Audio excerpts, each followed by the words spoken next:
Hi, welcome back guys. This is your friend, the fanfiction guy, back with another fanfiction. This is the first part of What If Deku Had 100 Quirks? Now before starting, please give this video a like and subscribe to the channel if you want more videos like this. Now let's get into the fanfic.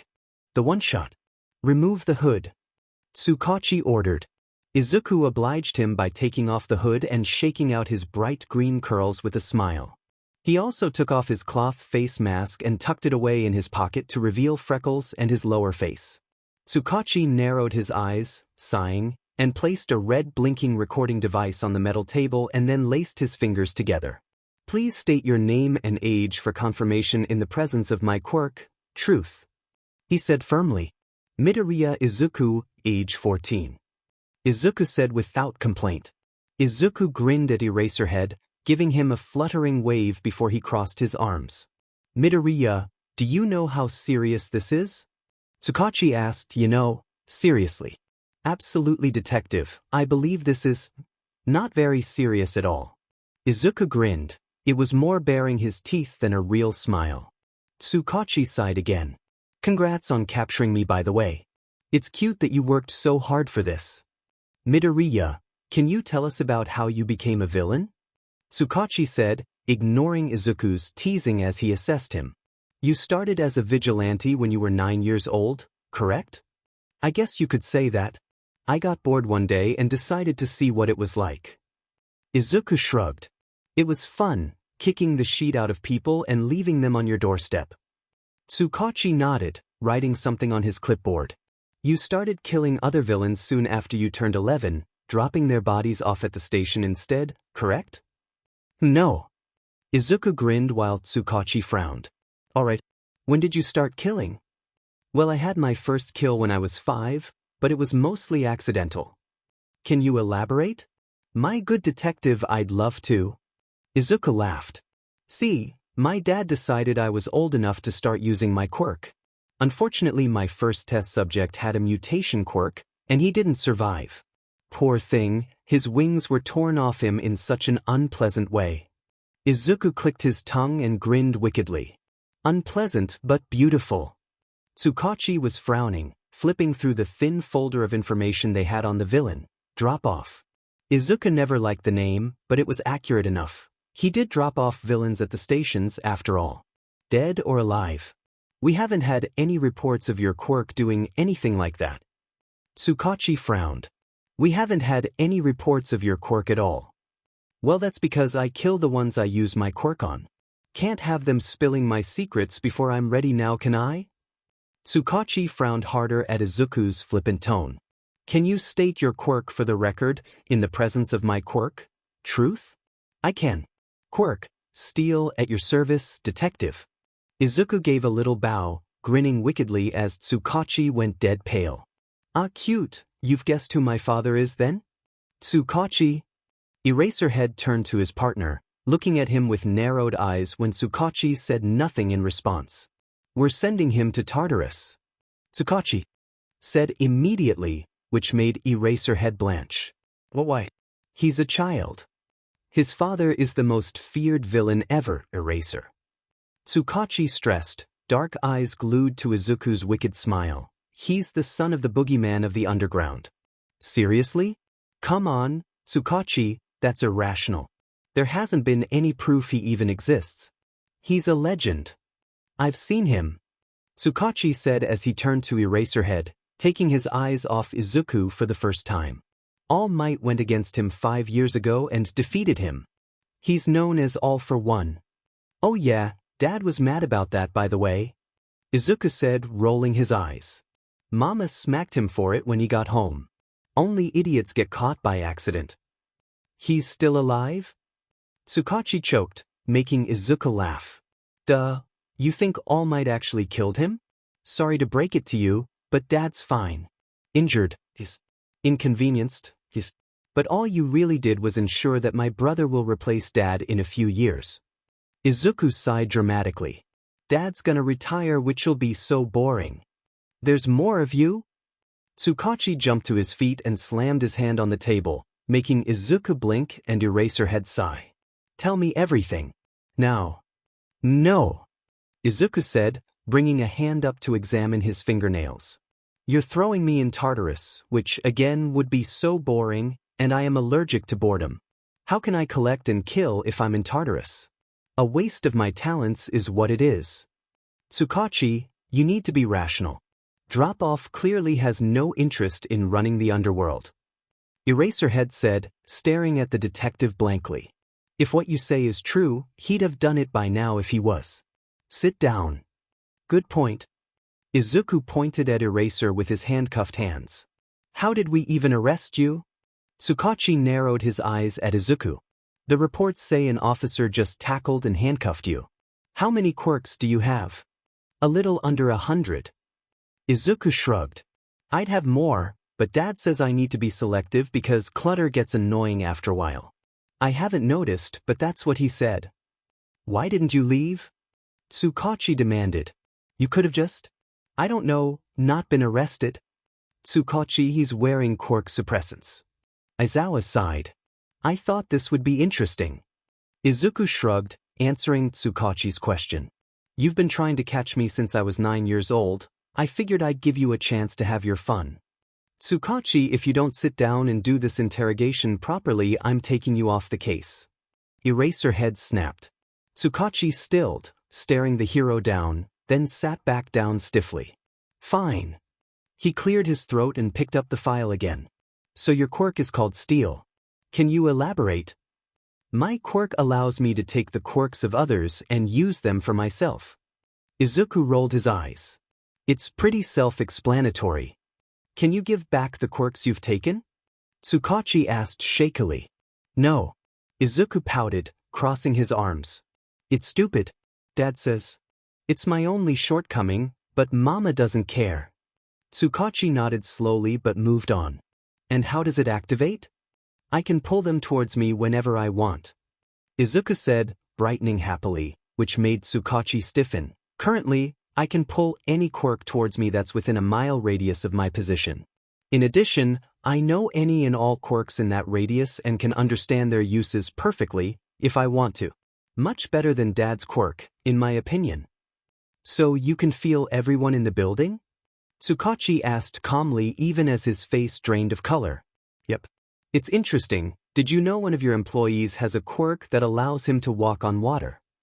Izuku asked brightly, such a useful quirk. Seems useless, but if he were paired with the girl who can create water from nothing, they could be a perfect duo.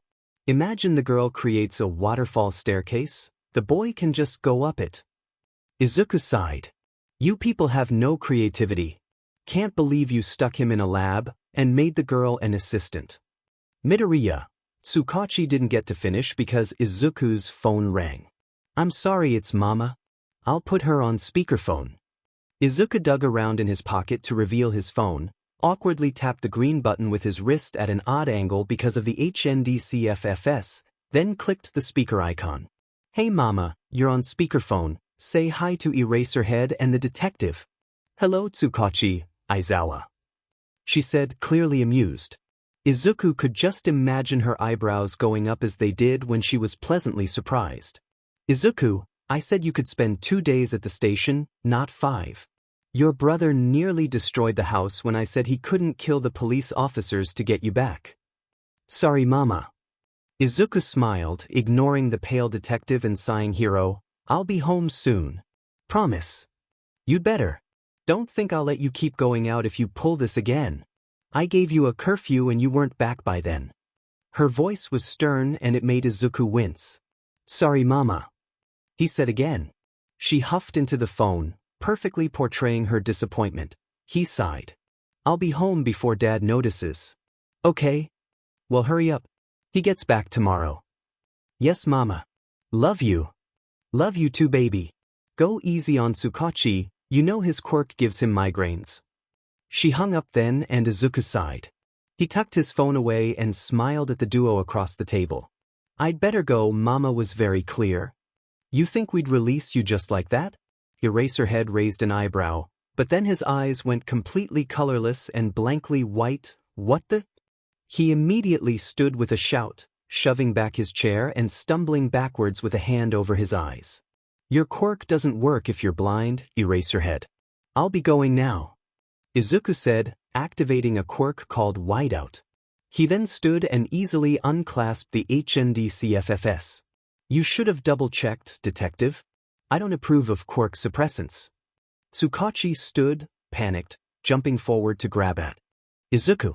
Unfortunately, he was a split second too late as Izuku blinked himself away. Izuku hated blinking, but it was his only teleportation quirk. He landed roughly on his kitchen floor, groaning as his back slammed into one of the cabinets. Quirk, blink was useful. It allowed the user to teleport at will through blinking, but it made Izuku's insides feel all twisted and yucky like he was shoved through a rubber tube. Mama! I'm home! Izuku yelled into the house, climbing to his feet and dusting himself off. He briefly acted purge, which would boil any contaminants from his body. It was to make sure the tracker they'd slipped in his food was burned away and destroyed. Honestly, did they think he wouldn't notice? Zoo! Tomura came crashing into the kitchen, slamming into Izuku as he grabbed him into a tight hug. Why did you get yourself arrested? That was stupid. Now they know your stats, idiot. I know, Mura, but I wanted them to. Izuku laughed, gently pulling away and grinning at his brother's glare. They were getting bored, and I heard Tsukachi say he was considering handing my case off because he was tired of me. Can you believe it? Yes. Tomura deadpanned, earning a punch in the arm. They both laughed. Sensei's coming home tomorrow. Tomura, we've talked about this. Their mother appeared with a soft smile. He's not a teacher, he's your dad. He's nothing like that horrible man you called a father, though, remember? Yes, mother. Tomura said softly, making Izuku smile. Inko gently caressed his face and then kissed his forehead. Anyway, Dad is coming home. I know. That's why I came back. Also, Mama, you're terrifying. Izuku gave her a look which made her grin at him. She may seem soft with her rounded body and innocent teary eyes, but it was a facade. She was terrifying. Hisashi will probably ask about what you've been up to, so be prepared. Okay? She raised an eyebrow. He nodded quickly. I never went to the police station. Izuku then paused with a frown. Wait, I need to go out again. Tomura groaned. What now? Zoo. I wanted to show you my new gaming setup. Mother bought me those pre-quirk lights I wanted. The ones that are little and all straight in a line? Izuku asked, tilting his head. Those are the ones that come with the little remotes, making them change color. He remembered. Yes.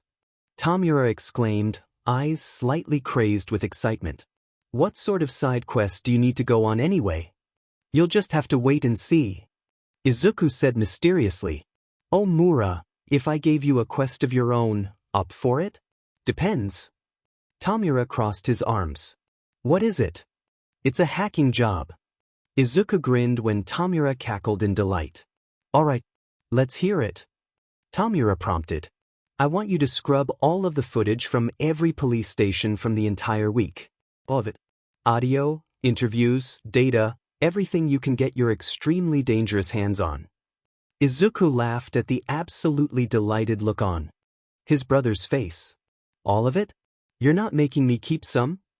Tomura's eyes were ecstatic as he grinned almost maniacally. Nope. Have it.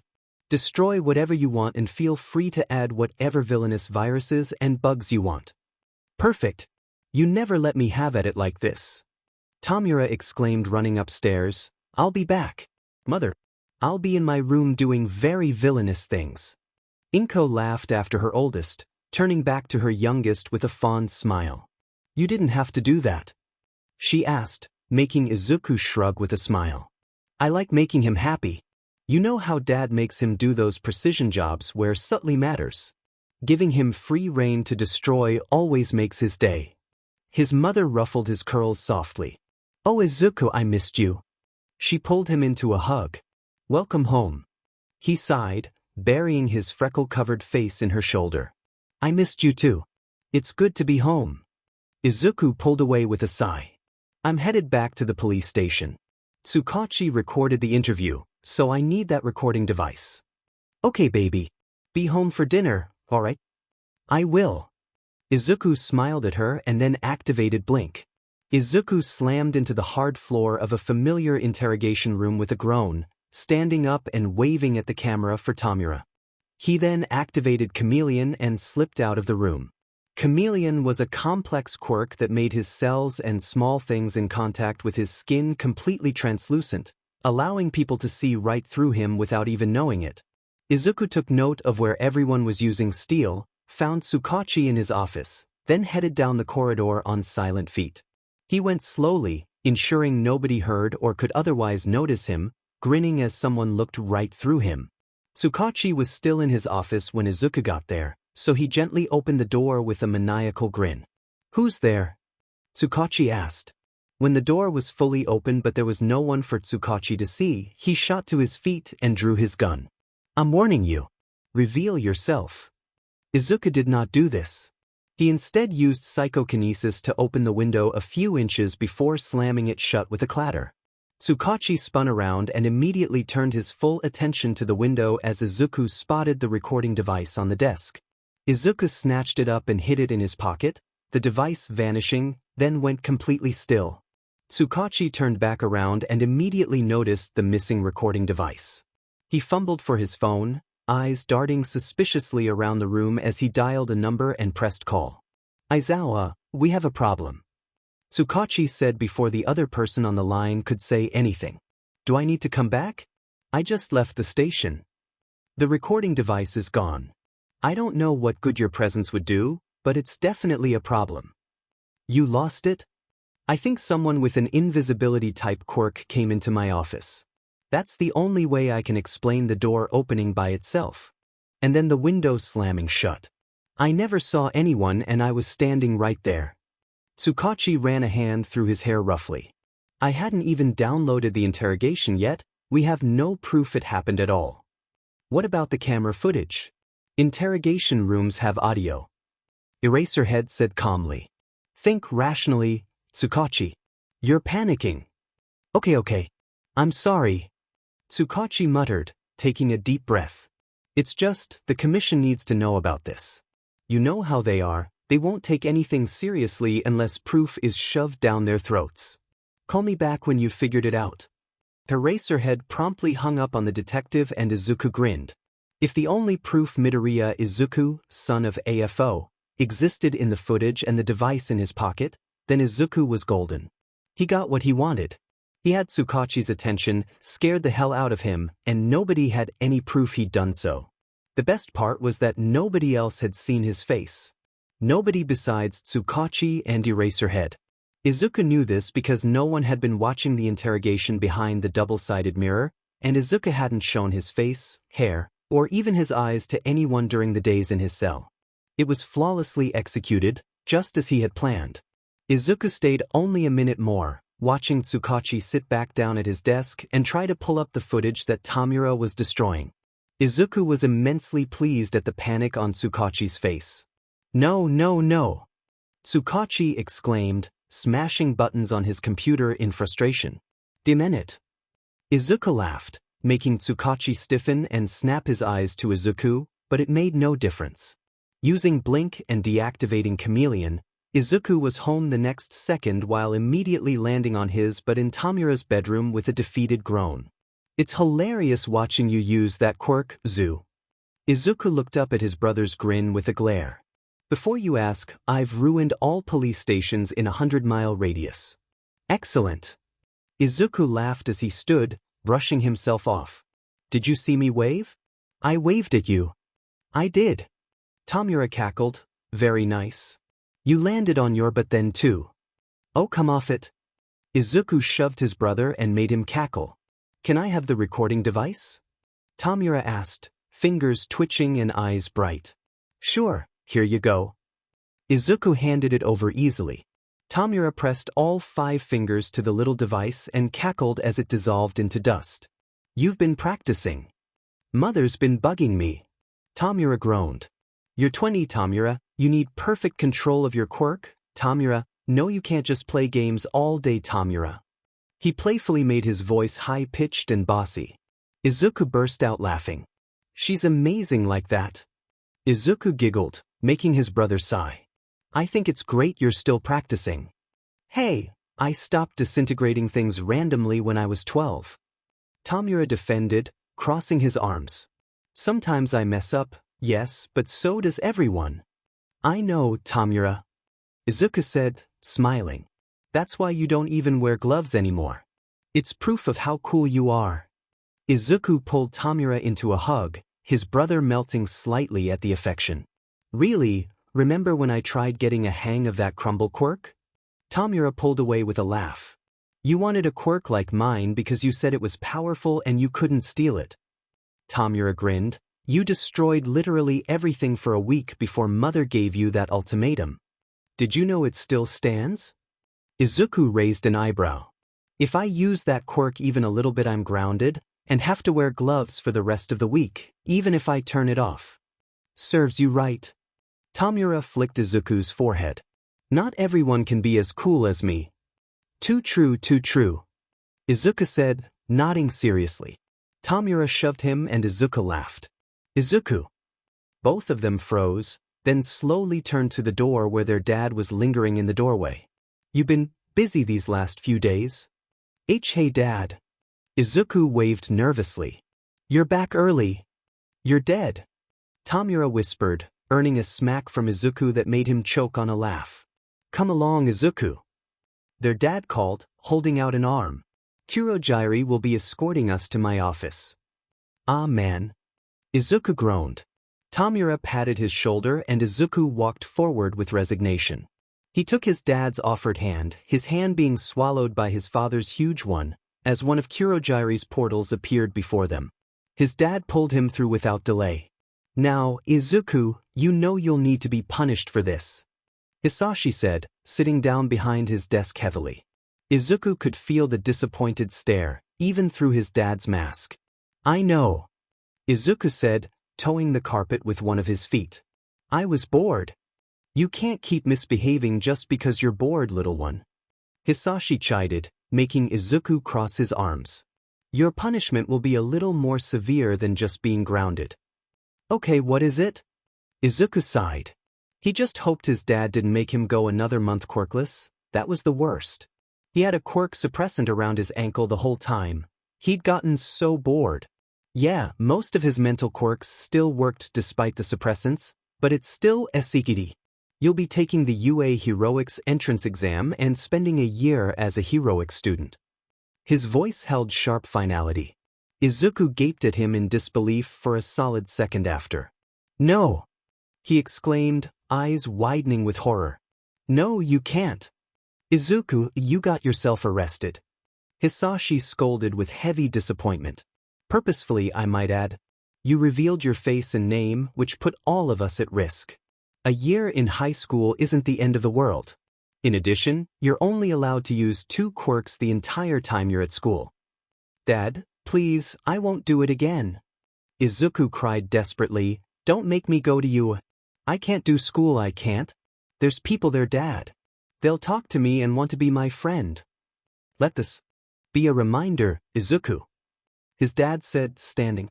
This will be your longest punishment yet, but if you promise to be on your best behavior, then I'll consider pulling you after just a few months. Dad, please don't. Izuku tried again, clasping his hands together desperately. I might not even pass. Izuku. His father's voice was sharp. My punishment is final.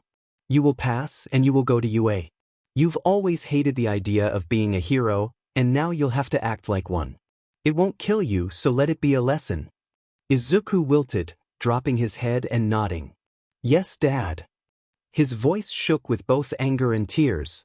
Hisashi stood and came over to hug him gently. Izuku pressed his face into his father's chest.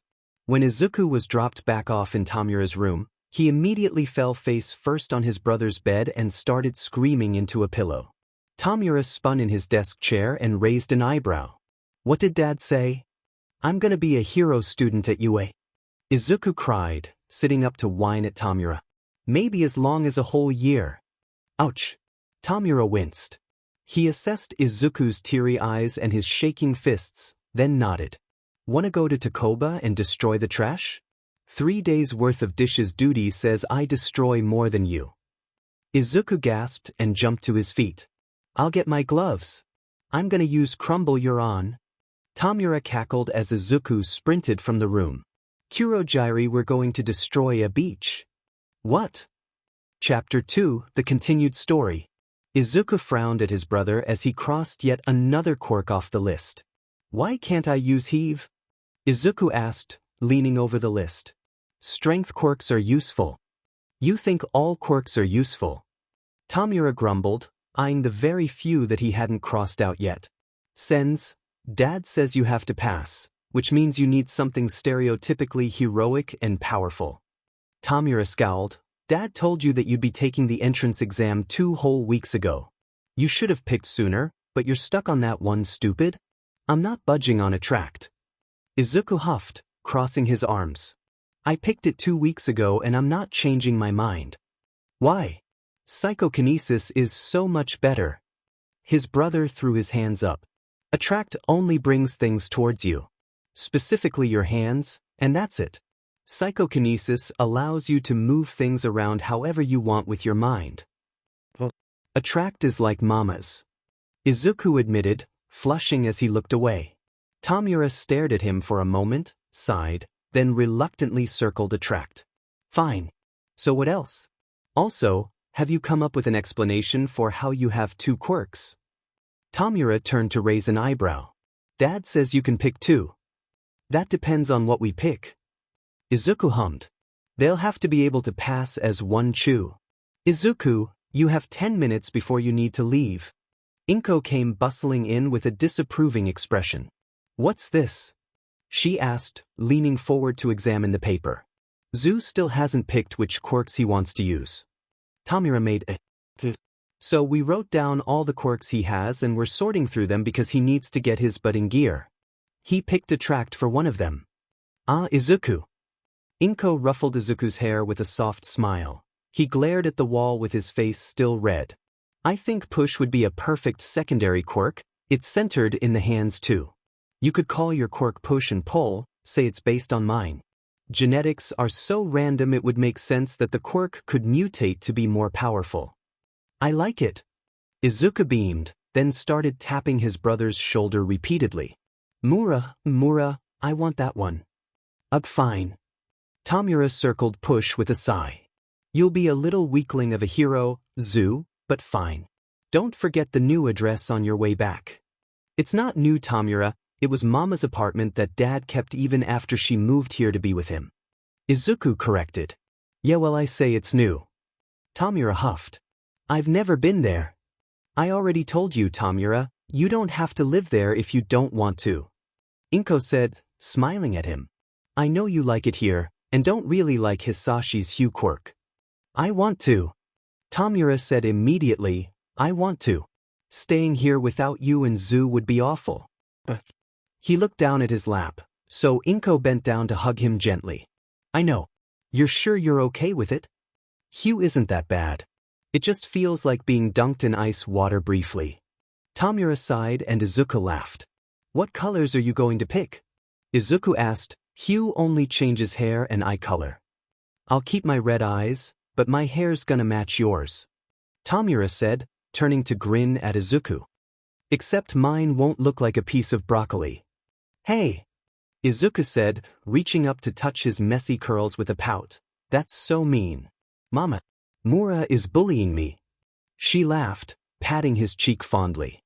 Come on, Izuku, you need to go. Kurogiri will take you to the apartment and you'll take the train from there. Okay. Izuku nodded in acknowledgement. Tomura and I will be moving into the apartment while you're gone. Everything should be set up by the time you get home, so don't worry too much. Tsukachi should visit in the next few days. Eraserhead will see me testing and inevitably know when I pass, so make sure everything really is set up. Izuku reminded her as he grabbed his backpack. Bye, Mura. Go lie your murderous little butt off, Zu. Tomura grinned. Izuku laughed and kissed his mother's cheek as he stepped into the portal that had appeared in the doorway. He stepped out into a very empty apartment. There was no furniture, but also no dust. It was clean and polished, as if the occupants had only just moved out to make room for them. The floors were nice, clean and pretty, though bland. Izuku smiled. It wasn't home, but it would work. Shouldering his backpack, Izuku opened the front door, then locked it behind him with the key he'd been given for his perfectly normal home that most definitely wasn't full of villains. Nope. Izuku sighed as he took the train to UA, already resigned to his inevitable success. The UA entrance exam was a test against robots, but they handed out heroic points like candy. All Izuku had to do was destroy some robots and save a few kids, and bam, he's hero material. Upon his arrival at UA, Izuku rather immediately felt out of place. The story was that the Midoriyas were a well-off, middle-income family, and Inko homeschooled both her children because she wanted to keep her sons close after her boyfriend abandoned her.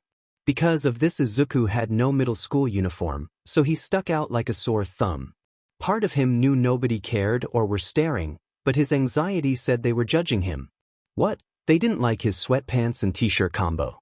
People were grouped by school, and, since Izuku didn't have a school, he was plopped right near the front with the Naboo City Middle School. Izuku was curious, so he activated Steel and let it spread out to feel for quirks. It was immediately assaulting him with the knowledge of quirk after quirk after quirk, and it made Izuku's head spin with need.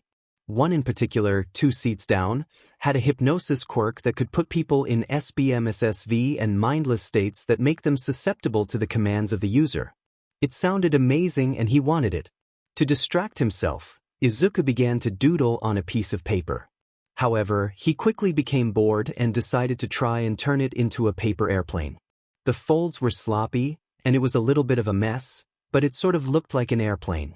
Mike was talking, but Izuku didn't care. Would his airplane even fly? Probably not. He wasn't outside where there was wind. He was also in the front row. Where would he even throw it to? If he threw it up at the students in the back and used push, maybe it would work? He could try. Izuku stuck out his tongue in concentration and then threw it as hard as he could, pushing it up and into the air. He gasped in delight as it flew, seeing it float upwards, but then a boy stood up at exactly the wrong time. The airplane smacked right into the boy's face and bounced off his glasses. Izuku burst out laughing in the following silence. "Did you throw that?" The boy glared while Izuku laughed. "This is a serious orientation. You are disrespecting UA by doing such childish." "Yes, it's mine." Izuku interrupted, wheezing. "Here, throw it back." The boy glared, pushing up his glasses. "No. You threw it at me and it's only fair you don't get it back." Izuku frowned. "That's rude." Izuku said, offended. He then made a grabbing motion and the plane floated out of the boy's hand and back into his palm. Izuku pouted in his seat, crossing his arms as Mike called everyone's attention back. Izuku brought out another sheet of paper and started again, making another airplane. The second one came out better, less sloppy and the lines more crisp. He beamed at it when he was done. He was considering throwing it when the lights flicked on and Izuku looked up in surprise. It seemed Mike was done blabbering about nothing, which was good. Izuku popped out of his seat and immediately threw his airplane happily. Unfortunately, it ended up smacking into someone again. Why can't people just get out of his way? His little plane just wanted to be free. DMN it. Izuku complained, scooping it up. "Aw man, the wing is damaged. Don't you care about the exam at all?" Izuku looked up at the annoyed voice and came face to face with the hypnosis user's purple eyes. "Why would I? It's not like it's gonna be hard." Izuku frowned. "Oh, you're one of those." The boy scowled. "You think you'll skate by so easily you don't even need to pay attention, right?" "I mean, yeah." Izuku shrugged. Anyone could. Though they forgot to add the secondary scoring to the pamphlet. Did Mike mention it? "Excuse me?" The boy looked tiredly annoyed. Izuku blinked. "The heroic points. Did he mention the heroic points?" Izuku repeated slowly. "Seriously, it's like you weren't listening." "What are heroic points?" The boy's face was screwed up in confusion. Izuku sighed. "They give out points to people who seem heroic. Super easy." Izuku shrugged. "I think they're called rescue points. They're testing people to see if they'll prioritize destroying robots instead of protecting their fellow examinees." "You're serious?"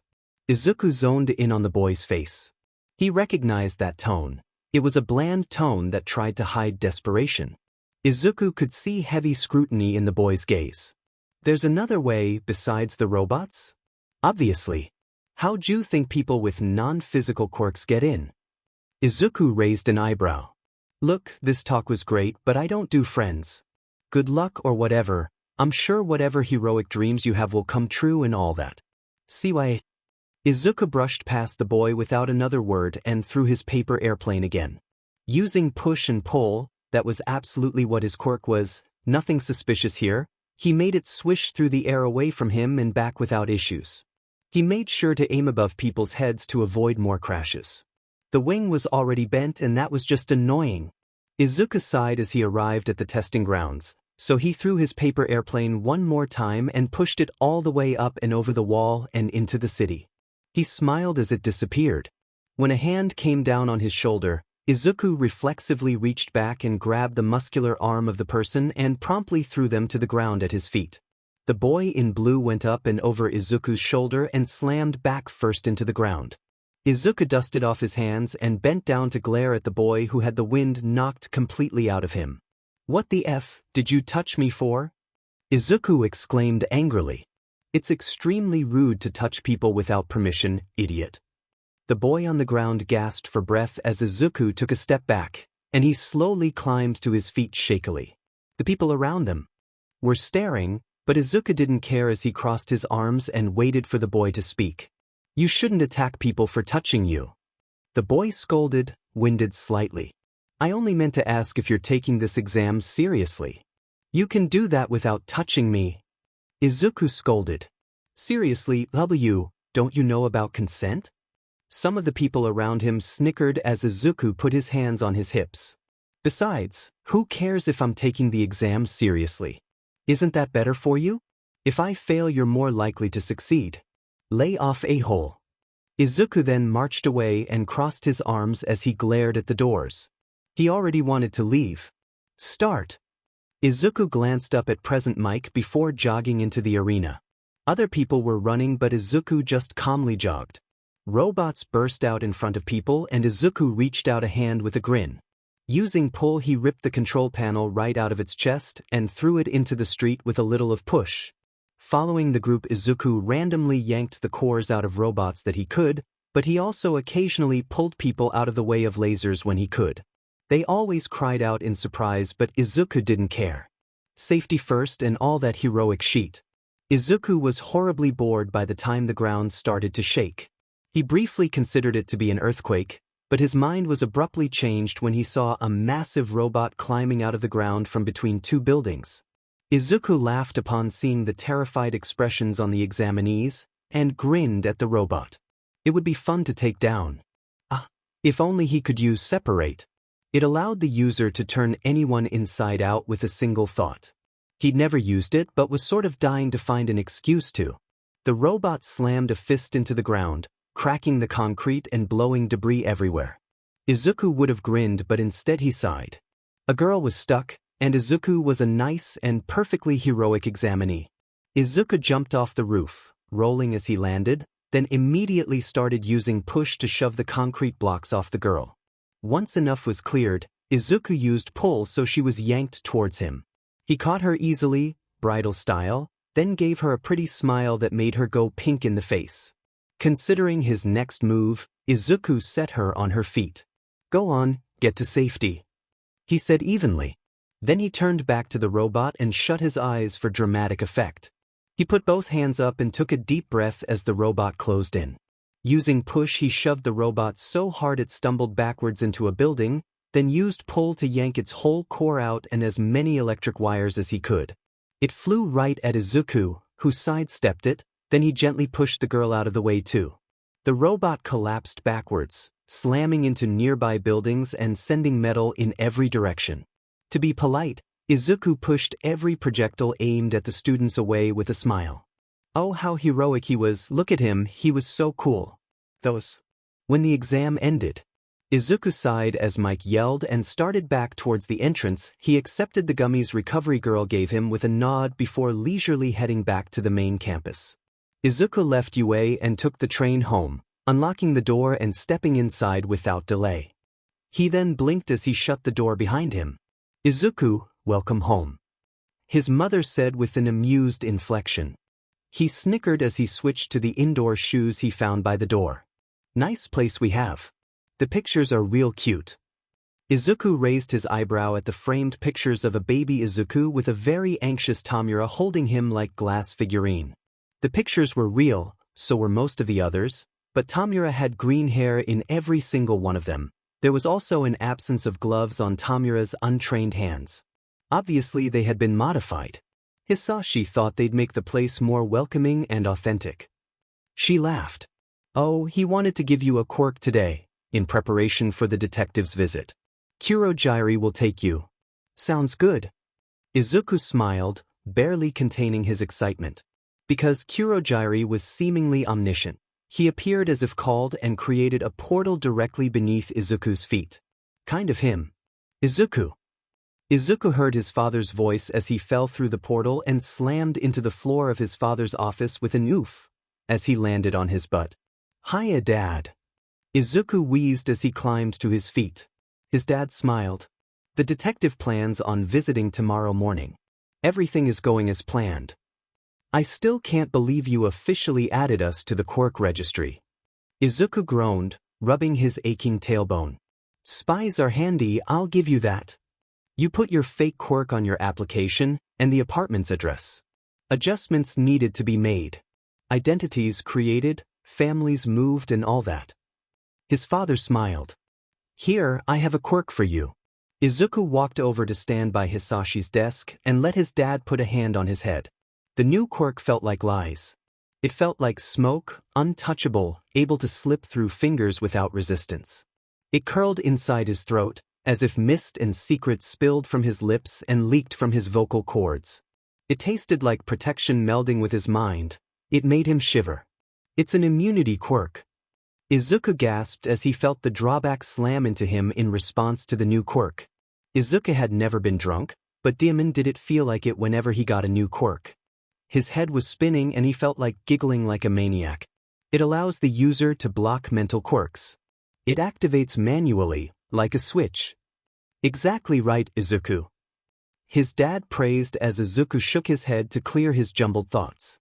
It means, when activated, you'll be protected from analysis quirks, search quirks, and anything mental that can't be otherwise avoided. Now, why have I given this to you? Detective Tsukachi. Izuku blinked. This way I can lie to him instead of just answering. Evasively. Right again. Hisashi grinned. Your mom had a boyfriend who abandoned her before she met me and had you, so she can imply he was your father instead of me. She has helped with Tomura's education, so she has no need to lie. She'll have to be careful though. They cannot arrest any of you because everything you tell them will be the truth, according to Tsukachi's quirk, but they can arrest your mother and brother if you don't take control of the situation. Although, maybe deactivate it to lie occasionally. Nobody is always honest. It could tip him off that you're somehow tricking his quirk. I got this. Izuku grinned, playing with turning it on and off. I would like to remind you how disappointed I am in you, though. Izuku wilted. Showing your face to the detective without any kind of caution or thought put us in danger, and I am trusting you to make it right. I know. Izuku swallowed heavily. And I'm sorry. Don't fail me, Izuku. All for One said softly. Don't worry, Izuku smiled. I have a family to protect.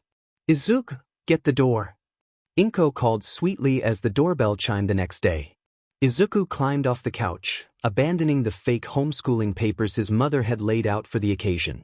All part of the facade. Can I help you? Izuku asked, frowning as if he were confused as he opened the door.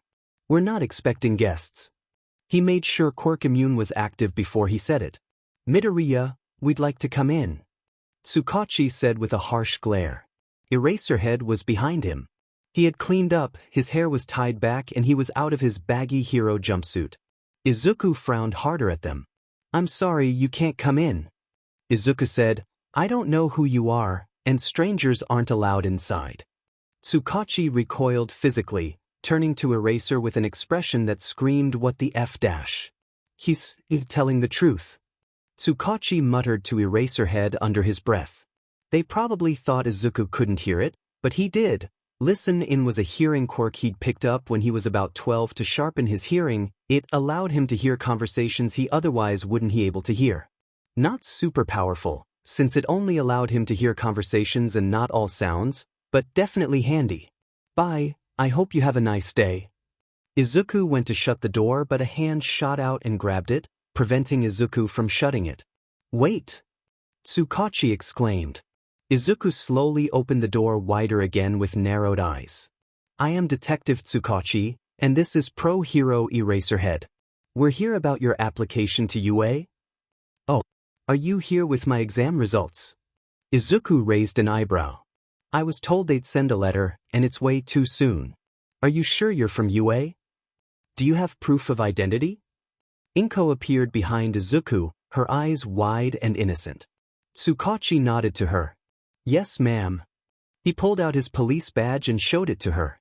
Eraserhead flashed his hero license. Well then, come on in.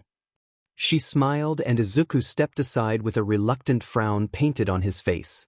Izuku flopped down on the couch and started mindlessly doing the maths that he was supposedly meant to be doing for his imaginary homeschooling. You can sit if you like. Izuku heard his mother say. The detective and Eraser came inside and sat down on the opposite couch, while Inko came to sit next to Izuku. He pretended to be focused on his work as she ran a hand through his curls and glanced at his work with an approving nod. So, you said you're here about UA? Inko prompted. Izuku glanced up to see Tsukachi looking faintly panicked, probably because he had no idea what to say.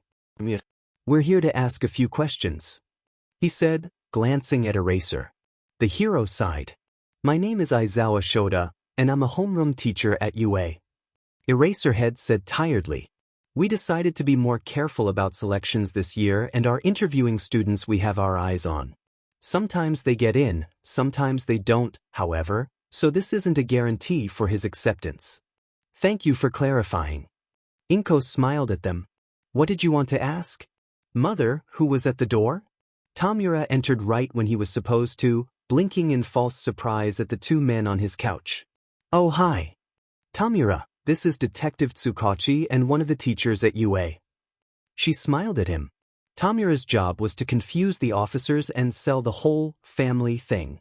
Basically, he was just distracting them. Did the little idiot get expelled already? Tomura grinned, coming over to ruffle Izuku's hair. Hey, mean. Izuku said, looking up to stick his tongue out. I did not. I wouldn't be surprised if you did, you little menace. Tomura teased. Izuku turned off Quirk Immune for only a moment. I am not a menace. Izuku stated, I am a treasure. He then activated Quirk Immune again. Tomura laughed and grabbed one of Izuku's homework sheets and held it above his head. What ya gonna do, shorty? He teased, making Izuku jump off the couch and try to grab it. Maybe it'd be better if you were expelled. You're so short. Give it back. Izuku exclaimed while laughing, then ran after his brother as Tomura dipped. Boys. Oh dear. They heard their mother sigh as they ran out. This quest is the best. Tomura declared as Izuku slammed his bedroom door dramatically. Tomura ripped the paper in half and cackled. Did you see their faces? No, but I bet they weren't very happy. Izuku giggled. Come on, give me the homework. I gotta go and complain about my horribly mean older brother. Tomura snickered as he handed it over. Wanna play Mario Kart after they leave? Absolutely. Izuku grinned. He waved to his brother and then left the room with mock annoyance in his expression. Mother! Izuku yelled into the house. He heard her dramatic sigh as he came back into the room with a frown. Mura ripped up my maths. Oh baby, I'll print you another one. She used pull to gently take the papers from him. As he crossed his arms. He locked himself in his room so I can't even rip up his maths. Izuku scowled. You know how he feels about maths, Izuku, he'd probably thank you for it. It was true and it made Izuku huff in amusement. Sorry, detective, you were asking about Izuku wanting to be a hero? That's right, I want to know why he applied to UA. Tsukachi nodded. Inko looked at Izuku pointedly and he plopped down with a sigh. Time to lie. Heroes are annoying, and sometimes they don't do things right. Izuku huffed, trying to decide on his fake motivation to be a hero. I think I can make a difference. I know I'm abrasive, and I don't like making friends, and the only person I really like is my brother, but saving people sounds sort of cool. He smiled at the two men. Besides, I think a desk job would be so boring. Tsukachi shuddered visibly at the word, but his mother laughed. You've been saying that for years, Izuku, she said, smiling. Izuku has always said he'll never ever do a desk job. He can't stand being bored. Izuku grinned at her, then looked back at his papers as if deciding which one to do next. Is there anything else, detective? No, I believe I have everything, he said, obviously frustrated and confused. You'll receive the results of your exam by the end of the week. Izuku looked up to grin at them with a nod. As the two men left, Izuku activated Range, a more advanced hearing quirk that he hated because it allowed him to hear any and all sounds in a 100-foot radius, even through walls. It always gave him a migraine trying to focus with it active. He shut his eyes to concentrate on the two men who shut the door behind themselves. He must be getting around my quirk somehow, Izuku heard Tsukachi say immediately. At the station he admitted he was Midoriya Izuku. This kid, that's definitely Drop-Off. Or Drop-Off had a way around your quirk.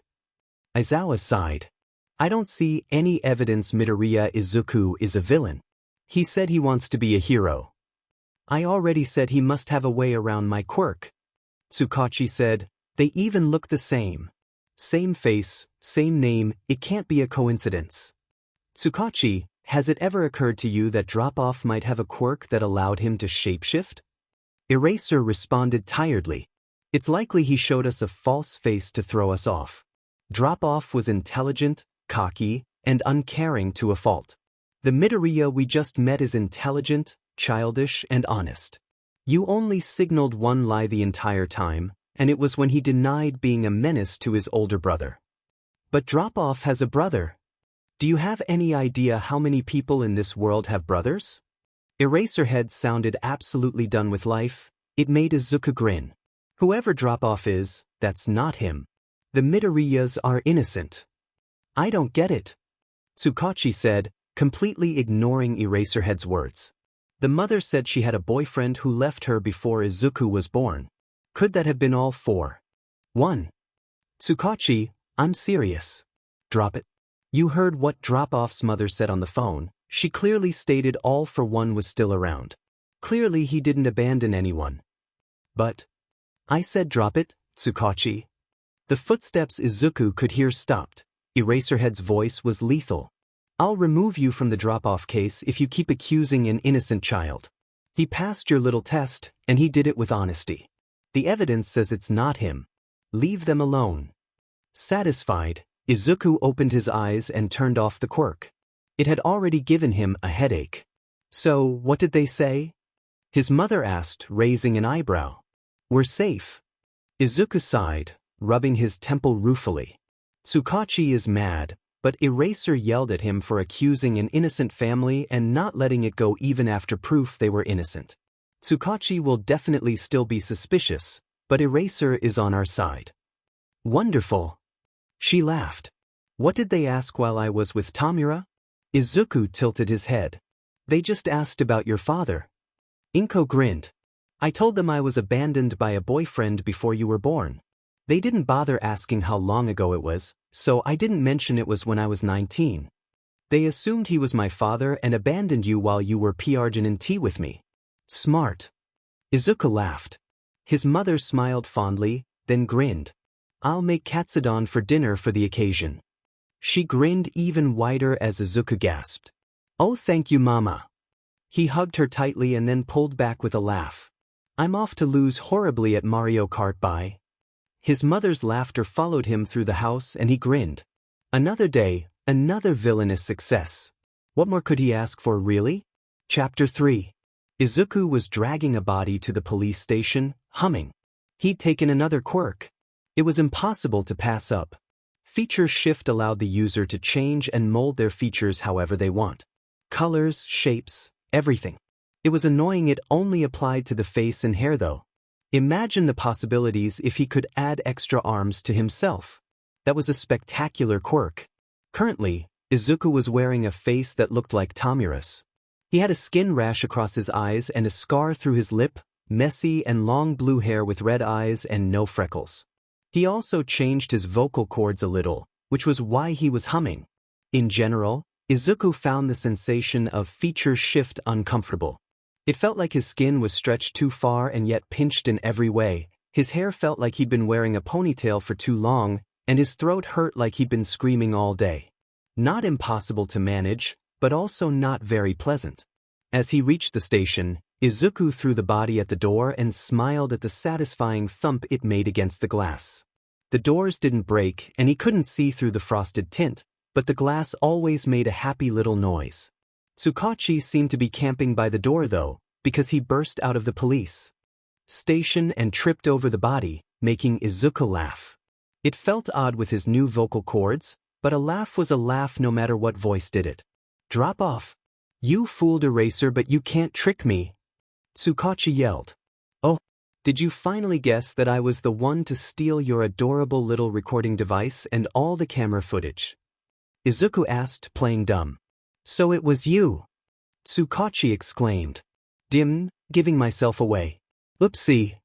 Izuku laughed, and then quite suddenly Eraserhead's scarf came out of nowhere and yanked him backwards.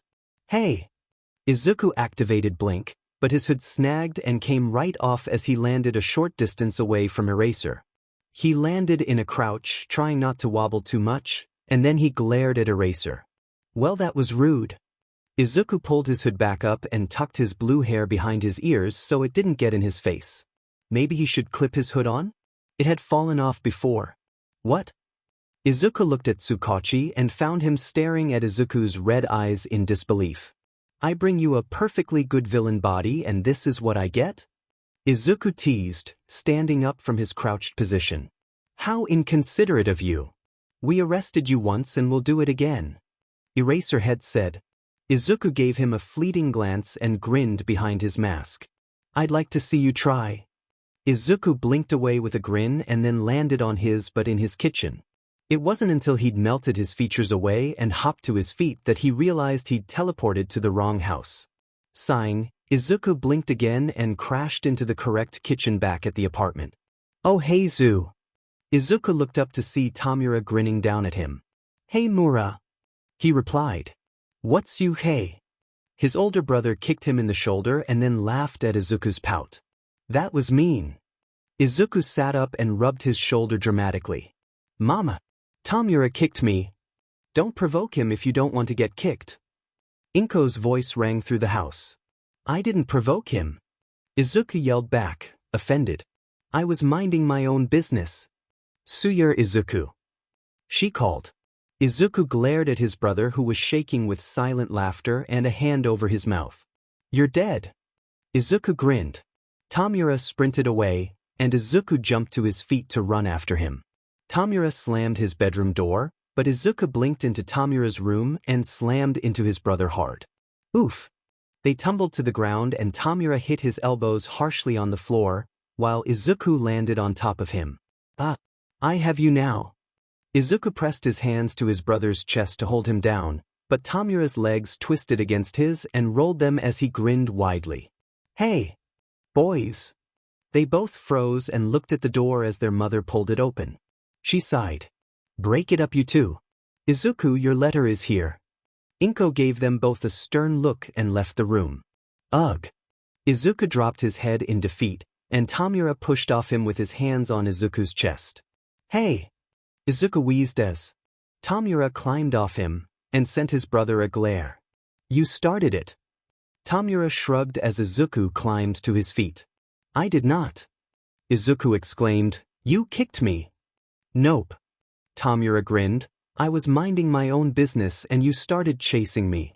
Izuku, stop bothering Tomura and come open your letter. Inko called from the living room. I hate you. Izuku hissed at his very smug older brother. This isn't over. Tomura just stuck out his tongue. Izuku and Tomura headed into the living room, but they ended up having a minor shoving competition in the hallway that Izuku won when Tomura hit the wall. Here. Inko smiled as she handed him a thick white envelope. Izuku glared at it before he took it from her. He opened it with an unhappy frown while Tomura grinned unsympathetically, and then all three of them blinked in surprise when a heavy disc fell out of the envelope and landed on the floor with a thud. Then All Might's face was on their living room wall. "I am here as a projection," Tomura shrieked, backing up with a glare that could cut glass and clutching his hands to his chest so he wouldn't accidentally decay something in his anger, and Izuku recoiled harshly enough to bump into Tomura with a shriek of his own. Their mother, of course, simply glared at the projection and crossed her arms. "I came to this town to work at UA, and I am here with your exam results." "All Might's in Mizudafu?" Tomura exclaimed. "He's teaching at UA?" Izuku screeched at the same time. Inko shushed them both. "You received top marks in the written exam. Excellent work, young Midoriya. On top of that, you collected 68 points in the practical exam. However," All Might held up a pausing finger with a grin, "there is also a secret scoring given by a panel of judges as another basic ability we at UA look at." A scoreboard showed on the hologram, showing 53 RP and 68 VP in first place. Midoriya Izuku was written right next to it. "Midoriya Izuku, 121 points. All Might declared. "I take it back, push and pull is completely OP." Tomura blurted. Izuku grinned. The scoreboard disappeared to show All Might holding out a beckoning hand towards the camera with a wide smile. "Welcome, young Midoriya. This is your Hero Academy." "I might pass out." Izuku groaned. "Why this year?" "Why me?" "Kurogyri. Take me to Dad, I need to ask him to fake my death." Kurogyri materialized in a swirl of purple, but no portal opened. "Your father sends his regards, and warns you to exercise restraint," Kurogyri said calmly as Izuku choked. "All Might is not your goal. You are to continue your punishment with no changes." "God FDMN it." Izuku raged. "What about me?" Tomura asked excitedly. "Can I kill All Might?" "No." "Can I kill All Might?" Inko asked with narrowed eyes. "Also no." "This is it, I'm done for." Izuku lamented as he fell face first onto the couch. "I'll die because my blood pressure gets too high from restraining the urge to use separate on All Might." "Oh, Izuku," Kurogyri said, making Izuku look up from his moping. "Your father wants to compliment you on your stunt at the police station today." "Huh. Whether it was intentional or not, Tsukachi has now seen you wearing a face aside from your real Midoriya Izuku face." Izuku blinked. "Oh yeah, he been wearing Tomura's face?" Eraserhead is using that as yet another piece of evidence against Tsukachi's accusations. "Oh, fantastic." Izuku grinned. "Is it a problem I was wearing Tomura's face?" "Excuse me?" "No, your father doesn't believe Tsukachi will make the connection. Tomura's skin condition has improved over the years, and his hair is green at the moment." Kurogyri ignored Tomura. "However, it is best if you do not use Tomura's face in front of Tsukachi again." "Noted." Izuku sighed, dropping his face back into the couch cushions. Kurogyri left with an audible swirl of his misty form, and Izuku let out a muffled scream into the couch cushion. "Izuku." He felt one of his mother's soft hands start to slide his curls. "Just because you can't kill All Might doesn't mean you can't make his life miserable." "What?" Izuku sat up so fast his mother was left blinking in surprise. "How?" "For one, you don't have to pretend to like him." Inko grinned. "You can insult him, ignore him, or outright glare at him as much as you want. There's plenty of people who don't like heroes, and you admitted to Eraserhead and Tsukachi that you believe most heroes mess things up more than they help." "Yes." Izuku's eyes widened. "Mama, you're a genius." Chapter 4. "I want to die," Izuku declared, glaring at his reflection. "I think you look good," his mother said brightly, brushing a curl out of his face. No, I'd want to die too if I was wearing a UA uniform," Tomura said thoughtfully. "Not to mention the shoulder dots. Embarrassing." What's wrong with the shoulder dots? Inko frowned, reaching to touch the single metal stud on the uniform's shoulder. Each course has a different number of dots on their shoulders. Izuku sighed. Hero course has one, closest to their neck. General education has one dot in the same spot and another one lower on the shoulder, and so on. You get the idea. See? Tomura snickered. Hero course. Talk about embarrassing. Mura, I will hunt you for sport. Izuku snapped, making his brother laugh. Here I am with a present for you and you're handing out threats. Tomura let out a dramatic sigh. I guess you don't want it. Suddenly I'm no longer feeling murderous. Izuku grinned and made grabby hands at his brother. Gimme. Tomura laughed and he pulled a black binder out from one of the living room tables and handed it over. You told me about making those paper airplanes during the orientation. Tomura said as Izuku opened the binder. That's paper specifically to help idiots like you make airplanes properly. Oh my gosh. Izuku exclaimed, beaming. Thank you, Tomura. Don't mention it, Zu. Tomura messed up his curls with a grin. Yeah. To go, Izuku. His mother smiled fondly, looking between Izuku and his brother fondly. Wouldn't want to be late on your first day. Yes, I would. Izuku grumbled, crossing his arms. He tucked the binder away in his bag, and then he pulled the backpack on to awkwardly adjust the uncomfortable straps. Tomura grinned in amusement and Izuku stuck his tongue. Thanks for the paper, but I still hate you. If you die from your sulky dramatics, I'll be sure to bury you with your maths homework. Tomura responded as Izuku headed for the door, that way you can have it with you in the afterlife. Screw off, Mura. At least I can actually do quadratic equations, unlike you. Izuku yelled back and then slammed the door to cut off his brother's offended sputtering.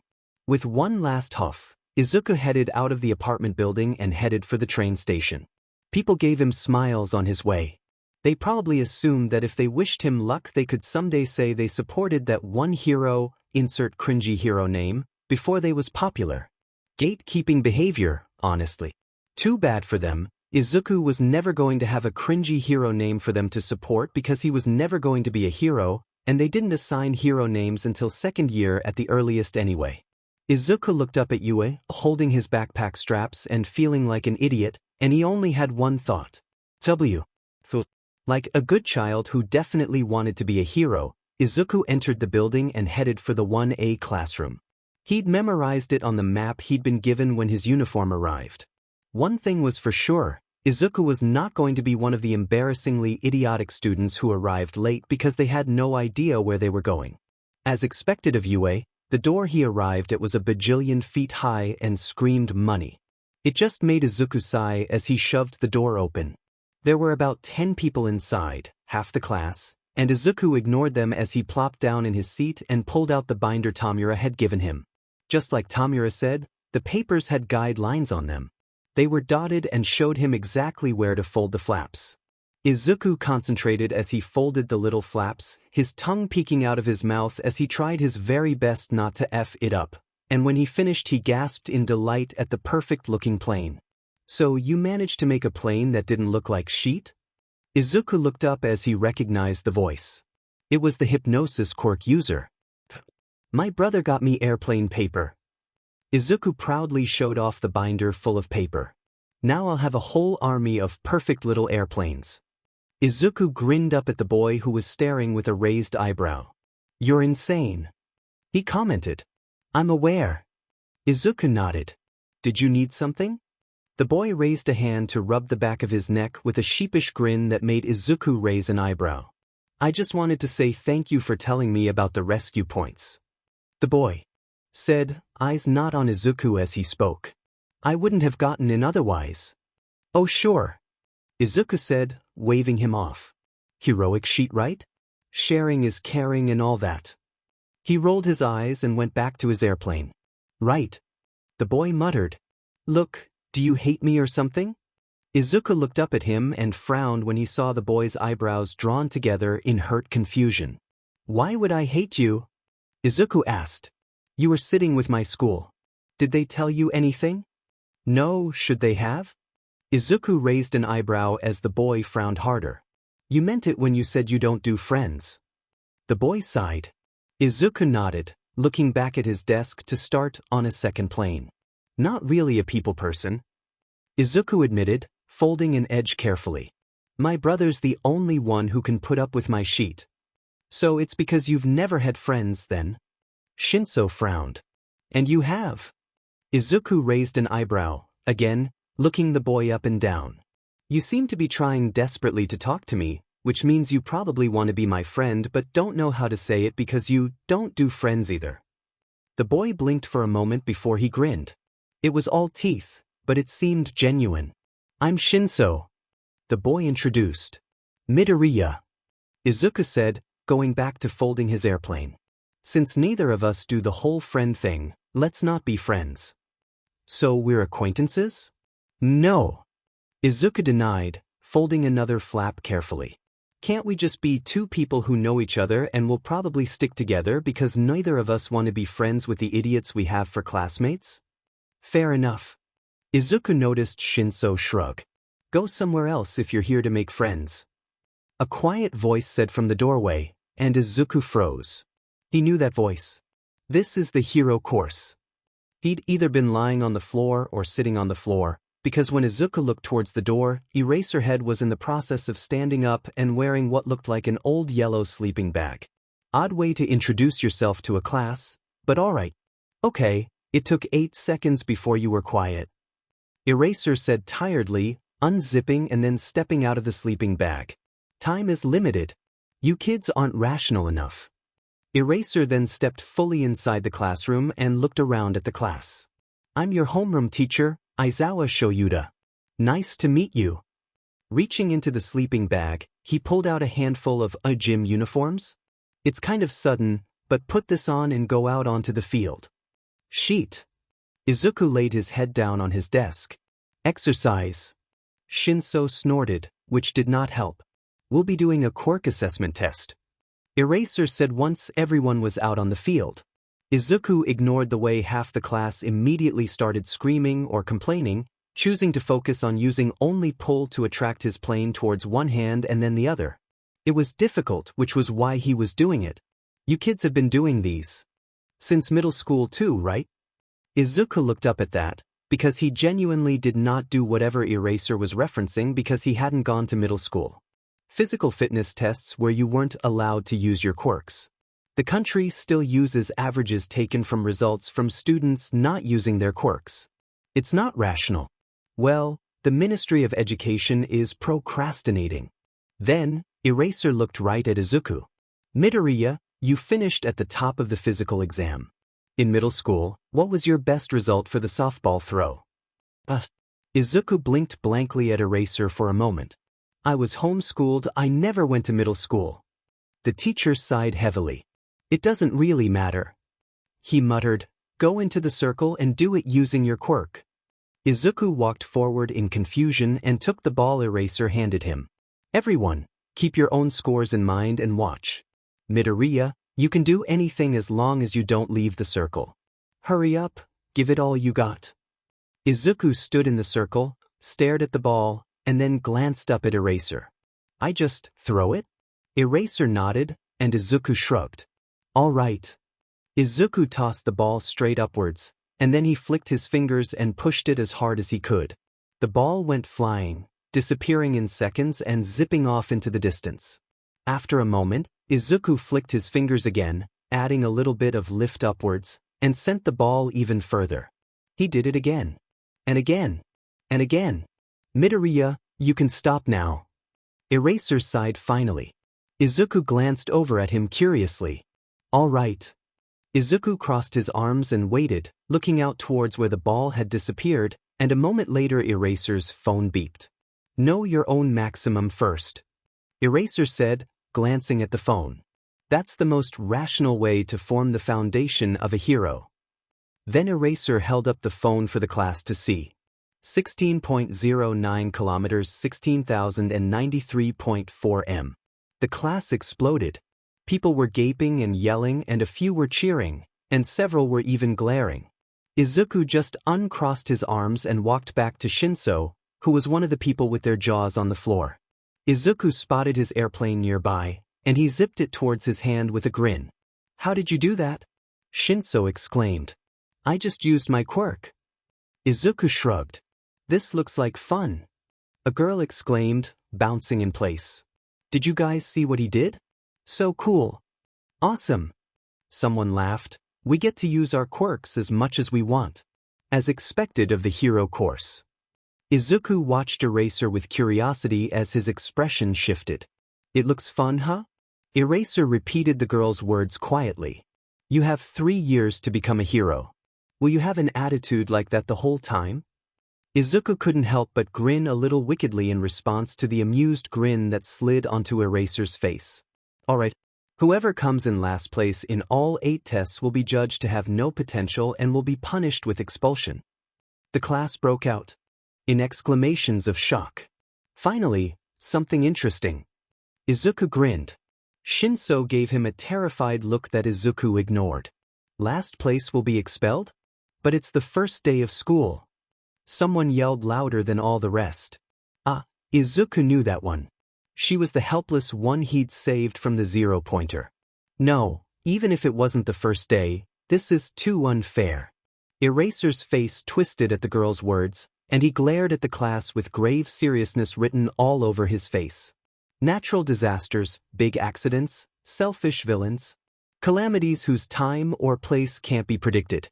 Japan is covered in unfairness. Aizawa spoke softly, yet there was anger laced through it. Heroes are those who reverse those situations. If you wanted to go talk with your friends at Mickey D's after school, too bad. For the next 3 years, UA will do all it can to give you one hardship after another. Go beyond. Plus ultra. Aizawa grinned, one finger beckoning the same way All Might had in the acceptance video. Overcome it with all you've got. Izuku shook out his hands and grinned, noticing how his classmates were finally getting serious. Oh, Izuku hoped desperately that someone would be expelled. He'd laugh his butt off if it happened. Alright, demonstration's over. Eraser sighed. The real thing starts now. Eraser then walked off, and Izuku was the first one to walk after him. The class scrambled then, clearly surprised they were supposed to follow their teacher. Honestly, were they intelligent at all?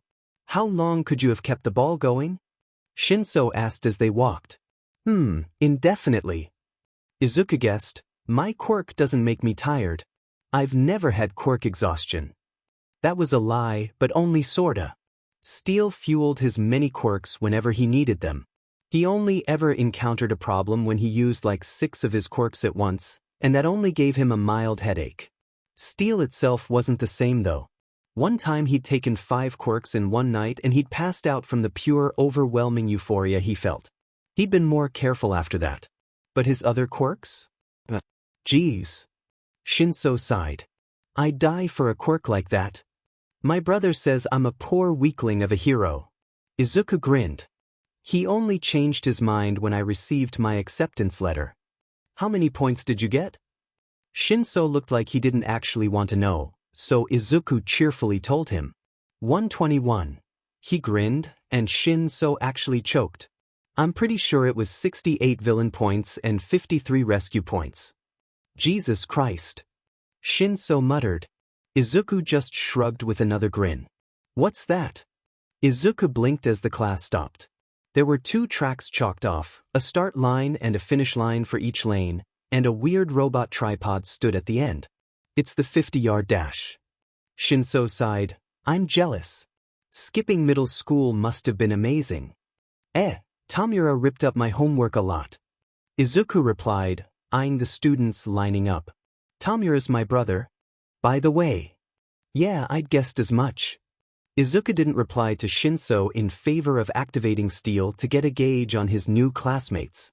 Information once again assaulted him, and he breathed in the relief he felt whenever he allowed Steel to reach out for knowledge. It was soothing. Rolling his shoulders, Izuku started sorting through his classmates. Speed quirk centered in the legs, powered by orange juice. Creation quirk with a mild intelligence boost, powered by fat stores. Tape emitter centered in the elbows. Acid secretion and immunity. Gravity altering with mild control of weightless subjects. Amphibious frog mutation. Tail mutation with minor strength enchantment. Explosions centered in the hands, powered by nitroglycerin secretion. Hardening that's boring. Electricity generation and dispersion. Izuku stopped short, and his breath caught at the next one he felt. Midoriya? You okay? Shinso asked, raising an eyebrow. Yeah, I'm fine. Izuku swallowed. Ice and fire. The split ability to use both fire and ice, possible to combine them and wield them both at the same time. So many possibilities. Steel ignored everything else and pulsed, begging to take it. Izuku wanted it. He wanted it worse than he'd wanted anything. Izuku knew it would taste like snow and sunshine, and he'd feel shivers across his skin, and it would burn down his throat. Midoriya, Shinso, you're up next. Eraser called.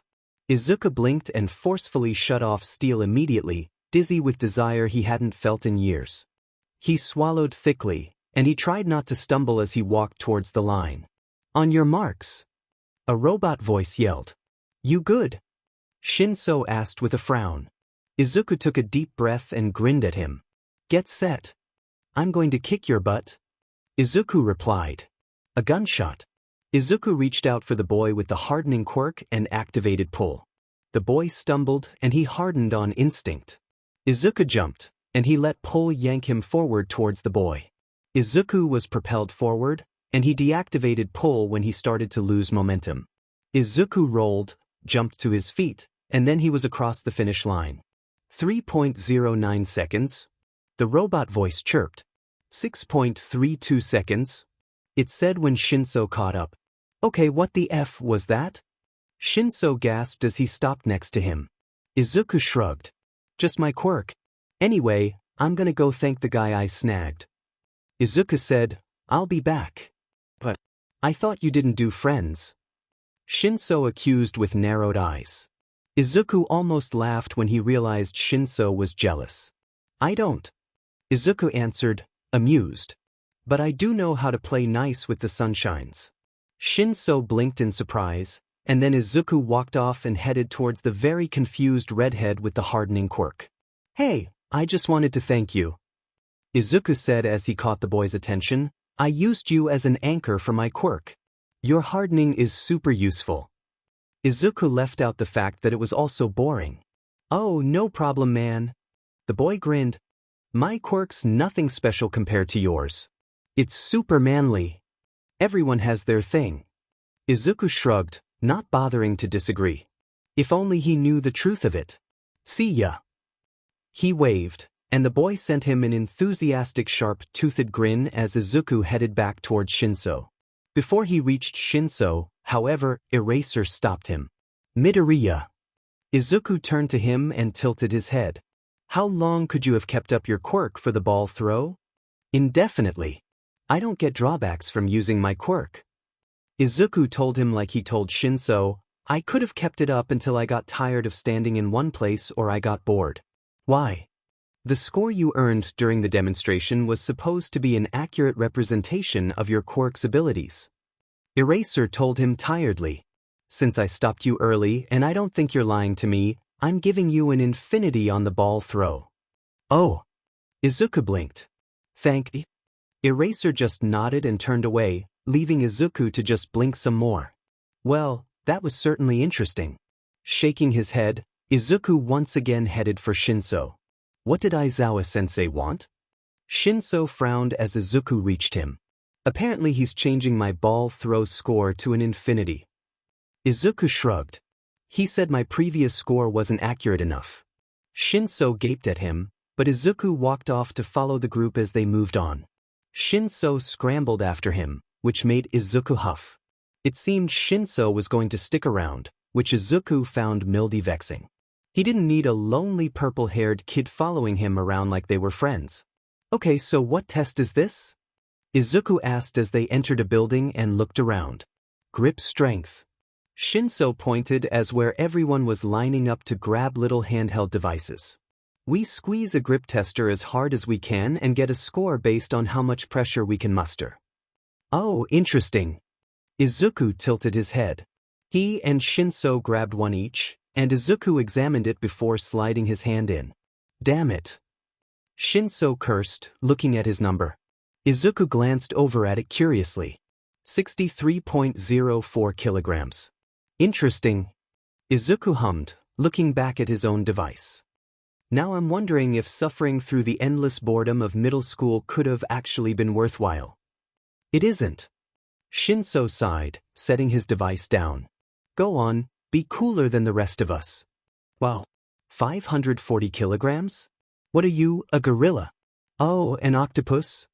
Izuku glanced over to see it was tape expulsion yelling, grinning at a tall boy Izuku hadn't sensed with steel. Even so, it was sort of obvious what his quirk was. He had several sets of arms. Looking back at the device he had in his hand, Izuku realized he was supposed to hold it at his side and squeeze it. Narrowing his eyes, Izuku had an idea. Setting his hand in place and holding the device at his side, Izuku squeezed and then used push to propel the pressure plate down as far as it could go, and then the little device beeped. Izuku lifted it and then blinked at the screen. He then raised his hand hesitantly. Sensei? Izuku called, I think I broke mine. Shinso just sighed, and Eraser headed over. What now? Izuku handed over the device, and Eraser blinked blankly at it before sighing. Problem child? Error it read, and a little infinity symbol sat next to it. Eraser just walked away and took the device with him. Izuku blinked in confusion, and Shinso sighed again. Chapter 5. Can you go 5 minutes without being shocked at how powerful you are? Shinsu's voice was tired, but it was also a little bitter when he spoke. Izuku frowned. I haven't used the quirk much. Izuku defended, and then he paused when he saw Shinsu's confused expression. I mean, how was I supposed to practice? It's sort of illegal to use your quirk without a license. I've only used it around the house, like with my airplanes. Oh, fair enough. Shinso muttered. Izuku nodded, internally relieved that Shinso had bought the excuse. Izuku would much rather be taking his classmates' quirks than assessing his own, especially since it was just 2 quirks he'd chosen to use while he was undercover as a hero student. Hey! Izuku looked up to see the redhead heading over and sighed. I forgot to introduce myself, I'm Kirishima. Midoriya. Izuku nodded. This is Shinso. He added when Shinso just glared. I saw Aizawa-sensei take your grip tester, what did you get? Kirishima asked, grinning happily. Infinity. Izuku shrugged. Awesome man. Kirishima exclaimed, as I said before, your quirk is great. Thanks. Izuku sighed. Look, I don't really do friends. So if that's what you want, I really couldn't care less. That's alright, we don't have to be friends to hang out. Kirishima waved him off with a grin. Hey, are you excited about the other tests? Not really, I have no idea what they are. Izuku shrugged as he followed him and left the building, and then glared at the sun when his eyes had to adjust to the brightness of the outdoors. Oh yeah, you said you were homeschooled. Kirishima blinked. Well, we have the long jump and of course the ball throw, there's also repeated side steps, seated toe touches, sit-ups, and I can't remember the last one. He gave a sheepish smile. It's a long-distance run. Shinso told Kirishima dryly. Yeah, that. Kirishima grinned, completely undeterred by Shinsu's glaring. It made Izuku grin a little, seeing them interact. What is this? Izuku asked as he caught sight of an area covered in sand surrounded by a little blue lip that contained the sand. There was another one of the robot tripod things on one side. Why the sand? Izuku hated sand. It's coarse and rough and irritating, and it gets everywhere. Standing long jump. Shinso supplied. Oh. Izuku frowned. That should have been obvious. The standing long jump ended up being the most boring test yet. Izuku didn't even bother trying. He just stared disdainfully at the sand, jumped only about a meter forward, and stopped. Midoriya. Eraser sighed. What? Izuku gave him an innocent look. I hate sand. The rest of the standing long jump was just people staring at him like he was insane. Really, they should be thanking him. Because he got last on one of the tests, now nobody would be expelled. Eraser said he'd expel whoever gets last in every test, and now nobody could do that. So, really it was a public service. Izuku did actually do the repeated side steps. Izuku did score fairly high, but only because his classmates were actual trash who didn't know how to apply their quirks properly to solve their problems. The ball throw was boring.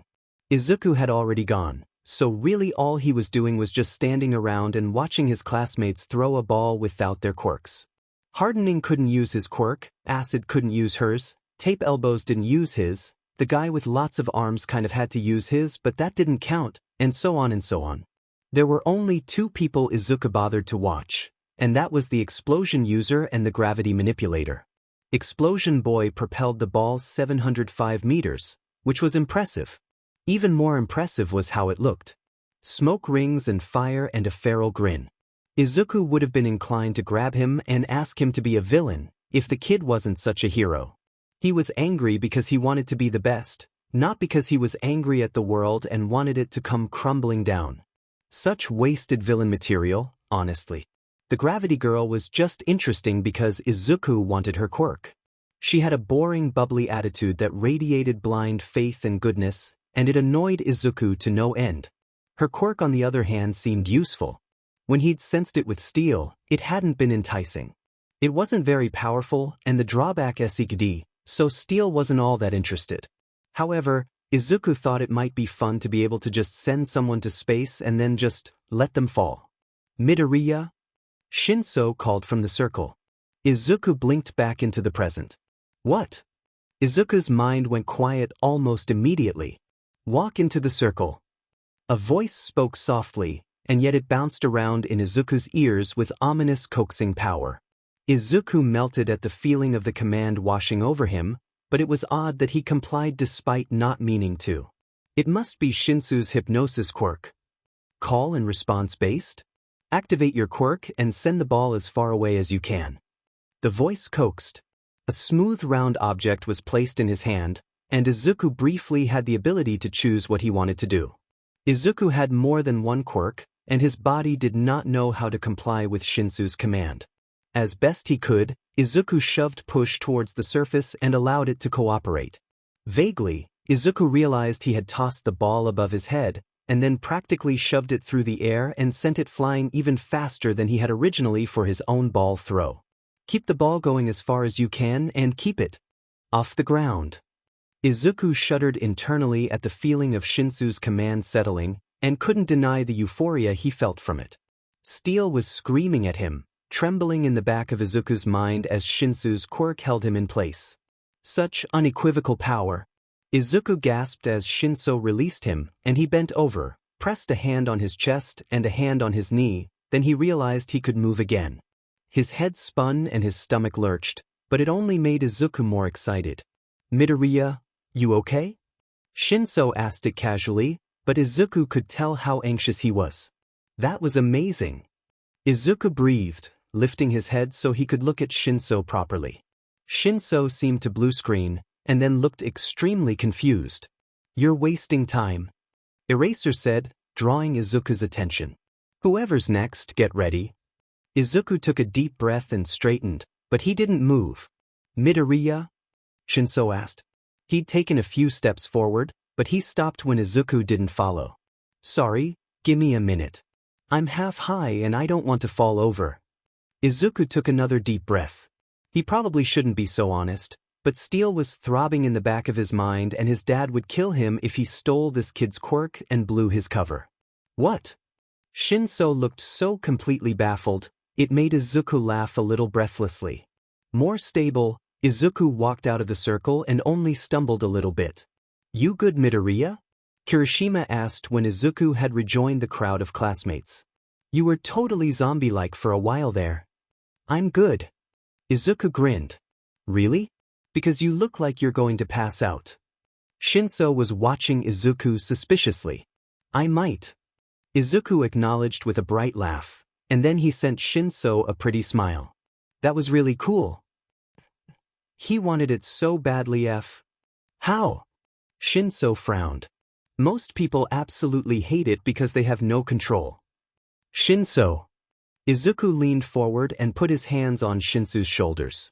Your quirk is powerful and I swear to God if you insult it I'll murder you. You're lucky to have such a good quirk. I'm really leaving this quirk in the hands of an ungrateful idiot? Seriously? Izuku saw doubt in Shinsu's eyes, but he was also blushing lightly. Seriously? Izuku sighed, releasing him. Honestly, I'd love to have a quirk like that. What did it feel like? Kirishima asked, tilting his head. Being all zombie like that. Alright, that's enough. Shinso exclaimed, waving his hands a little and not letting Izuku respond. We have to move on anyway. Next test. Izuku laughed, but he dutifully followed Shinso and the class to the next location with Kirishima tagging along behind him.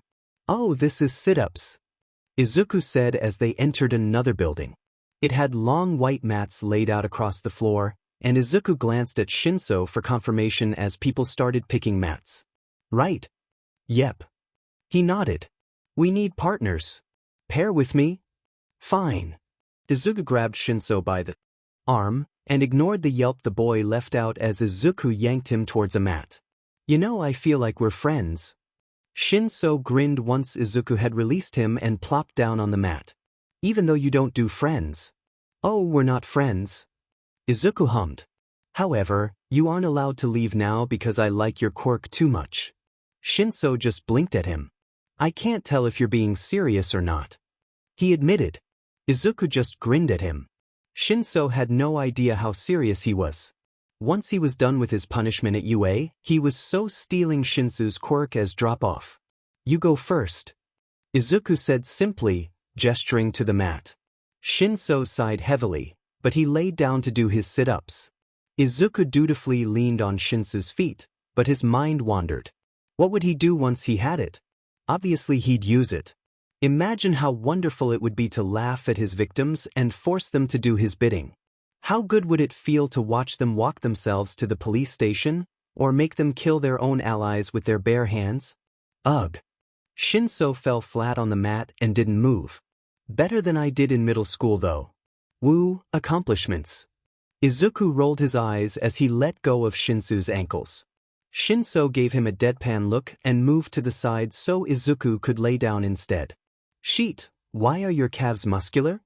Shinso exclaimed as soon as his hands were on Izuku's ankles.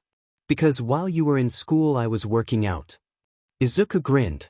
He started his sit-ups as Shinso pressed down on his feet. Not that Izuku really needed that, but it was proper procedure and all that. How strong are you? Shinso asked with a frown. The uniforms in general aren't very flattering. Izuku noticed Eraser walking back and forth, no doubt looking for cheating among the students. I'd say pretty strong. Izuku hummed in response, counting in the back of his mind. I've been training my entire life. Literally. He'd started training as soon as his quirk came in. His dad had taken one look at Izuku's quirk and flat out asked him if he wanted a place in the villain underworld like the one he was going to be giving Tomura, suggesting once that Izuku could even replace Tomura. Izuku had said no, but he'd asked to be trained anyway. Being defenseless wasn't really an option for the son of the king of the underground and the brother of the future king. You always knew you'd become a hero? Hearing Shinsu's question, Izuku activated quirk immune before answering. He could never be too careful. No, but my family thought it would be a good option for my quirk. Izuku answered semi-honestly. It was true, but not for heroics, the exact opposite. I've never liked the way heroes are, especially the ones up top like All Might and Endeavor. They're sort of completely trash. So I figure I can fix a lot of stuff if I can do better than them someday. Or kill them. That'd be good too. Are you just going to keep going? Shinso asked after a moment. What, talking? No, the sit-ups. Shinso elaborated. Oh yeah, I'm still going. I'm starting to get a little tired though. Izuku admitted. Jesus. What? Everyone else is done. Shinso said blandly. Izuku paused, but then he continued. Ah yes, my superiority has no end. Izuku finally started feeling an uncomfortable tiredness in his core and just flopped. Alright, if everyone is done there's no point in doing more. You could have done more? Izuku rolled into his stomach to see literally everyone watching him, and the electric user was staring at him with his mouth open. I mean only about 40 more before it started being a chore. Izuku said, pushing up off the floor and popping to his feet. What did you get? Shinso asked, standing up as well. I stopped counting when you hit 100. Oh, 146. Izuku answered easily. Which test is next? The class finally stopped staring, and Aizawa tiredly pointed to the other side of the gym. Seated toe touch. Line up everyone. People started towards the back wall, but Izuku made eye contact with someone across the room. He was looking at Izuku with narrowed eyes. Izuku could only stare back, completely frozen. It was the fire and ice user. Izuku hadn't seen him beyond feeling his intoxicating quirk, but he knew it was the boy staring at him. He was split down the middle just like his quirk, and his eyes stared at Izuku with sharp ice yet burned with anger in a way that captivated Izuku entirely. It took his breath away and he wanted that goddamn quirk. He wasn't sure which quirk he wanted more, Shinsu's hypnosis or the ice-fire one. One thing was for sure. Izuku was going to absolutely ruin that boy. He was going to rip him so far apart into so many tiny shreds there was nothing left but his beautiful quirk for Izuku to have on a silver platter. He was going to own him and have ice in his veins and fire at his fingertips. Midoriya? Shinsu's voice cut through the staring match, and the fire ice boy looked away sharply. Izuku stared after him for a moment, and then turned to Shinso. Yeah. He acknowledged. Are we actually going to go over and do the seated toe touches? Oh. Izuku blinked. That right? Yes. He turned and headed over, Shinso trailing along behind him. Everyone was lined up standing by the wall, and Aizawa was standing in front of a little wooden thing that people were stretching their fingers towards to touch. I actually won't be good at this one. Izuku sighed, distracting himself from his slightly murderous and obsessive thoughts that did not belong in the hero course gym. He wasn't allowed to steal any quirks or murder anyone.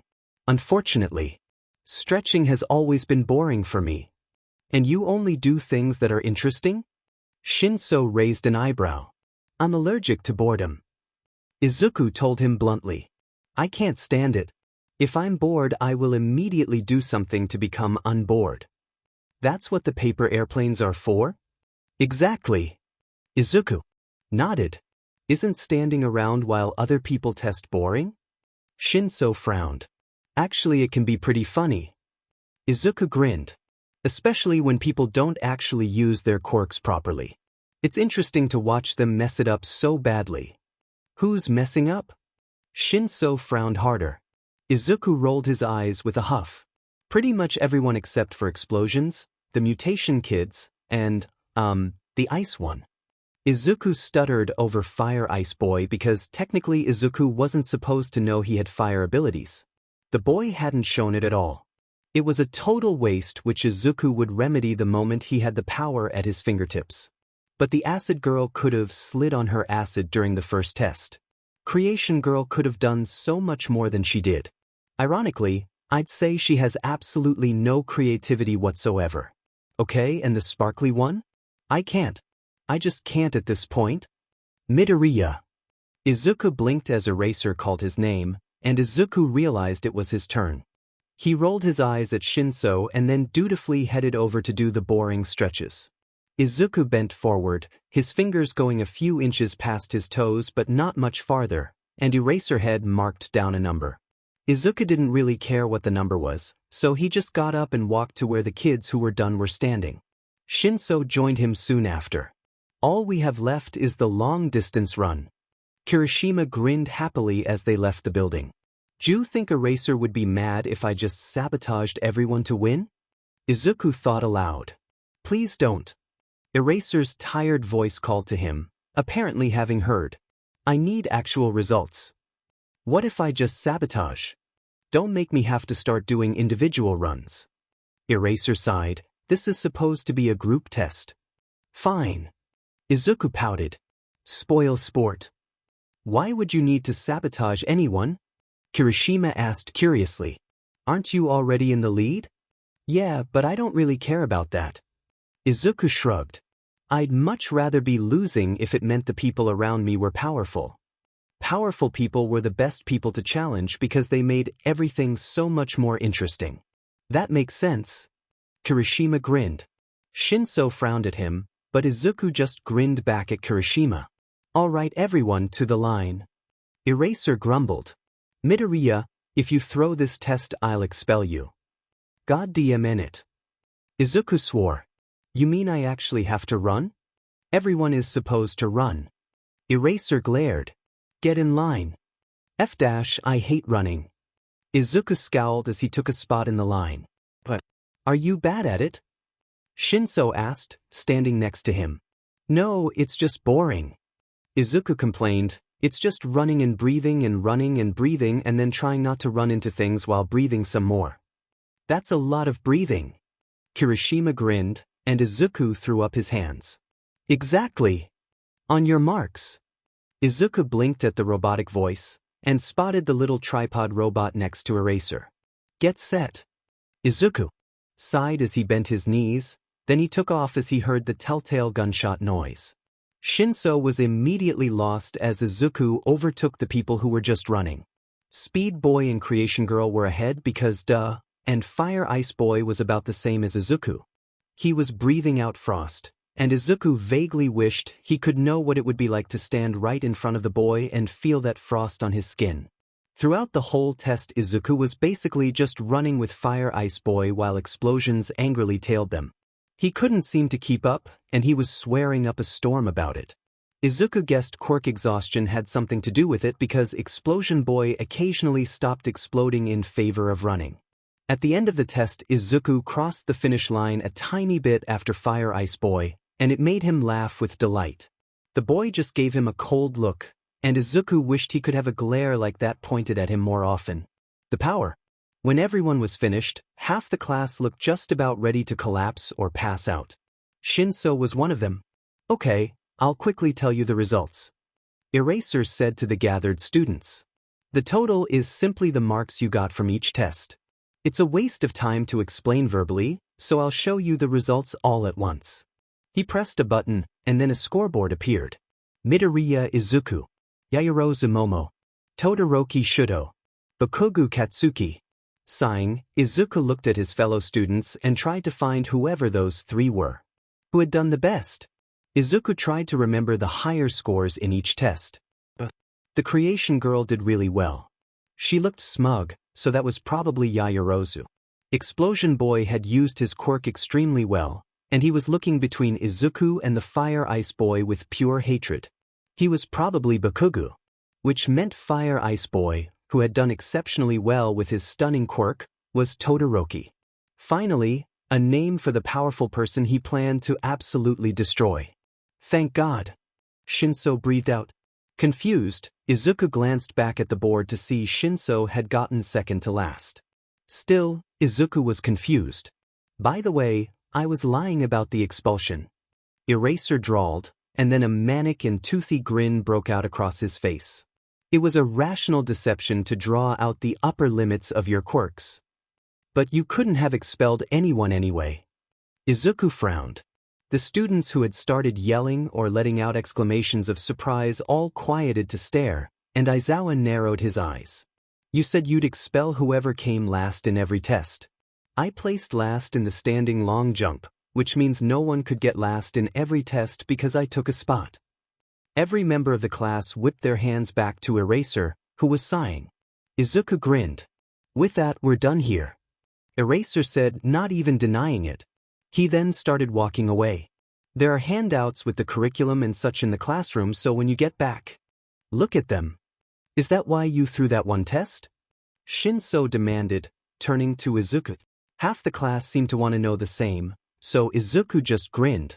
We should get back to the classroom. Izuku answered. I'd like a syllabus. Wouldn't you? He then turned and headed for the classroom, leaving his classmates to stew in confusion. Izuku knew the truth, though, and he really did just hate sand. Chapter 6. Izuku wanted to bang his head against a wall, but he settled on keeping a paper airplane airborne for as long as he could. Luckily for him, that meant he could literally just sit there and focus on his airplane indefinitely. Not so lucky, His teachers seemed to believe he couldn't do multiple things at once and kept trying to catch him off guard. Midoriya, can you answer the question on the board? Present Mike asked, gesturing to the barrage of sentences on the chalkboard. Which one of these sentences is wrong? It's number 4. Izuku said, flicking his plane back up as it dipped over the girl with the hearing mutation quirk. And why do you think that? Mike asked as a follow-up. Because putting that wherever you want in the smack-dab middle of a sentence doesn't work. Izuku replied, pushing the plane out of the back corner. It should be used at the end, referring to the object of the sentence. Then his plane flew over Todoroki, which meant Todoroki glanced up and his eyes followed the plane for a moment before he refocused on Mike. Correct. Mike announced with a reluctant thumbs up. Izuku just sighed as Mike moved on, and he continued playing with his airplane. Honestly, even that got boring after a while. Izuku was thinking of using the next class PRD to hit different people with his airplanes to see who could ignore him the best, but then the door slid open and Izuku's least favorite hero appeared in the doorway. I am coming through the door like a normal person. All Might hung off the door frame for a dramatic moment as the class gasped in apparent excitement. It's All Might. The electric user whispered with awe. Wow, he really is a teacher here. Kirishima yelled with a happy grin. That's a costume from the Silver Age, isn't it? The frog girl asked as All Might strode for the podium at the front of the room. Its style is so different, Tailboy said in response to Frog Girl. It's giving me goosebumps. Kill me now. Izuku sighed, dropping his head on his desk with a thud. Izuku was ignored as All Might started speaking with that stupidly proud voice and his hands on his hips. I teach hero basic training. It's a subject where you train in different ways to learn the basics of becoming a hero. Well, obviously. All Might's brains would get better use if Izuku plastered them all over a sidewalk. You'll take the most units of this subject. Let's get right into it. This is what we'll do today. All Might dramatically held up a card and yelled, Combat training. Combat? Bakugu yelled. Izuku couldn't see his face, but somehow he knew the boy was grinning. And to go with that are these. Like all things he did, All Might dramatically gestured to the wall as cubbies slowly ejected themselves from said wall. Costumes made based on your quirk registrations and requests you sent in before school started. After you change, gather in ground beta. Hi. The class chorused, and then they all jumped to their feet and practically ran for their costume cases. Izuku snagged his case once the rush was over, and he felt vaguely like throwing up at the thought of wearing an actual hero costume. Worst of all, his dad had designed it and hadn't showed him. Izuku had absolutely no idea what it looked like, and the thought was terrifying. This material is more comfortable than I thought it would be, Shinso said conversationally as he examined his own costume. Izuku was mainly ignoring Shinso as he tried not to blatantly glare at his case while opening it. Holy shit! Izuku exclaimed as he pulled out the costume. It was literally skin-tight, designed to be like a second skin. The fabric was stretchy so it would probably be easy to get on, but Izuku hated tight clothing. Was this torture part of the punishment? That looks cool, man. Kirishima grinned as he glanced at the costume Izuku was just holding in his hands and staring at. So manly. Izuku didn't respond, wrinkling his nose and remaining silent. He was a good actor, but not that good. The skin-tight suit was charcoal black, and it had small yet visible hexagons on the fabric as a sort of fashionable texture. It fully covered him, turtleneck to toes, with the exception of his fingertips. It even had feet attached. Izuku shuddered as he put it on. The saving grace of the horrid bodysuit were the accessories. Izuku was given black knee boots that were a deeper and darker shade of black, along with a cropped jacket in the same void-like shade. He also had a belt with lots of pouches, but it was a bright snow-colored white. Finally was the odd headpiece. It was like a sort of circlet? It was a metal band that went around his head and had a V-shaped over his forehead with an emerald-colored jewel on it that hung down on his forehead. It seemed to be designed with curly hair in mind, so his fluffy curls covered the band in the back. Basically, yeah, it was a fancy and useless circlet. Why was that a part of his costume? Naturally, Izuku hated all of it and wanted to take the whole costume off. Izuku fidgeted with the long sleeves of his cropped jacket as he exited the tunnel, unsure why it was even there when it was open in the front with no buttons or zipper. Izuku then blinked harshly as he exited the tunnel and stepped into bright sunlight. "Well, you look fantastic," Shinso drawled once Izuku had stopped squinting into the light and joined the group. "Did you take so long because you were checking yourself in the mirror?" "No, it's because I absolutely despise skin-tight clothing." Izuku scowled. "But don't like it." "Ah, same here." Izuku turned to face the person who spoke, and realized it was Gravity Girl. "I should have been more specific on my form. Mine ended up being a skin-tight bodysuit too. Hers was mainly black, but it had white sections down her torso and on her biceps decorated with pink accents here and there. She also had a belt, but it seemed purely aesthetic because it framed her hips and made her waist look smaller." "Why did you ask for it then?" Shinso raised an eyebrow at both of them. "I didn't." Izuku snapped. "My brother designed it." Not exactly true, but close enough. He couldn't exactly said it was his dad, since his dad had supposedly abandoned him.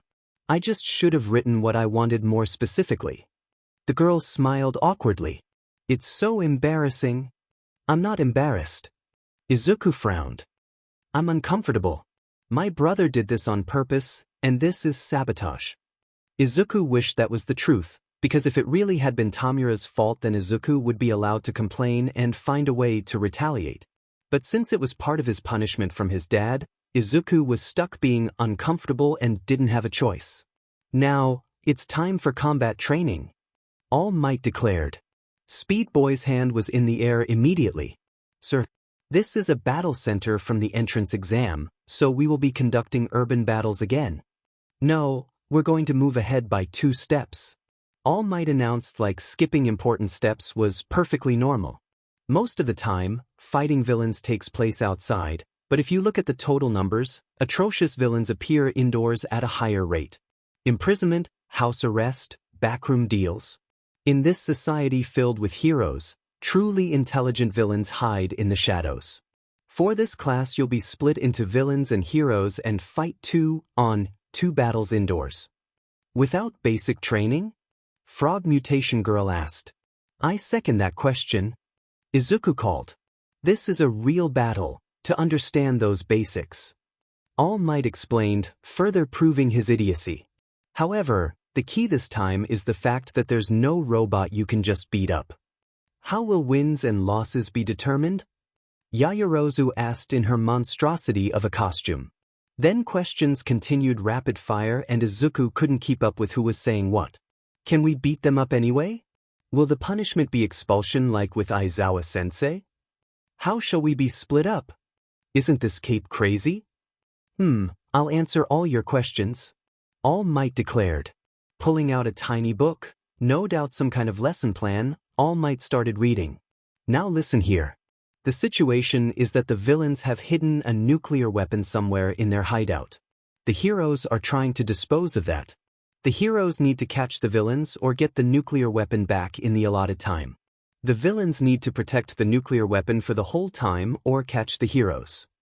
All Might put away the book and held up a box that simply said lots. "Teams and opponents will be determined by drawing lots." "They're being determined so haphazardly?" Speed Boy exclaimed. He sounded a little affronted, and Izuku rolled his eyes. "Heroes team up with other agencies or other heroes nearby if they need help." Izuku answered when no one else did. "That's how I think this exercise is set up, but All Might could have done it accidentally. He knows absolutely jack shit about team-ups." "Midoriya!" Speed Boy gasped, turning to frantically chop a hand in his direction. "You should not." "I couldn't care less about offending All Might even if the world ended." Izuku snapped. "I'm not going to hide my distaste for him just because he's our teacher." The boy seemed stunned to silence, and All Might cleared his throat. "It's fine. Now, let's do this quickly." All Might held up the box, and Izuku was the first one to step forward because the rest of the class was apparently too stunned by Izuku's previous comment to move. They did move eventually though, which was sad. Izuku was sort of hoping one of them would die on the spot. Now that would be interesting. Team A, Todoroki and Midoriya. Team B, Uraraka and Shuji. Team C, Yaoyorozu and Shinso. Team D, Biguanida. Team E, Ashido and Aoyama. Team F, Koda and Sat. Team G, Kaminari and Jair. Team H, Tokoyami and Azui. Team I, Ajuru and Hagakure. Team J, Siro and Kirishima. Izuku immediately headed for Todoroki, who eyed him with mild suspicion and curiosity. Midoriya. Izuku held out a hand. Todoroki looked at him a little blankly, his red hair and blue eye completely covered by fake ice. Todoroki Shuto, he replied, and his voice was as cold as his quirk. Todoroki reached out and shook his hand. Izuku froze minutely when their hands touched, and he even stopped breathing. Todoroki's right hand was cold to the touch, and it made Izuku's blood thrum with excitement. Steel wasn't even active, but Izuku could feel it under his skin begging to be able to let out and reach for Todoroki's quirk. Not yet. Izuku took a deep breath. I will ruin you, Todoroki Shuto. Just you wait. One day when you least expect it. It was only a moment before Todoroki released his hand, and then Izuku could breathe again. He inhaled sharply and yanked his thoughts back to the present, then turned to face All Might. The worthless excuse of a hero had one hand in a box labeled villains and his other hand in a box labeled heroes. The first teams to fight will be these guys. Izuku blinked owlishly at the black ball with a white A on it. Team D will be the heroes, and Team A will be the villains. Everyone else, head to the monitor room. Hi. The class chimed. Todoroki remained silent at Izuku's side, and they both followed All Might to a building with Bakugo and Speed Boy, whose name was apparently Ida. Villain team, go in first and set up. All Might declared. In 5 minutes the hero team will break in, and the battle will start. Yes, sir. Ida yelled, and then he staring at his map like it would speak to him. Young Todoroki, young Midoriya, All Might said as Izuku started to head inside. Try to think from the perspective of the villains. This is pretty close to a real battle. Go all out, don't be afraid to get hurt. You shouldn't be encouraging children to maim each other just because we have Recovery Girl on staff. Izuku said blandly. Not a very good teacher, are you? I wonder if there's even a single thing you're good at. You're a pretty shitty excuse of a hero too. Izuku stalked inside and ignored the sputtering coughs All Might let out behind him. Izuku did relax a little at Todoroki's quiet footsteps following him. Where do you want to put the bomb? Izuku asked, eyeing the massive bomb-shaped object in the middle of the hallway. It doesn't really matter. Todoroki said quietly. Despite the low volume, his voice was firm and bland. I can ice off the whole building for the duration of the battle. Bakugo has an explosion quirk. Izuku hummed. He might break through, but that wouldn't be much of a problem anyway. You could just replace the ice, or I could just push him away. What is your quirk? Todoroki asked blankly. Izuku did not think about the frozen intensity in Todoroki's eyes. He really didn't. It's called push and pull. Izuku answered, activating quirk immune out of habit. I can attract or repel things using my hands. Todoroki narrowed his eyes, but nodded in acceptance. So where would you put the bomb? Todoroki prompted. Probably the 3rd floor. Izuku hummed. If you completely freeze the floors below us, they'll have so much ice to get through that they might never reach us. Any higher than the 3rd floor and you might risk freezing to death. I could freeze this whole building and have no problems. Todoroki said, ice in his tone. Izuku ignored the way his quirk thrummed at the tone. I don't doubt it. Izuku replied. But if we're going with my plan, you wouldn't be freezing the building and making the floors a little slick. You'd be filling each and every hallway and room from top to bottom on the 1st and 2nd floors. That's a lot more ice. Todoroki stared at him scrutinizingly, and Izuku stared back. His eyes were so pretty, and Izuku could imagine the feel of his quirk behind those eyes. Endless ice and fire with no need for breaks because of the perfect balance and achievable homeostasis at his fingertips. All right, Todoroki said, breaking the silence. Izuku resisted snapping his quirk out at his partner when Todoroki ended their little staring contest. Todoroki headed for the door that All Might had presumably closed once they'd both entered the building. Take the bomb to the 3rd floor. I'll find you. Izuku watched as Todoroki's fingertips ran down the wall as he walked, and ice spread wherever he touched. Streaks of ice formed under his right foot, and Izuku turned away as Todoroki started shooting ice in thick layers and completely covered the door in ice. Climbing the stairs and choosing a random room on the 3rd floor, Izuku plopped the bomb on the floor, sat down, shut his eyes, and activated Steel. Ignoring engine and explosions outside, Steel immediately honed in on Todoroki. Steel reached out for the bright light in Izuku's vision, wrapping around it and wishing it could yank the beautiful quirk away. Todoroki's fingers would be useless, no longer burning and freezing, and his eyes would no longer hold such sharp beauty. He would be utterly ruined and destroyed just like Izuku wanted him to be. Todoroki would be lifeless and empty, but Izuku wouldn't be. Izuku would have that power. He would breathe out frost and steam, flames lighting up his left side as ice crawled down his right. He would burn someone alive while their feet were iced to the spot.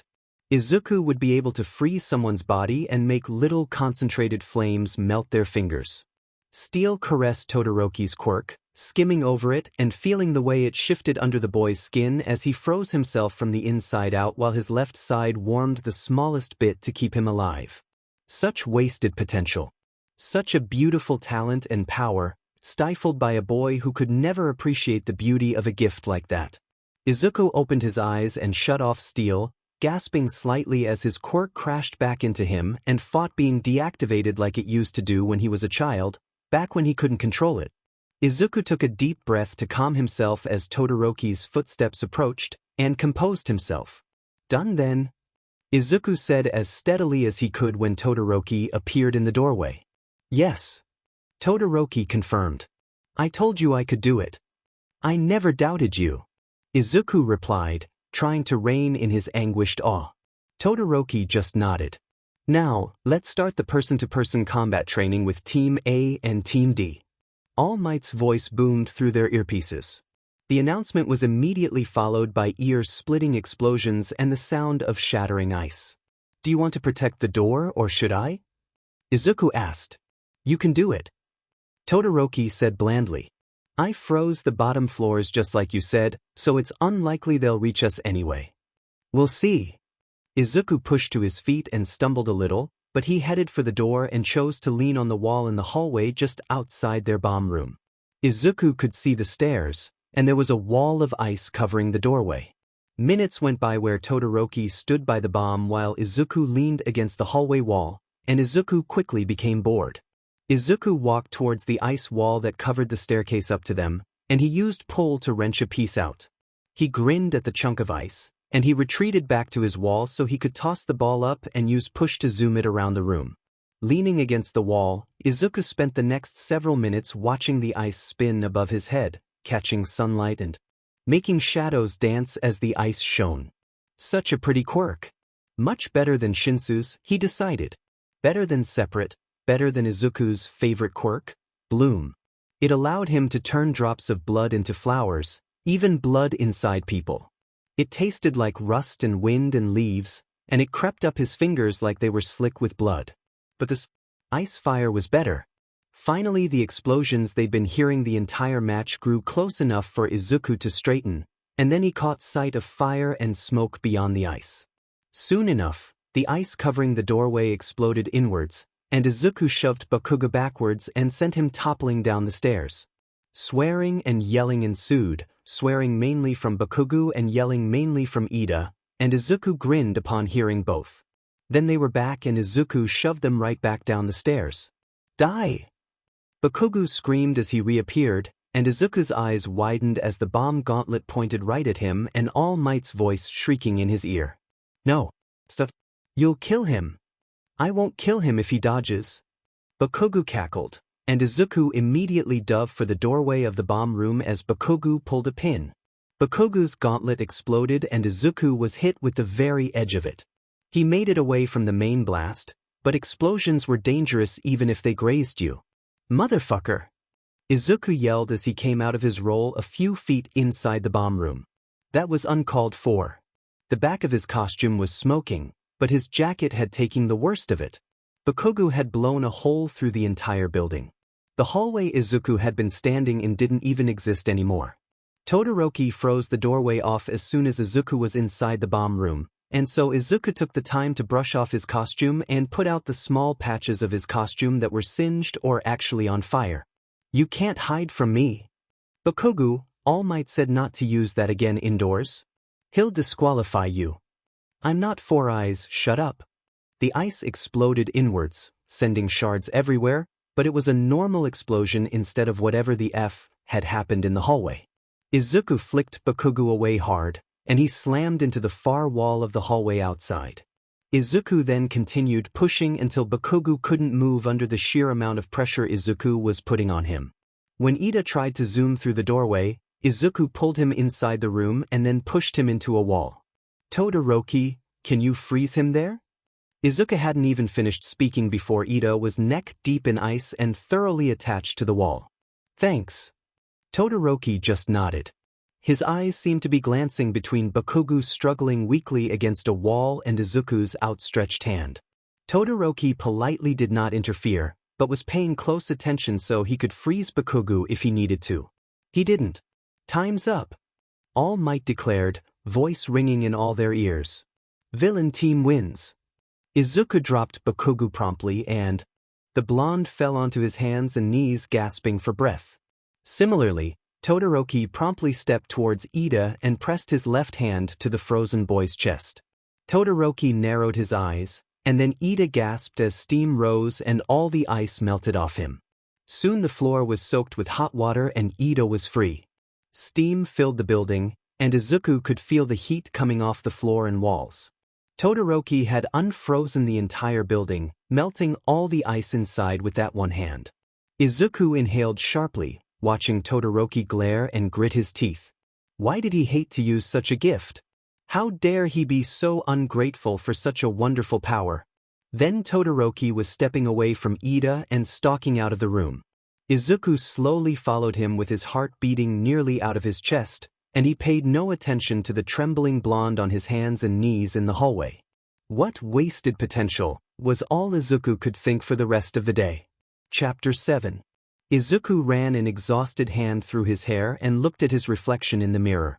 He had little bruises under his eyes, evidence of spending the weekend night out late doing very villainous activities.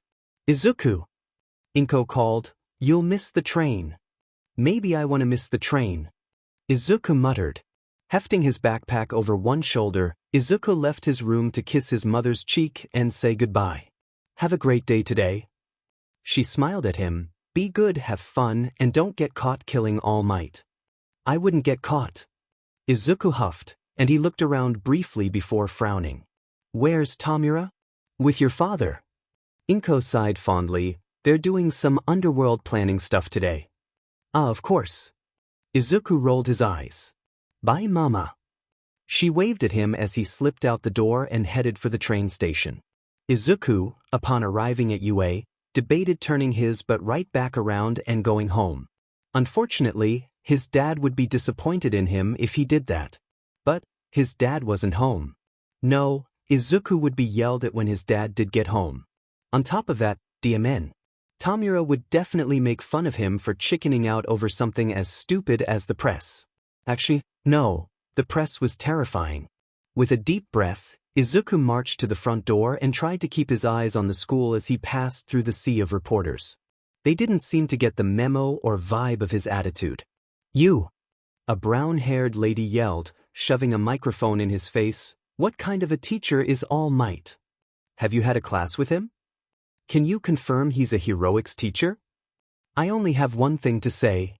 Izuku looked right at the camera and leaned into the microphone. "All Might is..." The reporters, who'd calmed a little when he appeared to be making a statement, immediately exploded with noise. Ignoring them completely, Izuku turned away and walked past the barrier without delay. "Good work on yesterday's battle training. I saw the video and the results." Izawa sighed tiredly. "Bakugo, you're talented, so don't act like a kid." "I know," Bakugo said, looking away with a mild scowl. "Now, let's get down to homeroom business." Sorry about the late notice, but today I'll have you. Aizawa paused, either purposefully or to check his notes, and then sighed again. Decide on a class representative. I want to be class rep, pick me. Kirishima said immediately, standing up and slamming a hand on his desk. Me too. The electric user said. Was his name Kaminari? I want to do it too. Hearing Quirk raised an enthusiastic hand. It's a job made for me. The one with the laser, Quirk said, winking. I'll be the leader. The acid one said, jumping in front of Sparkles and interrupting him. Let me do it. Me. Bakugu screamed. God, will this torture ever end? Izuku groaned, dropping his head on his desk. If they didn't shut up, he was going to risk his dad's wrath and murder someone. Silence, please. The boy Izuku had fought, Ida, called everyone's attention loudly. It is a job with the serious responsibility of leading others. It is not a job for just anyone who wants to do it. It is a calling that requires the trust of those around you. If we want to use democracy to decide on a true leader, then we should hold an election to choose one. Despite his words, Ida's hand was rammed straight up in a way that suggested he desperately wanted the position. Why did you suggest that? The electric user frowned. We haven't known each other for that long.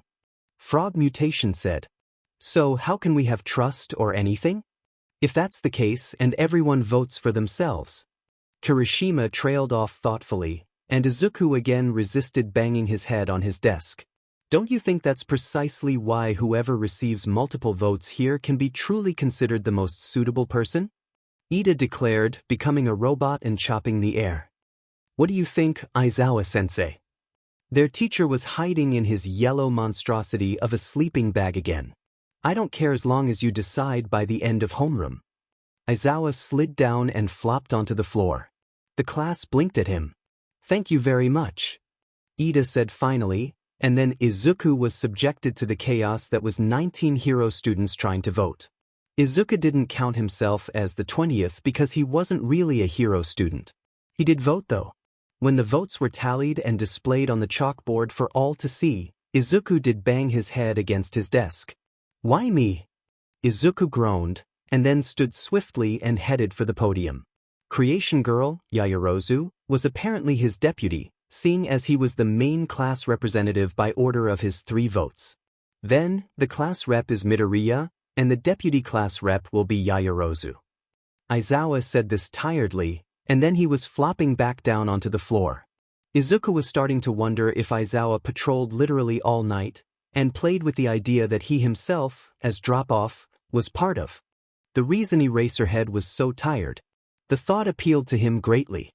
Ah, thanks for your votes. Izuku grinned. This should be rather interesting. Despite shuddering at the thought of being a leader for the hero kids, it was beyond funny they thought he was the perfect example of a model heroic student. It couldn't have been further from the truth. We'll do our best. Yaoyorozu said politely, bowing a little. Izuku copied her, albeit a bit sarcastically, and grinned at the class. That might not be so bad. Frog Mutation croaked.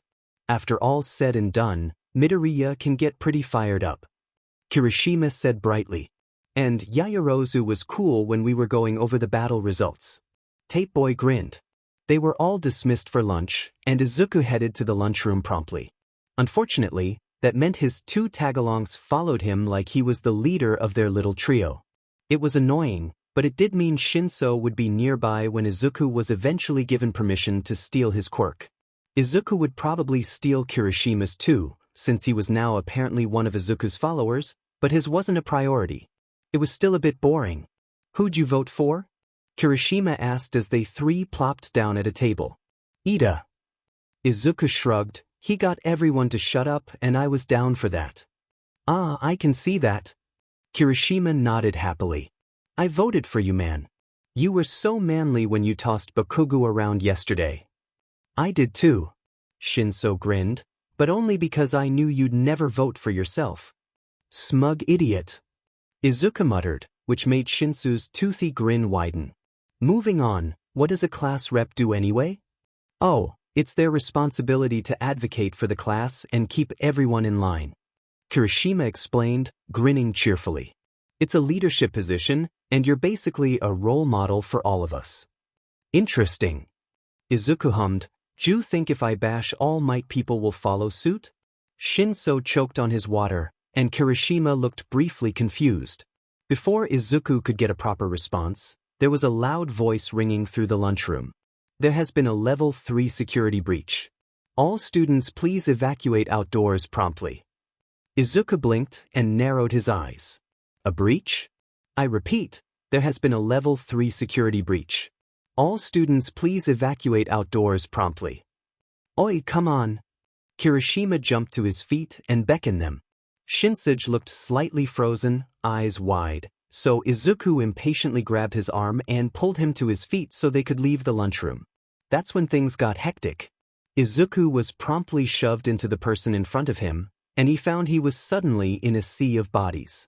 There were people all around him, and he did not appreciate the elbows and knees and arms hitting him every which way, but he reached his wit's end when some random guy grabbed him by the waist as a sort of anchor so as not to be jostled so badly. "Not okay, dude. Stop." Izuku pushed everyone away, shoving people against the walls and even propelling some people into the air. He glared around at them, grateful for the brief stunned silence and the wide 3-foot radius of empty space surrounding him he'd cleared.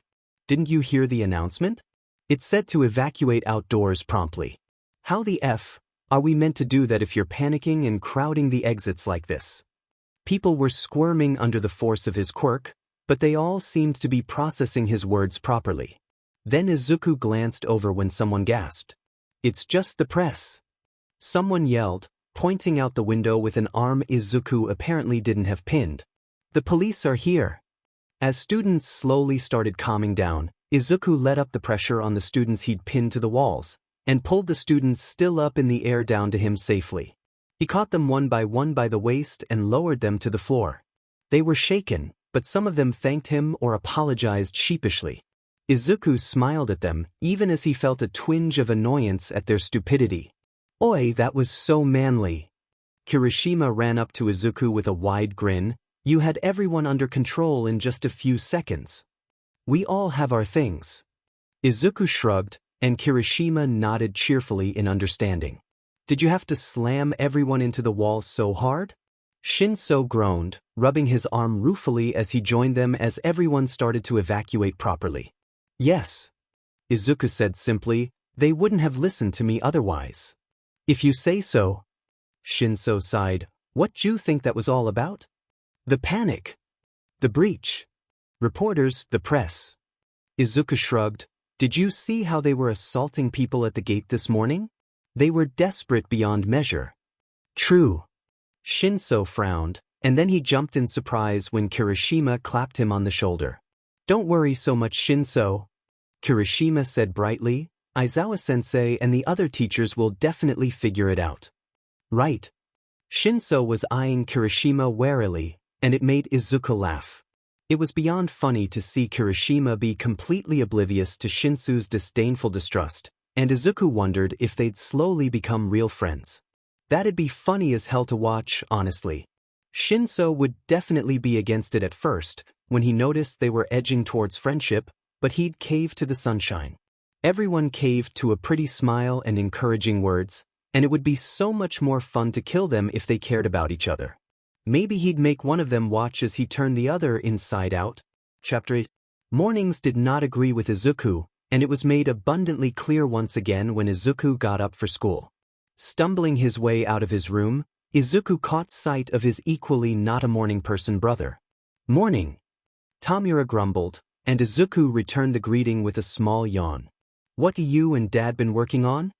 Izuku asked tiredly, rubbing his eyes as he and Tomura both went into the bathroom to brush their teeth at the same time. "None of your business," Tomura mumbled, more asleep than awake. Izuku had to take the toothpaste away from him when he just continued squirting it all over the counter. His brother gave him a dirty look for it. Fine. Izuku sighed, and he went about brushing his teeth as normal. Tomura slowly became more awake, and Izuku repeated his question when they both sat down for breakfast with their mother. "Some of Doctor's experiments are coming along nicely," Tomura said, giving Izuku a better answer now that he wasn't as tired. Dad has been letting me see the facility more often. Ew. Izuku wrinkled his nose, and Tomura snorted. That's why I didn't invite you, jerk. Hey, I was just curious. Don't pry so much. I do not pry. Boys. Inko interrupted with a sigh. They both gave a chastised look before glaring at one another and finishing their breakfast. Izuku was finally ready to leave, saying goodbye to his mother, when Tomura threw something at him. Here, he called, and Izuku barely managed to catch it away from his face with so little warning. Tomura! Izuku complained while his brother laughed and his mother covered a snort. Dang, I was hoping to get you in the face. Jagat, you aimed at my face on purpose? Dearest brother, I have cured your boredom and this is how you repay me? Tomura turned away with a fully offended expression. For shame, Izuku, for shame. Ha ha, very funny. Izuku said sarcastically as he rolled his eyes, then he fully examined what his brother had chucked at his head. It was a Rubik's Cube. You didn't. Izuku gasped, spinning one of the rows a few times to move the brightly colored blocks around. I most certainly did. Tomura grinned. I hope you find it entertaining. Something in Tomura's expression was layered with older brother mischievous intent, which didn't bode well. That wasn't suspicious at all. Izuku narrowed his eyes. If it explodes, I'm telling Dad. I wouldn't send you to school with a bomb. Tomura rolled his eyes. Besides, Mother would kill me. Yes, I would. Inko eyed him for a moment, but then she turned and smiled at Izuku. Go on, you'll be late. You always say that and I'm never late. Izuku huffed. That's because I tell you that before you're late. Inko laughed. Now, off with you. Bye, Mama. Mura. Izuku grinned, and then he was off. The first thing Izuku noticed before basic hero training, gross, was that Aizawa actually seemed to be awake when he moved to stand at the podium. For today's hero basic training, it's turned into a class with 3 instructors, All Might and me, and one more person. Aizawa announced. Oi! Someone threw their hand up in the air. It was Tape Boy. Izuku remembered from the battle trails that his name was Siro. What'll we be doing? He wasn't even finished asking before Aizawa held up a card labeled Rescue in blue font. Disasters, shipwrecks, and everything in between. Aizawa said, it's rescue training. Rescue. Kaminari, the one who SCKED at using his awesome electricity quirk, said it with an odd inflection. Looks like this'll be a lot of work too. Right? Acid Girl, Ishido, agreed readily, bouncing in her seat. Idiots, this is the duty of a hero. Kirishima cut in, as sunshine as ever. My arms are ready to rumble. No one can beat me in the water, Karo Karo. Izuku was a little weirded out by the noises the frog girl made, and resolved to kill her one day. Maybe he'd take her quirk just so he could watch her body slowly fall apart at the seams until there was nothing recognizable left as he tore the mutation out of her body. Bad Izuku, no murder at school. Hey, I'm not done. Aizawa grunted. The irony of just how done he really wasn't lost to Izuku. You can decide if you want to wear your costume or not this time. With the press of a button, the monstrous costume case cubbies came open and Izuku resisted a shudder. Because there are probably costumes that limit your abilities too. The training will take place off campus, so we're taking a bus. That is all. Start getting ready. Hi. The class chorused, and they all stood to retrieve their costumes. Aren't you grabbing your costume? Kirishima asked excitedly when Izuku made for the door without it. It was so cool, man. It suits you. Izuku was tempted to kill him just for that comment. Fine. Izuku muttered, then pulled the case off the rack and into his hand. Kirishima grinned happily. Izuku ended up on the bus between Kirishima and Shinso, which really was the best outcome compared to his other choices. At least this way he wasn't tempted to murder anyone more than usual. He was used to them by now, which was a horrifying thought. The bus ride seemed to take forever, and Izuku was forced to chat pleasantly with his classmates as they all gushed over each other's quirks. Eventually, it got around to him. The way you anchored yourself to me back at the quirk assessment was awesome. Kirishima grinned. How'd you do that anyway? Gravity user, Uraraka asked as she tilted her head. My quirk, push and pull, is centered in my hands. Izuku lied, clicking on quirk immune habitually. When I use pull on something heavy or sturdy, I can either focus on pulling myself to it or it to me. It's not hard. That's so cool. Ashido squealed, and Izuku nodded along as the conversation moved on to other classmates.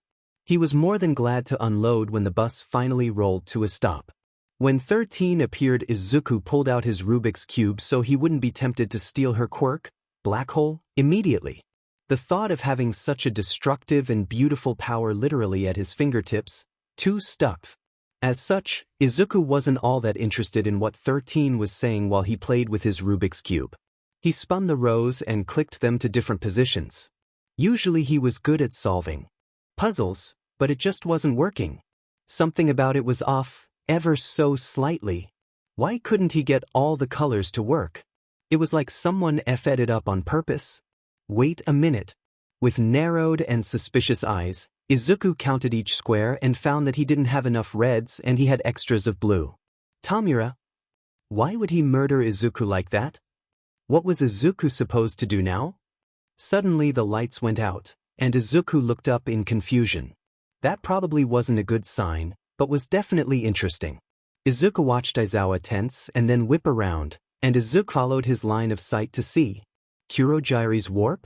Ominously, a single pale hand reached from the portal and a person stepped out. Izuku couldn't see very well, but the mop of blue hair was almost definitely his idiotic and slightly murderous older brother.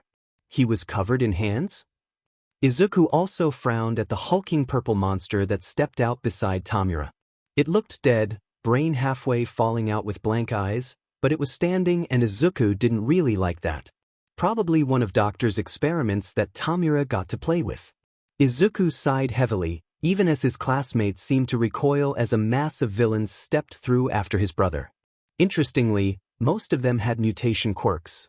That meant Tomura was planning on trying to take down Eraser. But what was the point?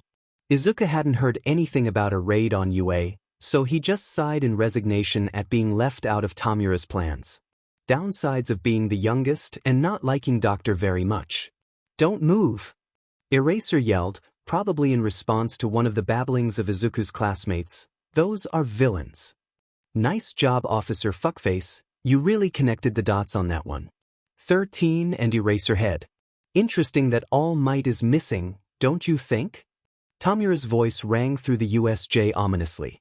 It made Izuku blink in surprise, because his brother never spoke like that.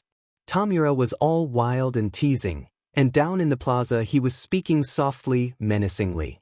Was he just here for fun then, to throw everyone off and get attention? Honestly, yeah, that sounded like Tomura.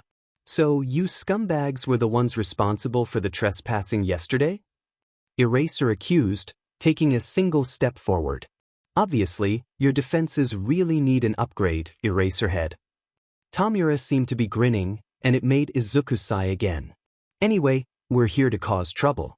How will you handle us, oh great teachers, pro-heroes of UA? Yep, called it. Tomura broke into UA for attention. Figures. Villains, no way. Kirishima exclaimed, there's no way they could break into a hero school. They sort of just did. Izuku deadpanned. Sensei, what about the trespasser sensors? Yaoyorozu stepped forward, and 13 glanced backwards at her. We have them of course, but did they only appear here, or around the whole school? Izuku turned immediately at the sound of Todoroki's soft voice. Either way, if the sensors are not responding, that means they have someone with a quirk that can do that. An isolated area separated from the main campus, during the time when a class is supposed to be here. They might be fools, but they're not dumb. This surprise attack was carefully planned with some sort of goal in mind. Everyone was stunned into silence, and Izuku sighed. Wow! He breathed, not taking his eyes off Todoroki. Izuku couldn't wait to take that beauty and destroy it, leaving Todoroki with nothing but emptiness. What? Shinso hissed. Did you even hear him? Izuku asked, not even glancing at Shinso. He's so cool. Don't tell me you want to befriend him? Shinso recoiled. You said you don't do friends. If you want to call it that, then sure, yes, I want him to be my friend. Izuku shrugged. Congratulations, you're my first friend. I already said you were stuck with me on, like, day one. Despite the circumstances that were absolutely terrible, of course, villains, oh no. Shinso beamed in excitement at him. Did people really care about being friends that much? That was hilarious, especially because it wasn't even real friendship. Izuku wanted Shinso around for his quirk, and Izuku wanted around Todoroki because of his quirk. Shinso belonged to Izuku, and Todoroki would be Izuku's greatest masterpiece when he was done with him. Apparently, during their little conversation, Eraserhead had said something to 13 and the class, so they were suddenly supposed to be running away. Of course, little hero students get traumatized by villains, run away. Izuku jogged with the class, Shinso seemingly sticking with him by sheer determination, and then Kurogiri was abruptly and directly between the class and the door. Well, good luck hero students, you're effed. I won't let you get away. Kurogiri produced his yellow eyes in the looming mist. Nice to meet you. We are the League of Villains.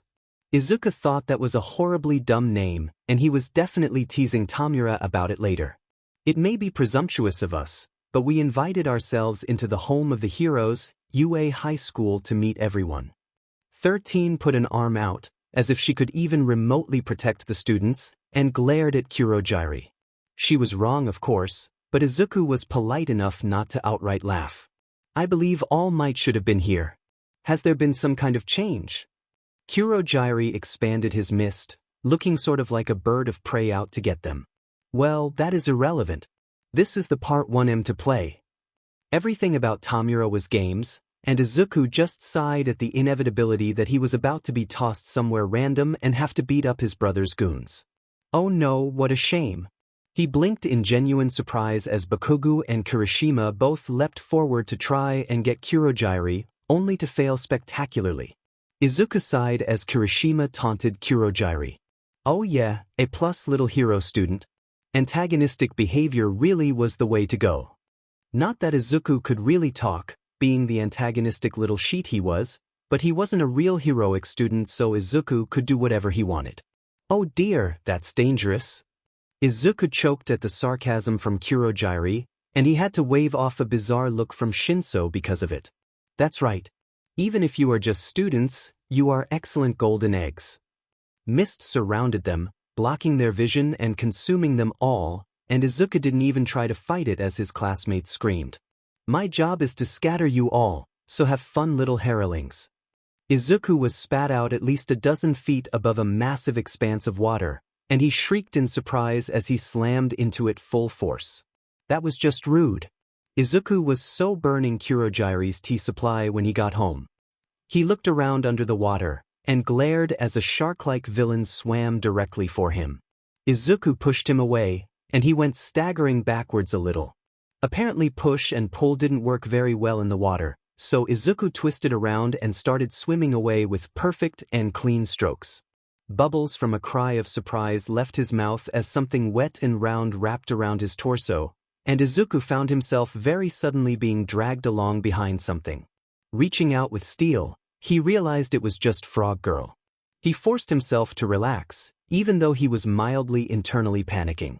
He was only allowed to use push and pull at school, so he might genuinely not be able to beat the Frog Girl in the water. It didn't really matter because they were supposedly on the same side, but it was a terrifying thought nonetheless. She gently placed him on the deck of a boat, which he assumed to be in the center of the water zone. They were definitely still in the USJ, which was nice of Kurogiri. He could have shipped them off to Timbuktu and been done with it. Maybe his tea supply was safe. Frog Girl climbed up the side of the boat, and Izuku gave her a hand up that she probably didn't need but accepted anyway. Thanks, Frog Girl. He nodded to her. Call me Tsu. She croaked. Okay. He shrugged in acceptance, and then he tapped his chin in thought. Izuku decided he should just think of his brother's goons as real enemies, and turned to Tsu. Well, I think the villains are idiots or uninformed.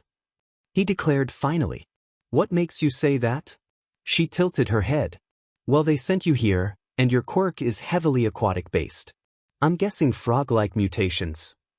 Izuku said, gesturing to her, everything. Didn't need an analysis quirk to figure that one out. Karo! Sue blinked in surprise. You're right. If they knew that I was a frog, they probably would have thrown me into that fire zone over there. She pointed to one of the ominous domes, specifically the one covered in red and orange flames. Ah, yes, frogs are sensitive to temperature. Izuku nodded. Okay, so how do we use that? Not the temperature thing, the obliviousness of our enemies. Well, I'm more mobile in water, but I can't take all of them at once if they surround me. Karo. Sue admitted, placing one of her elongated fingers on her chin. They both peeked over the edge, and Sue made a croak of anxiety as they were firmly surrounded by yelling villains. Izuku pulled Sue down and away from the edge, making them both crouch on the deck so the villains couldn't see them. Okay, what if I caused a distraction? Izuku suggested, whispering slightly. I could jump in the water and pretend I'm running for it. I'm a pretty fast swimmer, and I can use push to shove them away from me. It's not perfect, but it might allow you to slip in the water unnoticed and take a few of them out. It's dangerous. She croaked quietly, tilting her head. Let me tell you more about my quirk. Izuku nodded in acceptance. I can jump high, stick to walls, and stick my tongue out up to about 20 meters. I can also spit out my stomach and wash it, and secrete toxic mucus that actually just stings a little. Sue took a moment of pause before adding, the last two are practically useless, so you can probably forget about them. Okay, as I said on the bus, my quirk is called push and pull. Izuku realized he still had quirk immune active. I can push or pull things towards or away from me telekinetically with my hands. She nodded easily. You'd have to stop swimming to propel the villains away from you, then, right? Karo. That's right. He confirmed. Can we try it? If it doesn't work, then there's no harm in just coming back to the boat and trying a new strategy. But if you have to choose, get yourself out and just leave me behind. It's not like any of the villains could really beat Izuku if he didn't let them, but they could definitely try. If I'm seen, I'll come and get you out right away. Sue said firmly. Izuku sighed, but he didn't push it. Alright, now, I'll just jump right in the water and you can climb down the side once their attention is on me. Sue nodded firmly, and Izuku took a deep breath before standing and jumping to stand on the rail. Oh no! We're surrounded! Izuku cried, dramatically putting his hands on his face. I'm so out of here!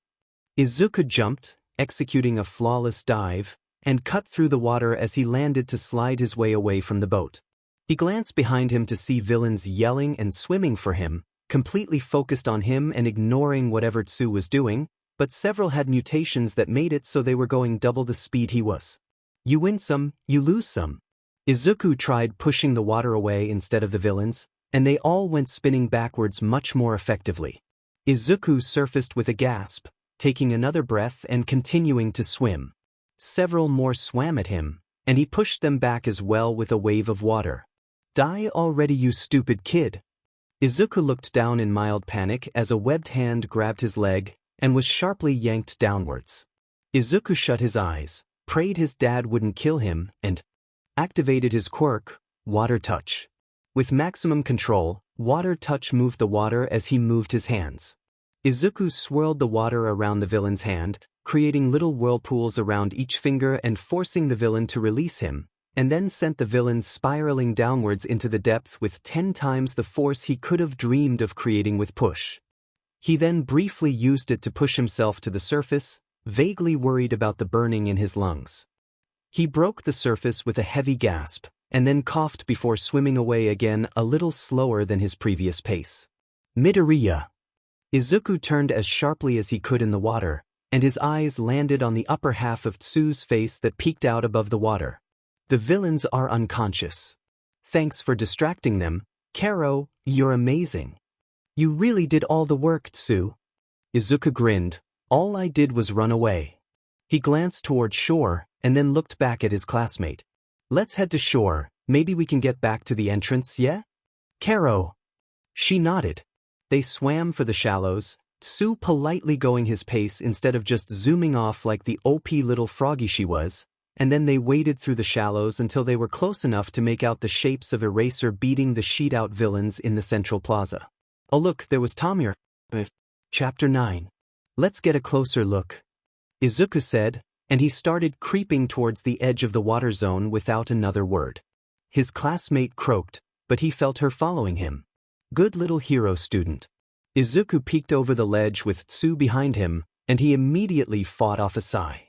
The villain with the hand covering his face was definitely Tomura. Izuku had already known that, but the hair up close was even more unmistakable. Mop head 100%. Stay here, I'm gonna stall the villain until backup can arrive. Izuku whispered, turning to Tsu, if you try to follow me I'll just push you away. Got it? Stay put. She scrutinized him. I think this is a bad idea, Karo. Tsu croaked. I'm not planning on fighting, just talking and pushing the villains away from Aizawa-sensei. He lied. If Aizawa hurt Tomura, Izuku might have to blow his cover right then and there. I don't like this. She told him blandly, I'm going to get help. Then she bounded off through the water and away the next moment. Well, leaving was fine too. Izuku turned back to the central plaza and saw his brother running directly for Eraserhead. Izuku really wished he could use a hearing quirk, because his brother seemed to be mumbling, but he'd already broken his dad's rule of only using his 2 designated quirks and he didn't want to risk it again. Eraserhead charged as well, and Izuku held his breath as Eraser's scarf shot out. Tomura grabbed it and yanked, pulling the hero closer, and grabbed the elbow that was moving to his stomach. Izuku passively watched as the elbow started flaking away, and clenched his teeth as Eraserhead punched Tomura in the face. Tomura went down, falling on his but as Eraser leapt backwards with a crumbling elbow, and Izuku resisted jumping up to help his brother. Izuku trusted Tomura, and tried to reassure himself that brother would be fine. He was capable enough to handle one pro. It was satisfying that Eraser had no time to breathe, though, being immediately attacked by more of Tomura's minions. Where the hell did Tomura even find that many low-level villains to bring anyway? Tomura's beast slammed Eraserhead into the concrete, and yellow goggles cracked as they flew off the hero's face. Eraser's head was bleeding, and his arm was twisted and broken, but otherwise he was fine. Izuku sighed, climbed the ledge and headed towards the plaza. Time to talk to his brother. Tomura turned and promptly laughed. Probably because Izuku was soaking wet, and his curls were dripping water absolutely everywhere. As he approached, Izuku activated Quirk. Muffle. It didn't completely mask whatever they said, but it did turn nearby ears and hearing quirks away so conversations could remain private. People could theoretically hear them if they were close enough, but Aizawa was a ways away and struggling against the monster that had twisted his arm like putty in his hands. What are you doing here, Mura? Izuku sighed, putting his hands on his hips. This is a field trip. Izuku gestured to the building they were in. I wanted to see you, Tomura said brightly, grinning behind the hand. Eraserhead screamed from behind them, and they both briefly glanced back to see that Eraser had tried to erase the monster's quirk and gotten his other arm smashed in retaliation. Okay, what's with the getup? Izuku moved on and gestured to Tomura. At home, his brother wore gray sweatpants and black hoodies. As he stood before Izuku, he was wearing 2 short leggings and a too loose black shirt. Not to mention the various hands decorating him. Dad said I needed a costume. Tomura rolled his eyes. I said my normal hair color would be enough, but he didn't think so. Thus my face being covered, and the extra hands are just for pizzazz. I can't believe you just said that. Izuku face-bombed, making his brother cackle. Anyway, why are you attacking? What's the excuse? Well, I wanted to see if Eraserhead was a proper teacher, and he looks satisfactory to me. Tomura nodded to the hero who was still struggling underneath the purple monster. His arms were messed up, but he was conscious still. But I told my underlings we were killing All Might, so there's that. Really, I'm just here to play with Eraserhead and give Nomu some XP. Oh right. I'm guessing this is from Dr. Izuku grimaced at the creature. You called it Nomu? Oh yeah, Doctor gave him to me. Tomura grinned. Apparently Dad's been letting him experiment again, and he's been having Dad give these guys multiple quirks. They're key to mindlessly obey us. Well, mainly me, but also you. Dad added you as an admin too, even though I'm player 1 and his successor. You think I want a brain-dead monster? Izuku made a face. You can keep it. Shigaraki. Kurogiri appeared next to them, and Izuku was immensely relieved he hadn't said Tomura anywhere near where Eraser could possibly hear them. 13 is incapacitated, and a student escaped. Tomura sighed. Well, I guess this level is nearly over. He turned to grin at Izuku. Here, I want to show you something first. I have a bad feeling about this, but what is it? Izuku sighed warily. Tomura laughed brightly. Nomu, pick my brother up gently. Tomura ordered. In a flash, Izuku was suddenly swamped by purple arms and he cried out lightly in surprise. Nomu had picked him up, tucked him into his arms, and pinned him to his muscular and very purple chest. See? He's OP as hell. Izuku glanced at the pro who was no longer restrained. Aizawa was on the ground still, conscious with blood running down his face, but he wasn't really moving due to his mangled arms. He wasn't a threat, so Izuku turned back to his brother. Very nice, Mura. Izuku rolled his eyes, squirming futilely in Nomu's grasp. Now, if you're leaving, let me. Tomura, Izuku, and probably everyone in the USJ, collectively froze as the doors up by the entrance exploded inwards. Ominous footsteps rang out, and then suddenly All Might appeared from the smoke. It's fine now. All Might declared, making both brothers frown. I am here. There was no bravado, no confidence, only radiating anger. Ah shit, you need to get out of here. Izuku said to his frozen brother. Izuku, I'm using you as a hostage. Do you mean it? Seriously? Say, Tfanji sheet, if you're actually hurt, okay? Now, deactivate muffle. Tomura ordered. I know you used it to talk to me. Turn it off. Am I that predictable? Izuku muttered, but he turned it off. Tomura then turned to All Might with a crazed grin. Oh, we're getting a continue now. He announced, come meet your death, trash of society. His goons were mostly standing again, after recovering from whatever Aizawa had done to them, and then they were promptly knocked down again. All Might moved in a blur, but then he was standing still with a groaning Aizawa in his arms. He whispered something to the hero, and then he darted back up the stairs to place Izuku's teacher safely away. Nice of him, really. Don't come any closer, All Might. Tomura yelled with a grin, I have this little green kid as a hostage. He cackled then, probably because of Izuku's completely done with life expression. Oh no. Izuku deadpanned, whatever shall I do? Save me, All Might. Oi, do you want to die? Tomura turned to Izuku as if he were confused by his sarcasm. Nah, I just hate the thought of being saved by All Might. I mean, yuck. Izuku made a face of disgust and Tomura laughed. I like this one. Tomura grinned, turning back to All Might. I'll make a deal. I'll go peacefully, leaving all your students unharmed, but get to keep this one. Never! All Might yelled, clenching his fist. Release young Midoriya. He charged, Carolina. Nomu. Tomura murmured. Smash. Suddenly Izuku and the Nomu were between All Might and Tomura, and Nomu's arms only barely shielded Izuku from the heavy wind attack. Jesus! Izuku yelled dramatically, watch it, All Might. The hero backed up, metaphorical sweat on his face as he realized how deep the sheet he was in was, and glared at Nomu. Release young Midoriya. All Might ordered again, gritting his teeth. No, I don't think so. Tomura said from behind Izuku, voice soft and dangerous. What will you do, All Might? Let us leave with a hostage to keep, or risk killing him trying to fight Nomu? Izuku didn't really see the angle his brother was playing at, but the way he said it made Izuku genuinely sure Tomura had a plan. Both ways, he had an idea. Which meant there was a 50-50 chance Izuku was gonna get his butt kidnapped. Fantastic. I'll never abandon those I can reach. That's what it means to be a hero. All Might yelled, I won't let you take him, and I will defeat you. A shame. Tomura whispered. Nomu, fight All Might, but keep the little green boy safe, okay?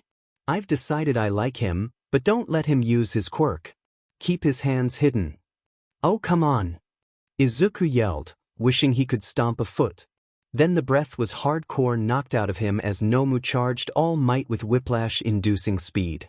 Izuku was put under the Nomu's arm, sort of tucked away in his purple armpit and pinning him there with an elbow, but the Nomu had both hands free to attack. Obviously the arm pinning Izuku in place couldn't extend fully because his elbow was the only thing keeping him from dropping Izuku, but he seemed to be managing wonderfully. It also helped that Nomu was immune to All Might's attacks, of course. One punch grazed the Nomu's arm and wind whipped across his face, making Izuku cry out in mildly genuine fear. All Might's power was seriously no joke, and he didn't exactly want a front-row seat to see it in action. All Might hesitated at Izuku's shout, and that gave Nomu enough time to sink his claws into All Might's side. The hero stiffened, grabbing the hand and trying to pry it off, but that was when Kurogiri arrived. All Might sank into the ground through a swirling purple portal, stopping waist deep, and he started struggling madly to get the hand out of his side. This is good, Kurogiri. Tomura laughed lightly. It's an unexpected opportunity. Izuku was then shifted in Nomu's hold, presumably because he'd started to slip, and he suddenly found himself thrown over Nomu's shoulder like a sack of potatoes, held there by Nomu's hand on his back pressing Izuku's stomach into the Nomu's shoulder. His hands were pinned under his stomach, so Izuku couldn't do much more than squirm. The Nomu's other hand was still deeply embedded in All Might's side.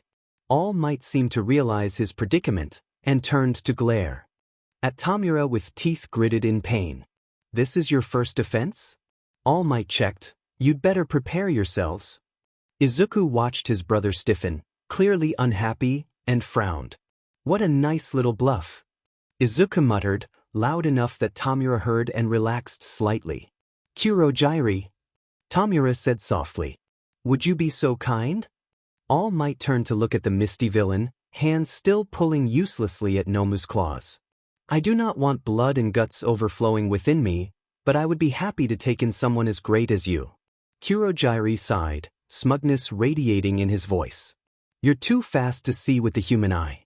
Restraining you was Nomu's job, and now that your body is halfway through my portals, closing the gate and tearing you apart will be my job. All Might gasped, staring down at the portal around his waist, and Izuku resisted a smile as he looked upon the panicked face of the number one hero. Unfortunately, Izuku did not get to witness All Might's imminent death, because Bakugo came out of nowhere and slammed into Kurogiri with an explosion to the neck brace.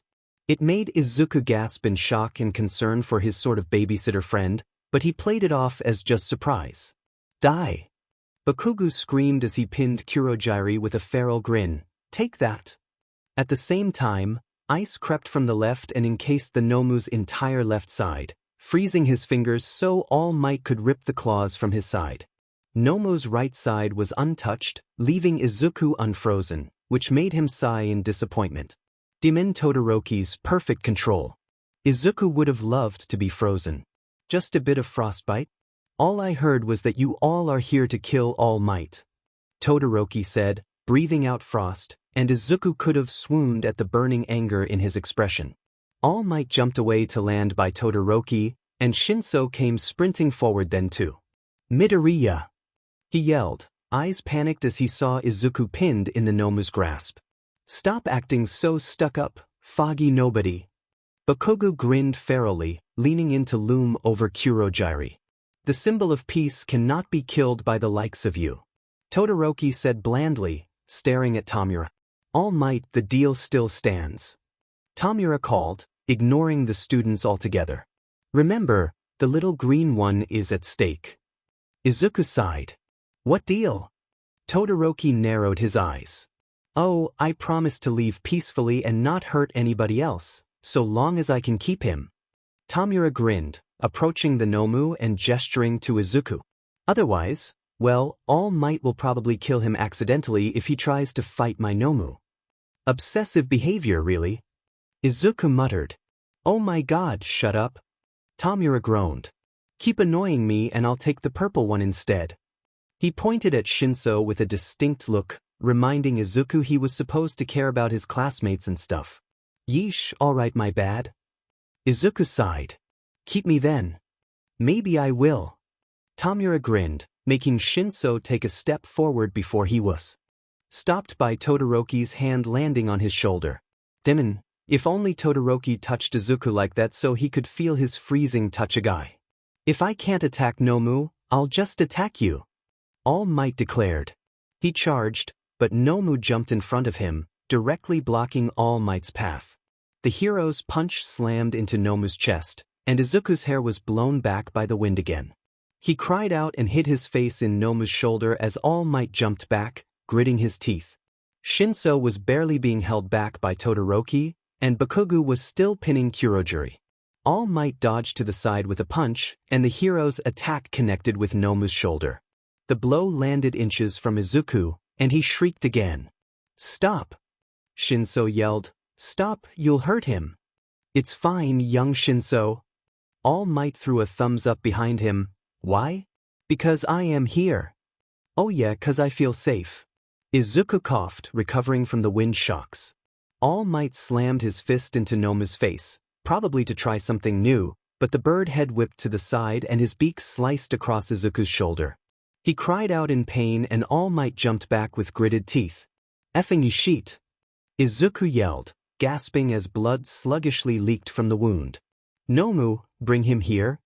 In a flash Izuku was dumped on the floor at his brother's feet, laying on his uninjured side, and Tomura crouched down to place 2 fingers to the wound. His eyebrow twitched in concern and mixed guilt, but Izuku just shook his head. It's just a scratch. Izuku lied quietly in reassurance. He kept his hands under his back so he had an excuse for why he wasn't shoving Tomura away. Ah, symbol of peace? Tomura smiled tightly, standing and stepping forward so Izuku was behind him. You just willingly got a hostage injured. Some number 1 hero you are. Nomu, retrieve our exit gate. Izuku gasped as he saw the Nomu disappear and then someone went flying backwards. When the dust cleared, Izuku spotted Bakugo safely a few feet from Todoroki and realized the person Nomu had sent flying was All Might. What? Shinso exclaimed, staring. If Bakugo is fine, then that was... Todoroki was also staring, and Izuku finally could see where All Might had ended up. He was over a dozen feet away. So you protected the child? Tomura asked softly, tilting his head. It looked creepy with the hand covering his face. Don't you know how to hold back? All Might coughed. They're just children. It was to rescue my companion, I had no choice. Tomura answered easily, gesturing to where the Nomu had successfully freed Kurogiri. What about you? I'm not the one who hurt this child. Tomura gestured to Izuku, who dramatically glared. Besides, violence for the sake of others makes it admirable, right, hero? You know, I'm angry. I'm angry at this world that categorizes the same violent acts as heroic or villainous, deciding what's good and what's bad. Tomura turned around to glance at Izuku with a grin. You punched a villain and hurt a hostage and it was heroic, right?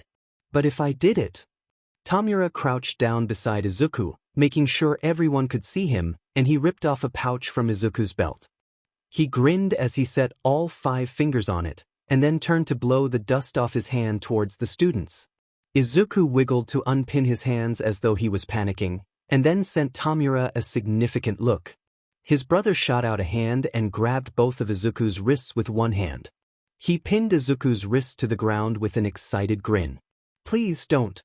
Shinso cried out in panic. Tomura raised a challenging eyebrow at Shinso.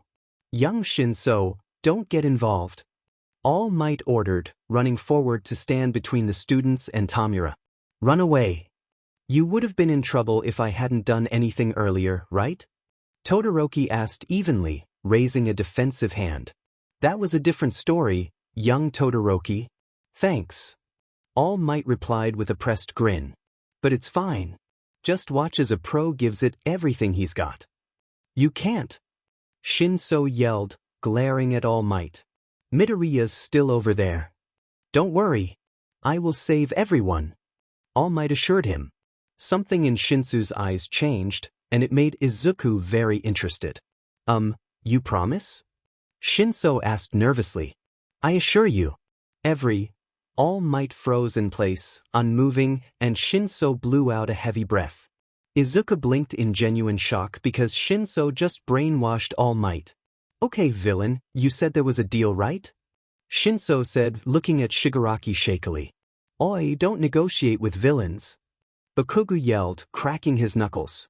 Do you want Midoriya to die? Shinso snapped, pointing at Tomura. That guy disintegrated Midoriya's gear. He looked back at Tomura with determination. Okay, what can I do to save him? Interesting. Tomura said to no one in particular, tilting his head. What would happen, I wonder, if I take him with me? 3 days would be good, and I wouldn't necessarily need to keep him longer. How can I trust you'll do it? Shinso asked, narrowing his eyes. Aren't you going to answer me? It'd be a shame if a heroic student tried to use his quirk on me. Tomura said, turning to grin at his brother. My Nomo reacts badly if the one controlling him goes offline. Okay. Shinso cried, throwing out his hands as Shigaraki dusted another of Izuku's costume pouches with his free hand. I won't. Seriously, how can I trust you? Tomura looked back up at him with a grin. You know what I want? Shinso shook his head with a frown. I want the world to see us. I want the League of Villains to be feared. Why else would I pick you? None of your friends are seriously injured, except for the poor green one here. I didn't do that, did I? Tomura laughed softly. What if I got you on the news? Shinso negotiated, swallowing hard. Headlines. Izuku wiggled his fingers, as if he were trying to free a few of them, and furrowed his brows like he was concentrating. Shinsu's eyes caught the movement and then quickly looked away from it. Without even looking, Tomura's hand shot out and grabbed Izuku by the jaw and yanked him up to a seated position. Izuku gasped but didn't move, his eyebrows raising as his brother squished his freckled cheeks. Don't think I didn't see that, little hero. Tomura released him, slightly pushing him, and Izuku fell back on his elbows to the concrete with a gasp. Can't blame me for trying. Izuku coughed, letting his head fall backwards onto the floor. Tomura still held his wrists in one hand. Back to the purple one. I'd say we're getting closer to what I want. Tomura said, turning back to Shinso. How about I keep him for a little less than 3 days, and promise not to hurt him even the slightest bit that whole time. I'll release him at the end of those days if you get me and my league in the headlines. That's your insurance, he's perfectly safe. Tomura reached down to ruffle Izuku's fluffy hair and Shinso stiffened, making Tomura laugh. My quirk control is flawless, he's safe as long as you hold up your end of the bargain. Tomura pressed 5 fingers into Izuku's curls and yanked on them, making Izuku gasp slightly. No, you can't have him. Shinso exclaimed, glaring. Think of something else. Tomura opened his mouth to reply, but a bullet went clean through his hand. He released Izuku's hair with a cry, and Izuku's forehead collided with the concrete, making him cry out as well. The jewel on his headpiece shattered. Sorry, everyone. A high-pitched voice rang, sorry we're late. Izuku raised his aching forehead to look up, but his vision was blurry. He vaguely realized his hands were free from Tomura's grip, but he didn't really care. He assumed the people were heroes, which meant Tomura needed to get his butt in gear. Tomura was shot. Snipe. Izuku saw the heroes spilling in from above. Ida was racing for them, eyes pinned on Tomura. Izuku barely resisted a snarl as he glanced over and saw his brother clutching his wounded hand to his chest. Tomura looked at him curiously, asking permission, and Izuku nodded minutely. Release Midoriya. Ida yelled as he came to a stop beside the other students and a still frozen All Might. At that moment, Izuku sent his brother a look and jerked his chin at Nomu, and then he reached for Todoroki and pulled. Todoroki stumbled, but froze his feet to the floor and Izuku flew towards him at high speed. Izuku crashed to the floor and rolled, slamming into the ice at Todoroki's feet with a dizzying gasp. The ice felt amazing on his aching shoulder. Midoriya! Shinso cried, falling to his knees to hover worriedly over him. Todoroki crouched to melt the ice off his feet, and started looking Izuku over as well. Kurogyuri, let's go, Tomura ordered, ignoring the heroes. A portal appeared around him, blocking a barrage of bullets. I look forward to the headlines, purple one. Tomura yelled. Nomu, grab the green one. Before Shinso or Todoroki could blink, a giant purple hand wrapped around Izuku's waist and dragged him backwards. Izuku widened his eyes and looked at Shinso, and reached for his friend, as if he were panicking. Shin! And then he was swallowed by Kurogyuri's portals. Chapter 10. Izuku was in Nomu's arms as the monster stepped onto wood floors in their second base, the bar, and Nomu dropped Izuku so suddenly he yelped in surprise. Izuku stood with a groan, pressing a hand to his shoulder, and immediately hurried over to his brother. Your hand? Izuku exclaimed, hovering in front of his brother. Are you okay? Me? Your shoulder. Tomura diverted, reaching out a hand to assess the damage. Nomu did this? He turned to glare at the monster that was standing mindlessly in the middle of the bar. Kurogyuri, wisely, warped it away so Tomura couldn't decay it. All Might punched Nomu's face so hard the beat got me. Izuku lamented. It's fine, it's not that deep. Dimen, that could have gone better. Tomura huffed, reaching for Izuku's shoulder. Hello, you're both grounded. They turned at their mother's voice, and found both their parents standing behind them. Oh my boys, you're hurt. She came over and gently took Tomura's hand, smiling sadly at the bullet hole in his palm. Hisashi, can you fix it? It won't heal well if we just leave it. I can. He confirmed, stepping forward. I confess, healing quirks aren't ones I sought in excess, but I have one that heals any wound that fits in my palms. Their dad took Tomura's hand in both of his, pressing his palms to both sides of Tomura's hand. It made him wince, but Tomura blinked suddenly and Izuku gasped as his brother pulled his hand back to see it was perfectly healed. That's amazing! Izuku exclaimed, grabbing his brother's hand in awe. It has its drawbacks. Hisashi lamented. For example, it can only be used once a day. He stepped forward to examine Izuku's shoulder, which was now soaked in blood, and then sighed. Either way, your shoulder injury is too big. We'll have to just wrap it instead. That's okay. Izuku smiled, releasing his brother. I'm not really supposed to be healed while I'm here anyway. Tomura here kidnapped me. Did he now? Inko raised an eyebrow. I wanted to test the heroes. Tomura grinned, pulling off his hand pizzazz accessories one by one and placing them on the bar. All Might tried to fight me even though I had a hostage. That's how Zu got injured. All Might did it. Ah, that buffoon. Their father sighed. And your hand? Tomura opened his mouth, and then he turned to face Izuku with a worried expression. Oh my god, your face. Are you okay? He exclaimed, raising a hand to push Izuku's curls out of the way, only for Tomura's hand to meet something sticky. Izuku winced as Tomura found the abrasion. Izuku knew it wasn't bad, but his head throbbed like hell and was evidently bleeding. I knew it. I'm so sorry. Oh baby. What happened? Inko pulled out a handkerchief and started gently dabbing the blood away.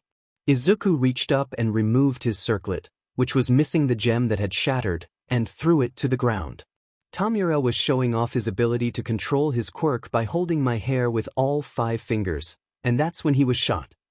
Izuku hissed in pain briefly from his mother's gentle touches on his forehead before continuing.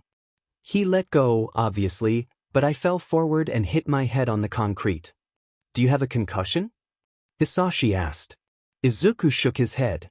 No, it hurts a lot, but I'm not dizzy and the blurry vision cleared almost immediately. Izuku assured him. My forehead just got scraped up a bit on impact, that's all. The jewel shattering against my face didn't help any.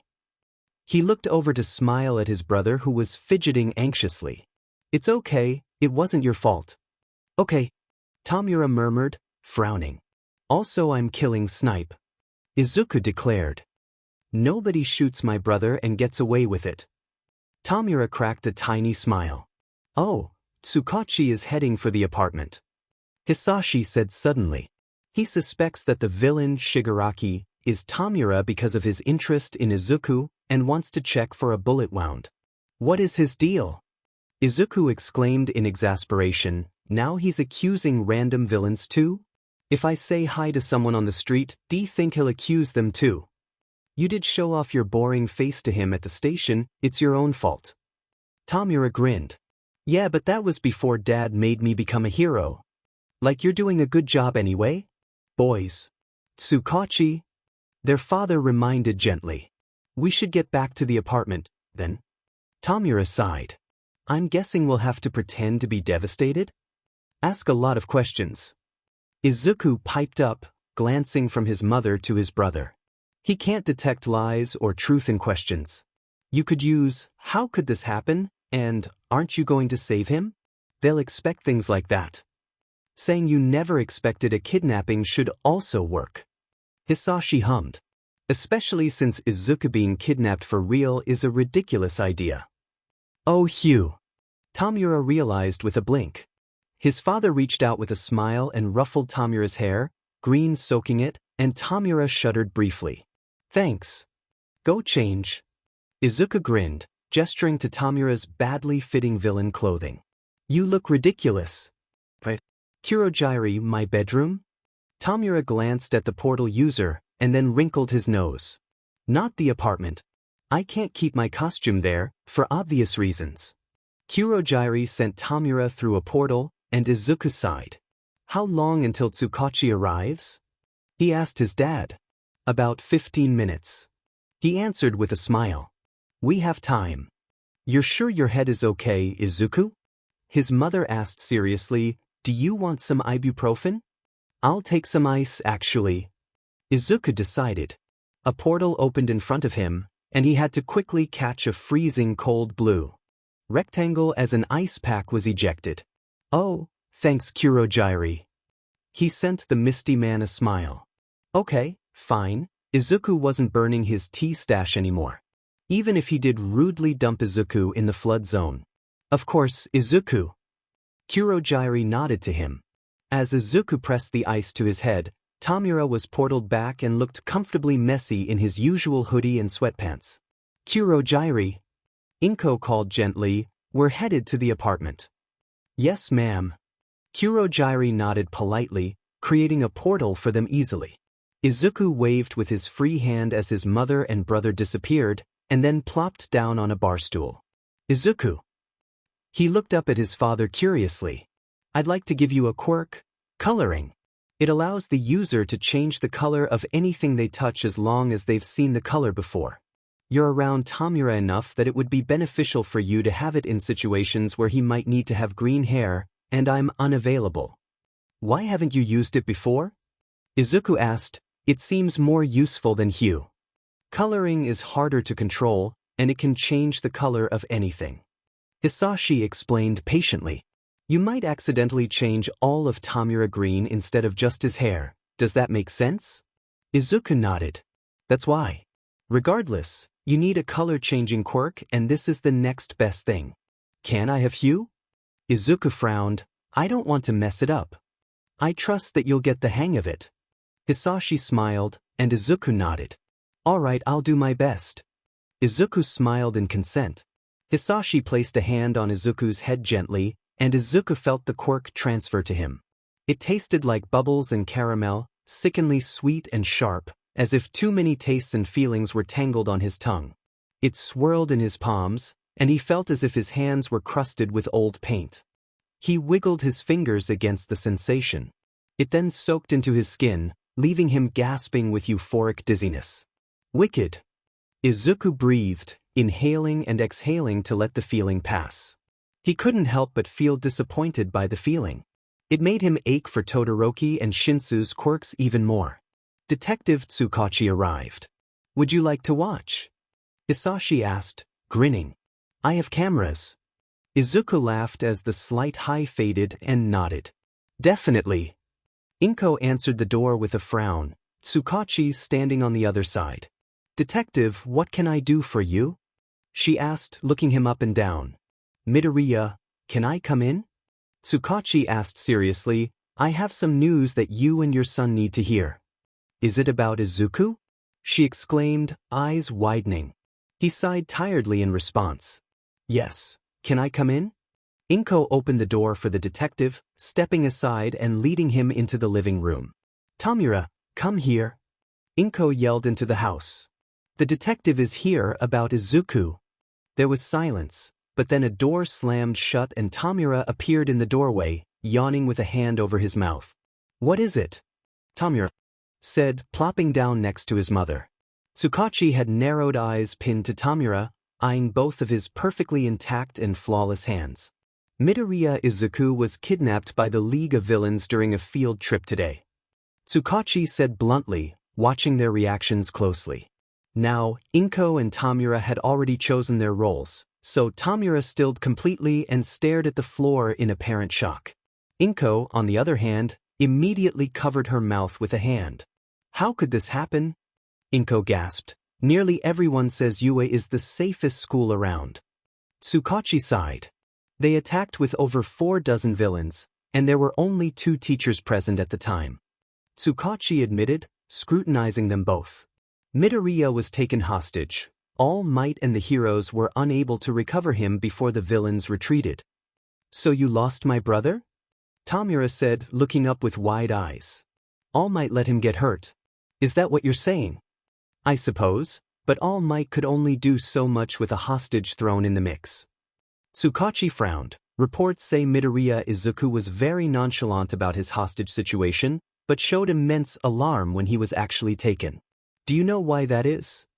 Izuku likes to think he's invincible. Tomura said, staring at the wall. Nothing phases him until it does. Tomura thought about Izuku's promise to kill Snipe, specifically. He didn't care about Snipe at all until he did. Mom, can I go to my room? He said it quietly, as if he was partially in shock, and his mother nodded. She brushed his messy green hair away from his face, and he stood to stride out of the room. He seems to care about his brother a lot. Tsukachi said, staring after him. Even though they're so far apart in age. Actually, they're only 4.5 years apart. Tomura's only 20, and Izuku is nearly 16. Inko smiled. They've been close their whole lives. As little kids, they'd run around our home and make such a mess, but they were so happy. Tears shone in her eyes, and she let them spill over a little as she looked back at the detective. You'll get him back, right? Inko whispered. You'll save my baby? We'll do everything we can, ma'am. Tsukachi sighed. She nodded, wiping her eyes, and he stood to leave with a polite little bow. Inko buried her face in her hands and let her shoulders shake a little as he left, only letting the laughter escape once the door was firmly shut and she had counted to 10. Laughter poured out of her, and Tomura came out with a raised eyebrow as he took in her gasping breaths and snickering laughs. Well, at least now I can tell Izuku that you laughed when he was kidnapped. Tomura grinned, and his mother laughed even harder. Tomura smiled as his mother continued to laugh, and he knew Izuku was safe with their dad.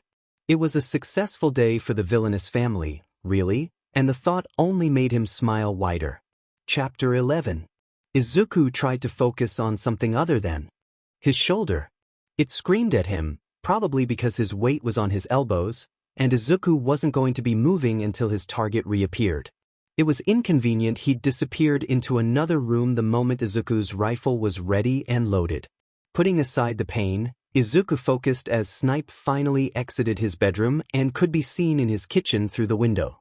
Izuku shut one of his eyes, looking down the sight of the rifle he had braced against his good shoulder, and lined up the shot perfectly.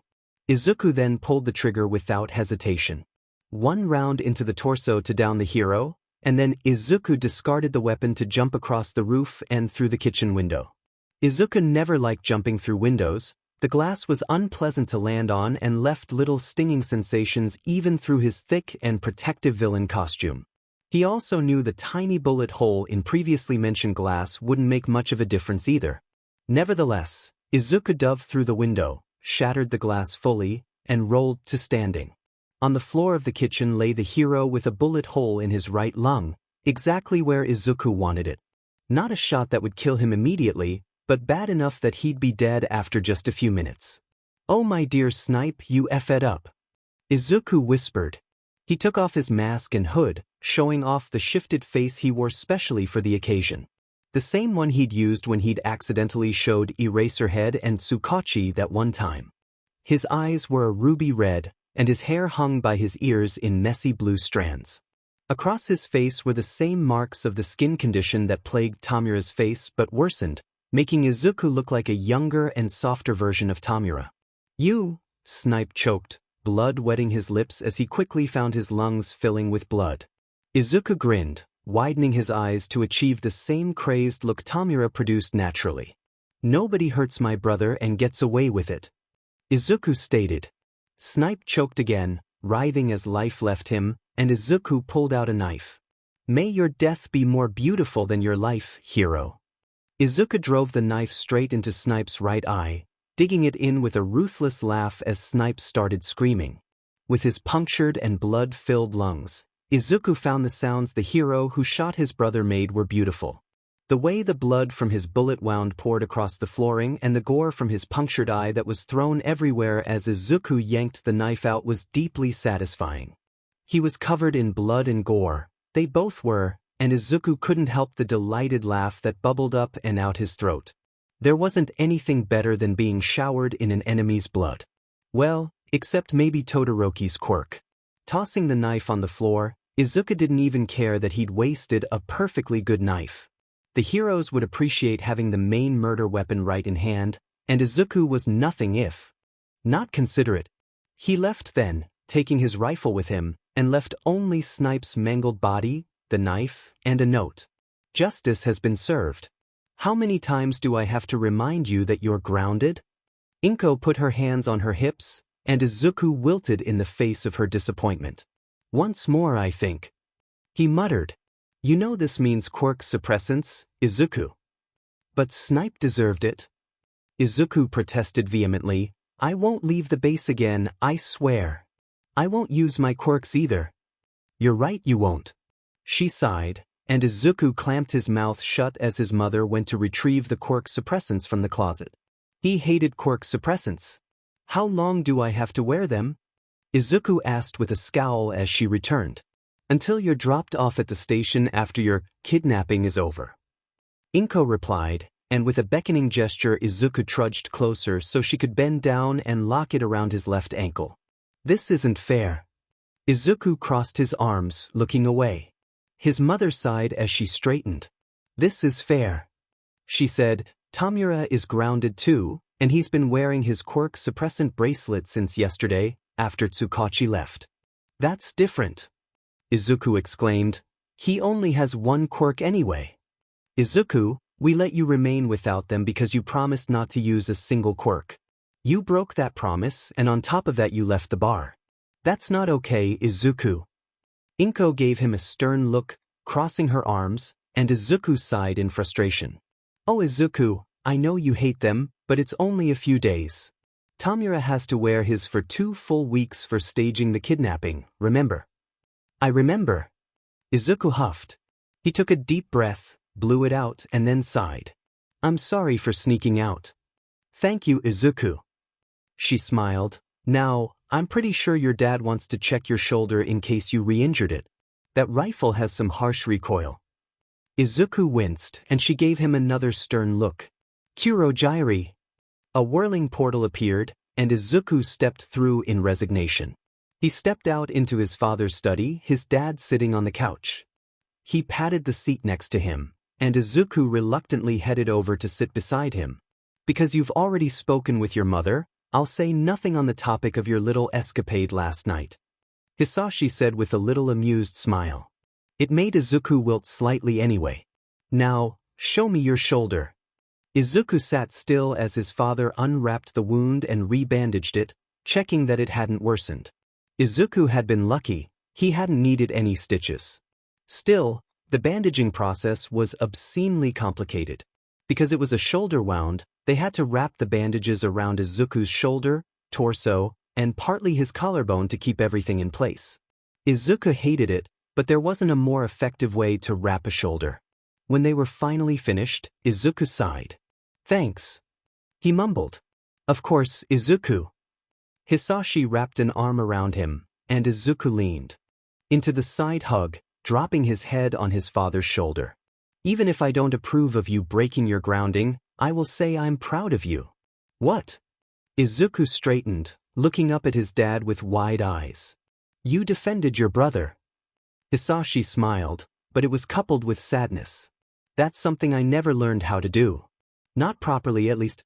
I'm glad I was able to raise you two to care about each other as siblings should. You have a brother? Had. Hisashi corrected, and Izuku inhaled sharply. I'm sorry. Izuku whispered. Don't be, it was a very long time ago. His father sighed. Apologies, I shouldn't be digging up the past. Tomura's watching the news again, would you like to join him?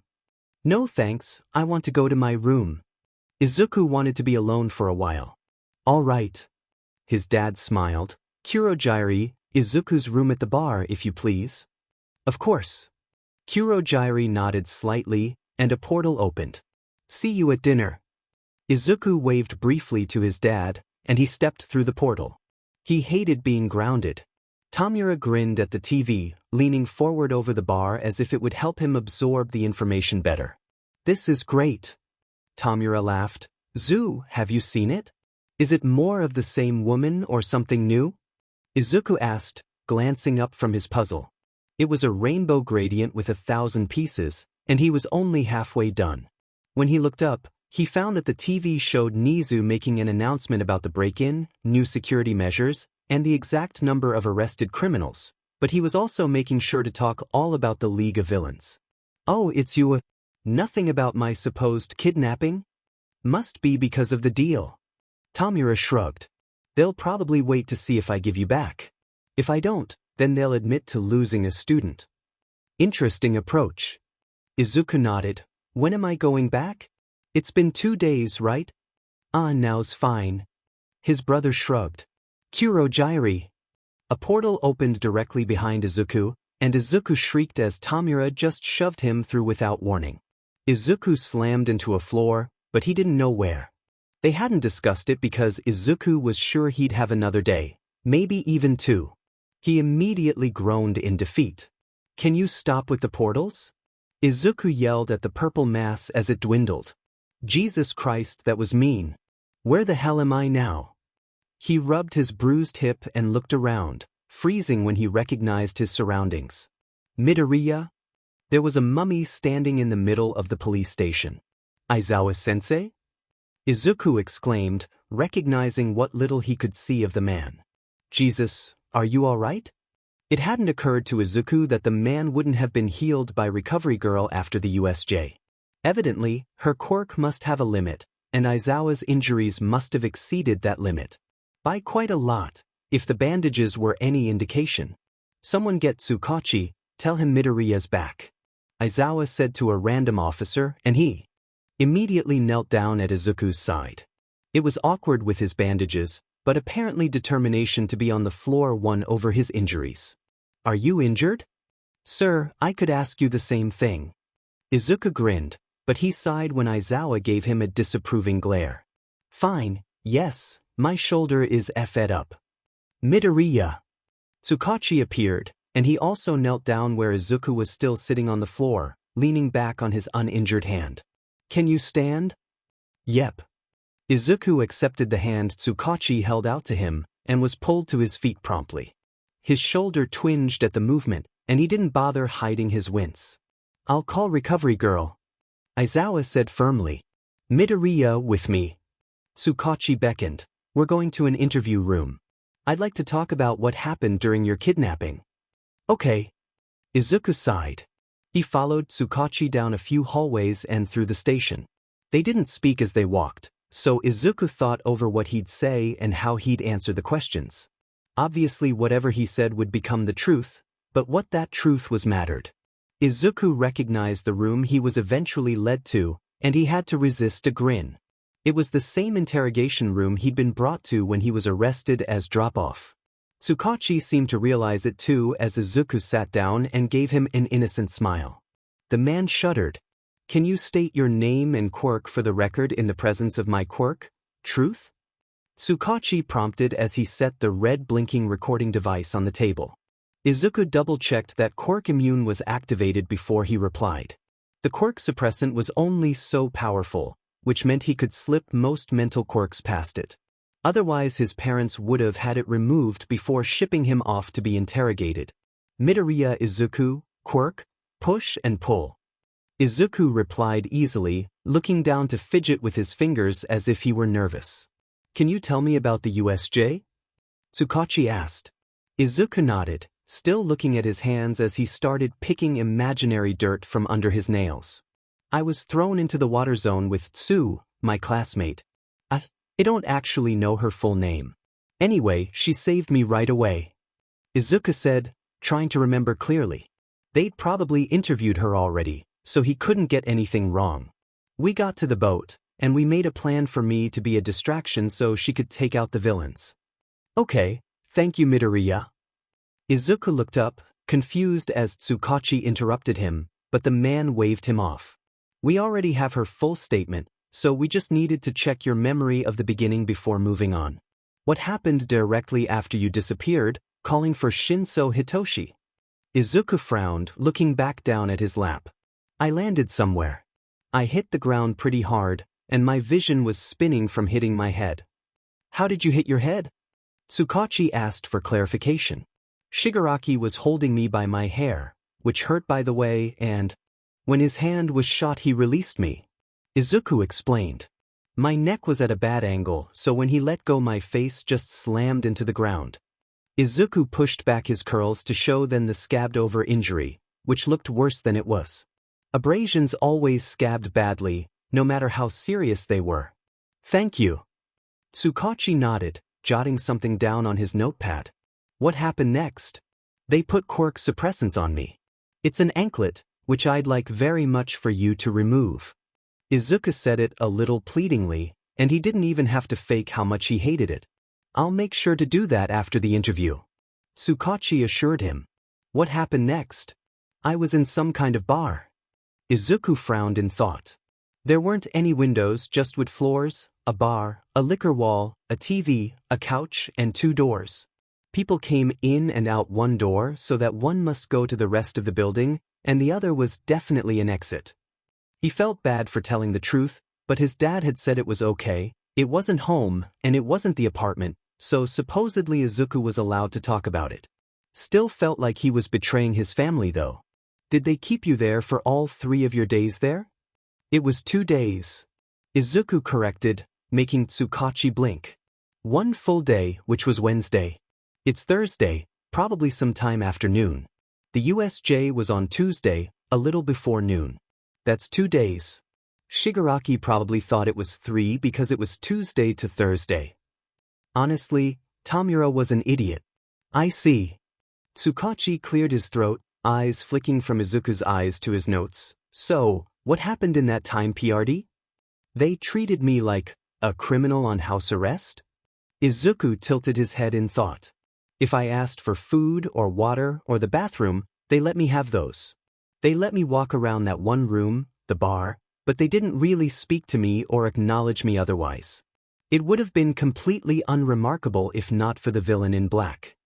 Tell me about the villain in black. Tsukachi said, narrowing his eyes. He came and went a lot, going in and out of the bar room and only stopped to really check on Shigaraki. Izuku paused when Tsukachi pulled a file out of his coat and opened it. Midoriya, is this the villain in black? Tsukachi prompted, sliding them over to Izuku. There were mostly blurry images of him as drop-off from street cameras. A few of them, however, were higher-resolution images from the police cameras set outside. In those shots, Izuku was dropping villains off at the front door. Yes. Izuku nodded. How did you know? You're sure? Tsukachi pressed, making eye contact with Izuku. I'm absolutely sure, he said firmly. Tsukachi narrowed his eyes, but he nodded and collected the photos again. So you know him? The villain in black, I mean. We've been calling him Drop-Off. Tsukachi answered. What can you tell us about him? Every little thing is important, don't skip. Anything. Well, when he first showed up it was to help Shigaraki with the bullet wound. Izuku said thoughtfully, He wrapped it and he wrapped my shoulder too. That was the injury you got from Nomu? Tsukachi clarified, and Izuku briefly deactivated Quirk Immune. Yes. Izuku lied. Tsukachi narrowed his eyes. That's a lie, Midoriya. Izuku pretending to shrink back a little. Well, really it was all might. Izuku admitted, fully sheepish. He ascribed Quirk Immune again after that. I don't like him, so I figured if I said he did it, you'd be angry with me. I'm not angry. Tsukachi sighed. Alright. Continue. Did you see drop off again after he bandaged your wound? Yes. Izuku said, he came back covered in blood one night, and he said, justice has been served, to Shigaraki. He seemed happy. Tsukachi paled considerably, which meant they'd already found Izuku's little mess he'd left them at Snipe's apartment. How marvelous. Thank you, Midoriya. Tsukachi nodded, swallowing thickly. Is there anything else you can remember? Oh! Izuku exclaimed. Shigaraki called the drop-off guy his brother. He was talking to the portal guy, Kurojairi? He mentioned his brother, who I think is drop-off. I could be wrong, but I don't think so. I appreciate that. Tsukachi nodded, but Izuku could see his fingers trembling slightly as he jotted something down. Okay, I have one more question for you. When you arrived, you were complaining about portals. Were you portaled around a lot? Izuku faked a shudder. Whenever I asked to go to the bathroom, Kurojairi would drop me through a portal onto the floor of the bathroom, so I didn't see how I got there.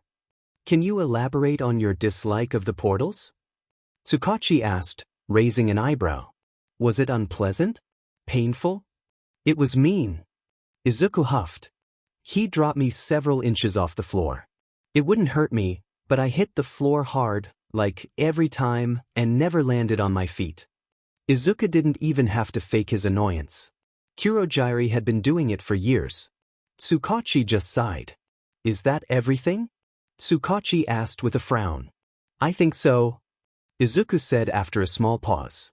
He was pretty sure he'd covered everything. Thank you, Midoriya. Stating for the record, Midoriya Izuku remained honest the entire duration of the interview, apart from the one called-out incident. He reached forward and clicked the button, deactivating the red light, and pocketed the device.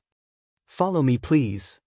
Izuku was led out of the room, and Izuku blinked when he saw Aizawa and Recovery Girl step out of the room next door, the viewing room behind the mirror. Dear, let me see your shoulder. Recovery Girl said, and Izuku pretended to be a little embarrassed as he pulled his shirt off. In truth, he didn't particularly care. This is a professional wrapping job. Whoever did this is skilled. It was drop-off. Tsukachi said flatly, when did you join us?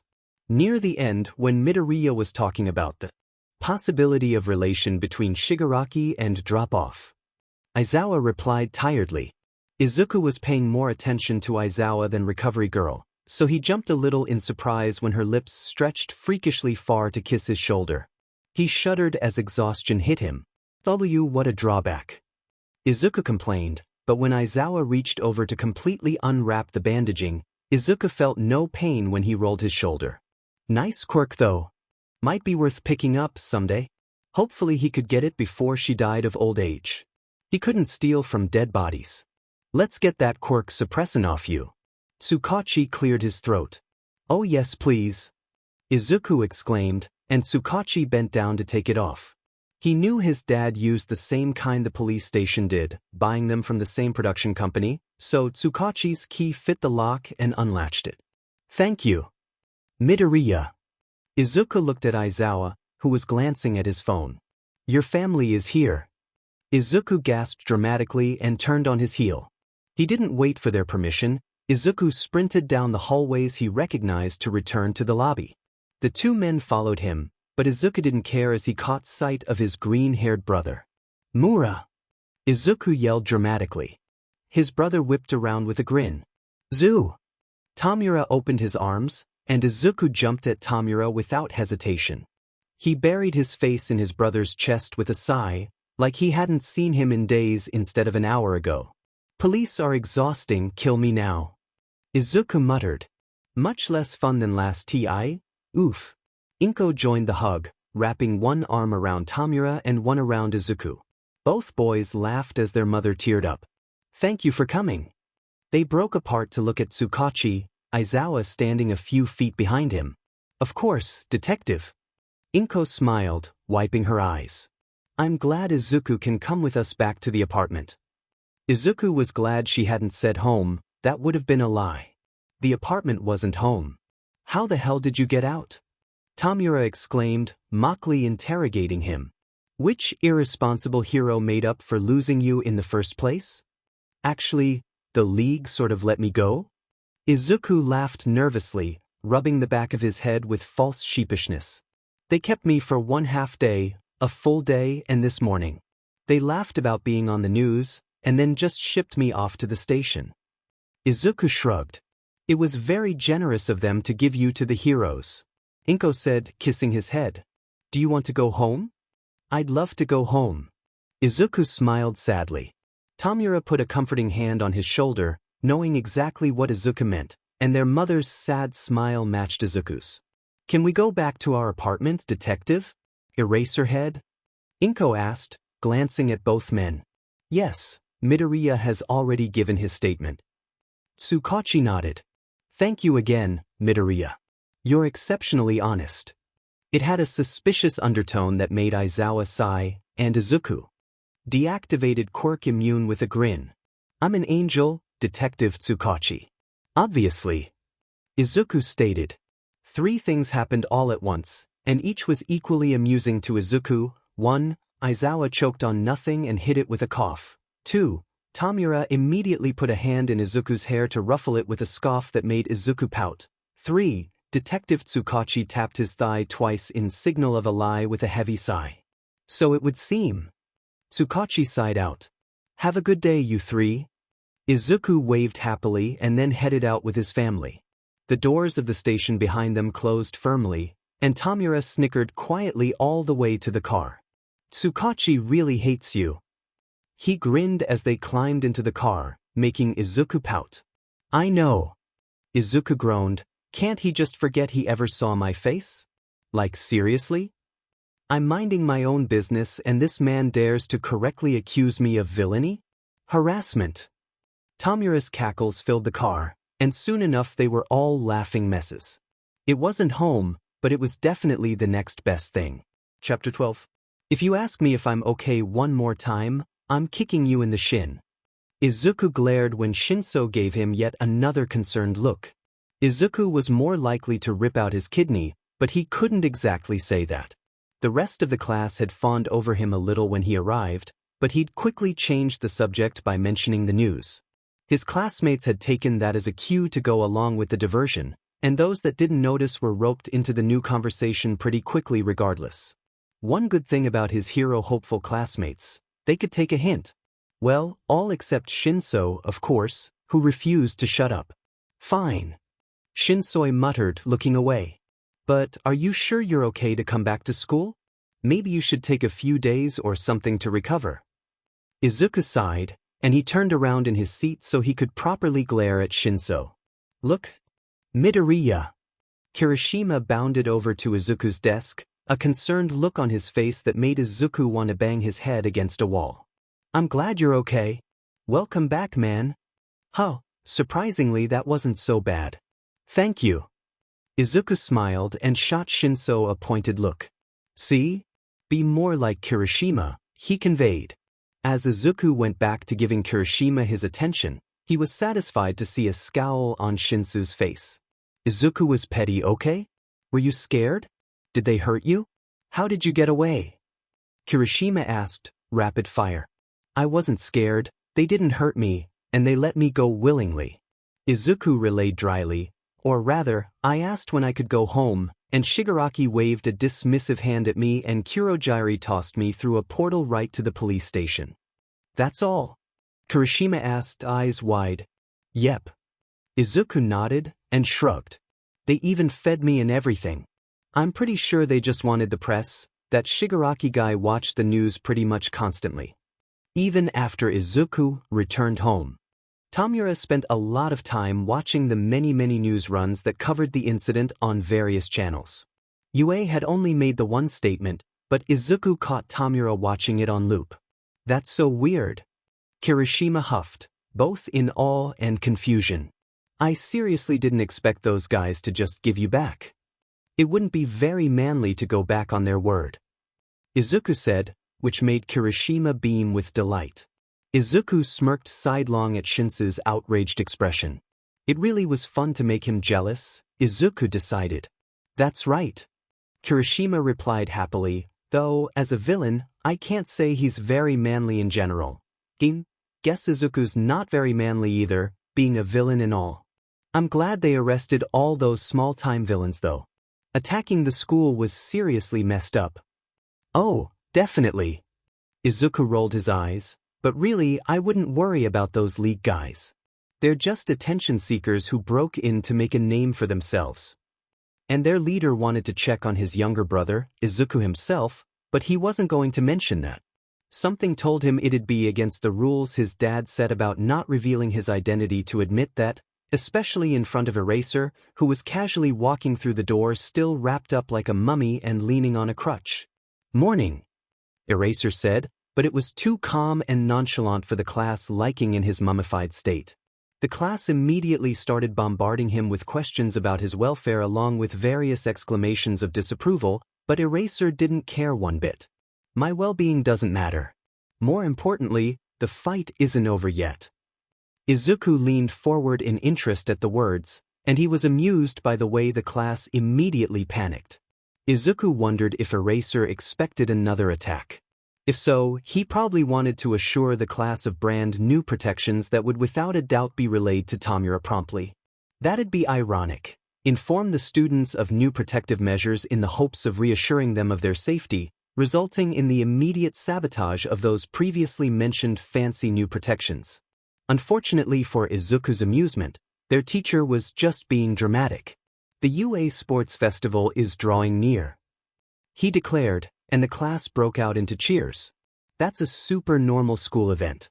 Kirishima pumped a fist, only for Kaminari to shove a hand in his face to shush him. Wait. He hushed, and suspiciously examined their silent teacher. Is it okay to have a sports festival so soon after the villains snuck inside? Hearing Quirk Girl, Jairu, asked anxiously. What if they attack us again or something? Izuku rolled his eyes at Tailboy's words, and Aizawa sighed. Apparently, they think of it as UA showing that our crisis management system is solid as a rock by holding the event. But maybe Izuku would get to ruin their new system after all. Security will be strengthened to 5 times that of previous. Above all, our sports festival is a huge chance. It's not an event to be cancelled because of a few villains. Our sports festival is one of Japan's biggest events. In the past, the Olympics were called a festival of sports, and the whole country was crazy about them. As you know, with reductions in scale and population, they're now a shell of their former glory. And now, for Japan, what has taken the place of those Olympics is the UA Sports Festival. Oh, boring. He was making such a big deal over something like the sports festival? What a waste of time. Maybe Izuku could forfeit, sabotaging a few classmates as he went. Of course. Yaoyorozu caught his attention, and he was surprised at how determined she looked. All Izuku had seen from her so far was boredom, condescension, and fear. All the top heroes around the country will be watching. For scouting purposes. After we graduate, it's typical to join a pro agency as a sidekick. Kaminari added with a happy thumbs up. A lot of people miss their chance of becoming independent after that and become eternal sidekicks, though. Maybe Jairu tilted her head and twirled her ear mutation around one finger. Kaminari, I feel like you'd be one of them. Since you're dumb. Izuku choked, and he pressed a hand to his mouth to stop a laugh. Eraser completely ignored the exchange in favor of continuing his speech. Of course, joining a famous hero agency will get you more experience and popularity. Time is limited. If you expect to go pro, then the path to your future will open up with this event. Great, then Izuku was glad to fail. 1 chance a year, a total of just 3 chances. No aspiring hero can afford to miss this event. If you understand that, then don't slack off in your preparations. Determination seemed to settle over the class, all but Izuku, and then they nodded firmly to their teacher. Yes, sir. Homeroom is dismissed.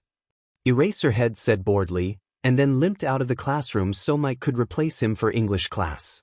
The time between homeroom and lunch went by pretty quickly. His teachers had finally accepted that Izuku was paying attention, even though he didn't look it. Cementos did randomly call on him during class, but only once. Mike didn't call Izuku out at all, which was definitely an improvement. More time for Izuku to write down the names of quirks he wanted and who they belonged to. It was basically a list of people to kill when he was done with school. Some heroes, some classmates. When the lunch bell rang, Izuku stood to leave, only to frown in confusion when no one else got up to leave the classroom. It looked like they all just wanted to chat, which was inconvenient, since it gave Kirishima and Shinso the opportunity to pull Izuku into a conversation. Izuku remained standing, leaning against his desk in resignation to the inevitable socialization. Even though all that stuff happened, I'm getting really excited, Kirishima exclaimed brightly as he walked. Over, what about you? I'm worried, Shinso countered. What if we're attacked again? Oh, lighten up. Izuku rolled his eyes. You're acting as though you were the one kidnapped. Don't worry so much, isn't this supposed to be fun? You're taking Kirishima's side, Shinso accused, narrowing his eyes. Hey, there's no need for sides. Kirishima laughed. Don't worry, man, if those league guys try to take Midoriya again, we'll just have to fight them off, won't we? Shinsuke examined Kirishima for a moment, and then looked away. Whatever. Despite his flipping response, it was obvious to Izuku that Shinso was relaxed by the comment. It was as sweet as it was stupid, but it gave Izuku hope that they'd become friends sooner rather than later. He wanted it to hurt when he killed them, and more than just physically. Everyone. Izuku was brought out of his murderous thoughts because Uraraka screamed for the class attention as she threw up a fist. I'm going to do my best. Izuku couldn't help the smirk that spread across his face at her expression as she repeated the declaration, louder this time. She looked horribly determined, and that meant drama. Izuku was going to have so much fun watching her lose so terribly to their classmates. Determination could only get you so far against ultimately superior quirks. Gravity altering just wasn't powerful enough to win, which meant all her pretty determination would spill out when she lost. Izuku wondered if she was the type to get more determined after her losses, or the type to break. Don't make that face. Izuku looked back at Shinso, who was frowning deeply. What face? Izuku raised an eyebrow. The one where you look like you want to befriend her, even though you don't know her. Shinso crossed his arms. You said you don't do friends, but I've seen clear evidence refuting that. Ah, are you jealous? Izuku smirked, and he moved to put his hands on Shinsu's desk as he leaned over it. No. Shinsu's response was too quick, too forced. Izuku could see right through it. Ah. Izuku hummed disbelievingly as he leaned closer, and he watched in satisfaction as Shinsu's eyes slowly widened the farther Izuku leaned in. Now, Shinso, don't you remember? I already said you were my friend back at the USJ. That makes you my first ever friend, which is pretty special, right? You don't really think I'd just pass you over for some random girl, do you? I mean, I've made it pretty clear I like your quirk, and I'm not leaving as long as you keep that pretty little quirk of yours in use.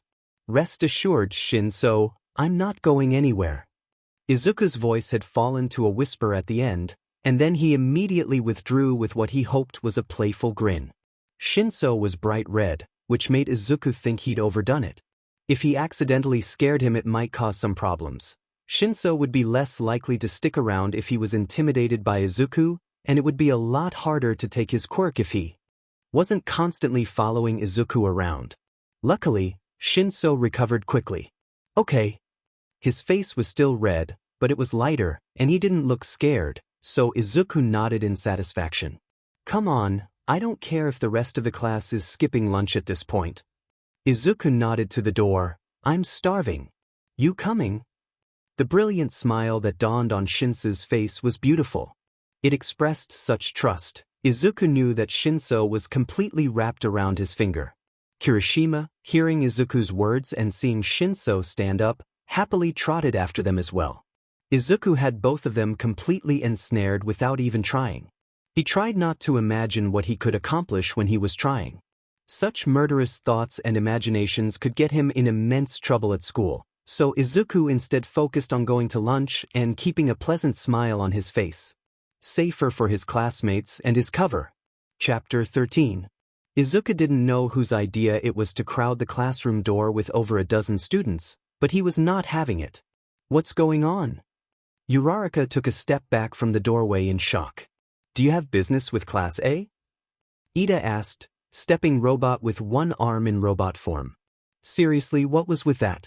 They're here to scout out the enemy, obviously. Bakugo strolled forward, and Izuku raised an eyebrow as he remained completely nonchalant. We're the class who made it out of a villain's attack. They probably want to check us out before the sports festival. Izuku was once again disappointed by Bakugo. He had such a marvelous quirk and such excellent control, but really would be a useless villain. Too righteous, too heroic, too hyperfixated on being the very best of the best. So Izuku watched Bakugo a bit boredly as he approached the crowd. There's no point in doing stuff like that. Bakugo said lowly, out of my way, extras. Izuku grinned at the derogatory comment, amused, but his classmates didn't agree. Don't call people extras just because you don't know them. Ida reprimanded loudly, and Uraraka looked extremely embarrassed to simply be standing in Bakugo's presence. Izuku hoped she'd pass out. It'd be fun to see who tried to catch her, and who would fail. Izuku glanced to the side, and almost laughed at the faces of his classmates. Kirishima, bless his soul, looked completely unimpressed. He had one eyebrow raised skeptically, sizing up the crowd and finding them lacking. It was deliciously unexpected, and Izuku wished he'd seen such a disdainful side of Kirishima before. If he'd known Kirishima could make such a wicked face, Izuku might have looked past his boring but quirk earlier on. Shinso was much more predictable in his expression. He was glaring, and it wasn't unlike his every other glare.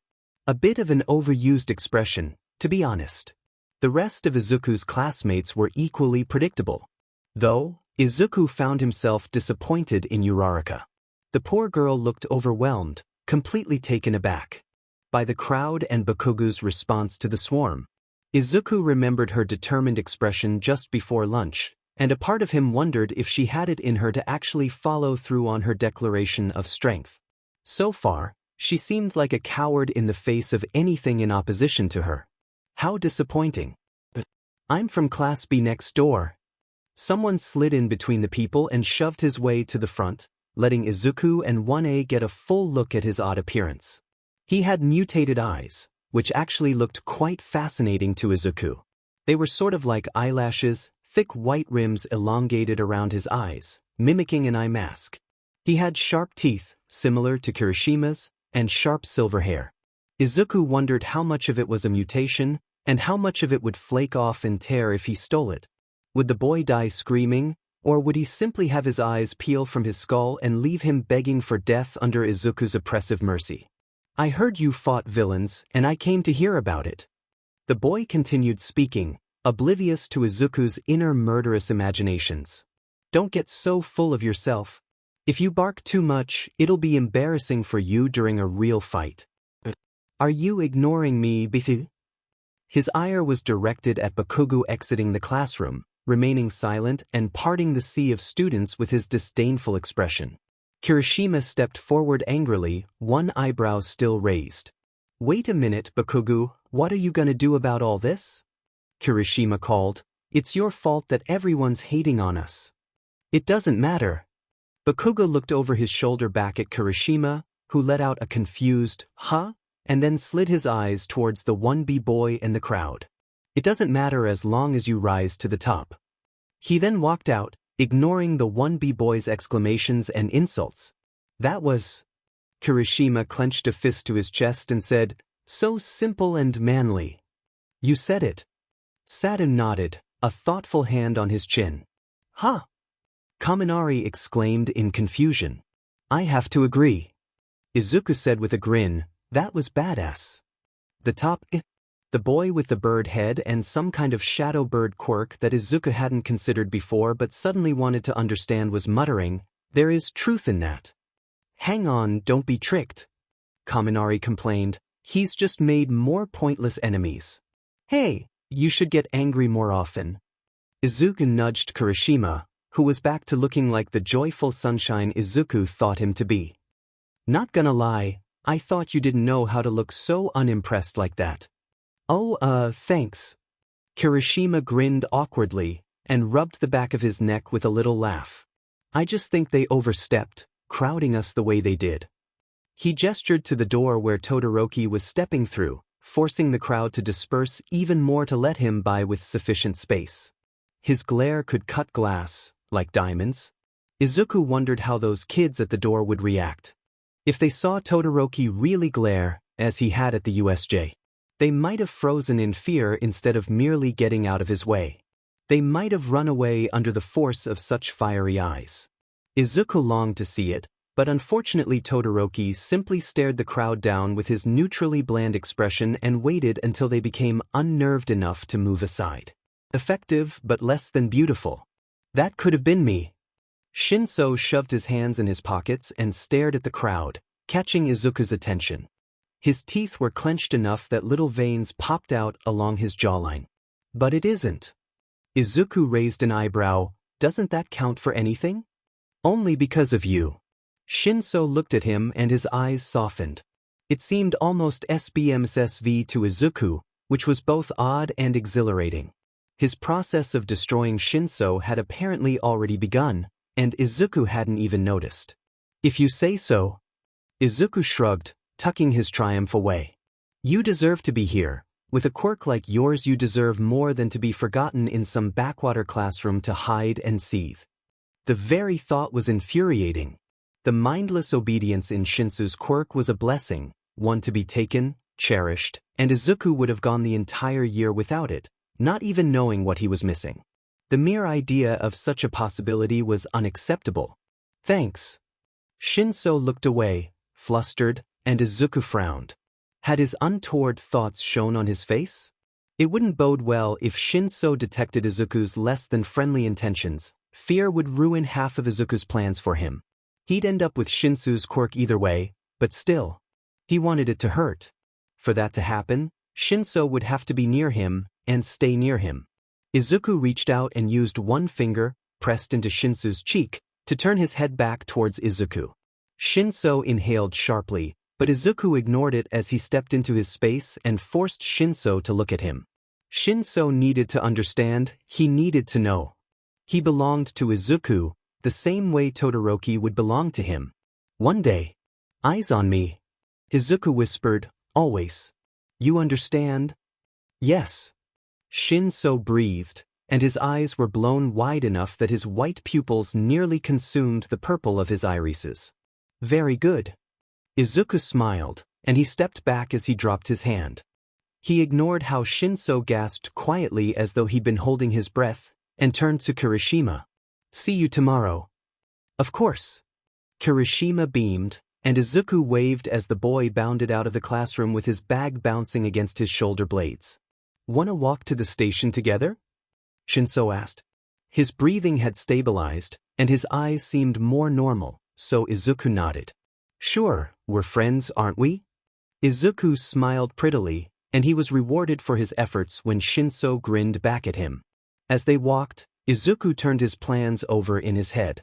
Since Kirishima and Shinso were already so close to him, all Izuku needed to do was keep them there and everything would work out. He'd lured them in without trying, but now that he had them he would have to try, if he was going to ensure their continued devotion. Kirishima just needed encouragement and any kind of nicety to stick around. He was easy to please, which was both good and bad. It meant Izuku didn't have to try at all to snag him, but it also meant he was open for other people to snag as well, which was absolutely unacceptable. However, Kirishima also seemed exceptionally loyal.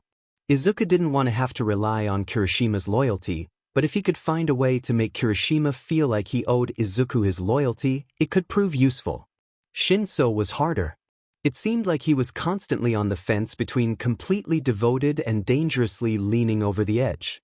He was jealous, and though he was fun to tease, that jealousy might push him away if Izuku wasn't careful. It was interesting, though, that he seemed receptive to Izuku's quiet reassurances. He wasn't sure why, but Shinso always reacted when Izuku lowered his voice and spoke to him softly. A weakness Izuku could exploit, perhaps. They parted when Izuku climbed onto his train, and Izuku made sure to wave as the train pulled out and zipped towards Tatoan Station. By the time Izuku reached the apartment, he was tense and frowning. "I'm back, Mama," Izuku called as he stepped into the apartment and switched his shoes. "Welcome back." He followed the sound of her voice and found her in the kitchen, holding a steaming cup of tea and sitting at the dining table. "How was school?" "Fine, but I think I need to go out tonight." Izuku sighed. "Take some time to myself, you know? Relax a bit." "Oh, are your classmates being difficult?" Inko smiled empathetically, and Izuku nodded. "Yes, infuriatingly so." He sighed and ran a hand through his curls. "I'll go now. Will you be home for dinner?" Izuku considered it, and then shook his head. "No, I'll eat when I get back. I'll save some for you, just heat it up when you want," Inko said, and Izuku kissed her forehead gratefully. "Thank you, Mama." "Kurojairi," Izuku called. "My room at home, please." Izuku wasn't surprised when his feet sank into the floor and he was dropped into his bedroom far enough from the floor that he stumbled and fell on his butt, but that didn't mean he appreciated it. "Thanks, a-hole." Izuku climbed to his feet and began dressing, trading his UA uniform for his far superior drop-off suit. There was something magical about designing something for yourself and then wearing it. Izuku wrinkled his nose at the thought of all his classmates feeling similarly about those monstrosities they wore in basic hero training. No practicality, no personality, no protection. Useless. As Izuku finished strapping on the thigh sheaths, he heard a soft, recognizable knock on the door. "Come in, Tomura," Izuku called, and he grabbed his mask as his brother opened the door and stepped inside. "What is it?" "Mother said you're going out." Tomura frowned. "Were your classmates bothering you?" "I suppose you could say that." Izuku rolled one shoulder, stretching. "Really, it's more than there's only so much of the sickeningly sweet heroic lifestyle one person can take by themselves." Izuku grinned, pulling up his hood. "Think of it like I'm rebooting my computer. I'll charge myself up on villain energy, and when I go to school tomorrow I'll be much more content and able to refrain from spilling someone's brain matter all over UA's perfect tile flooring." "I suppose that's reasonable." Tomura grinned back at him. "All right. Have fun murdering any poor soul that crosses your path." "Oh, you know I will."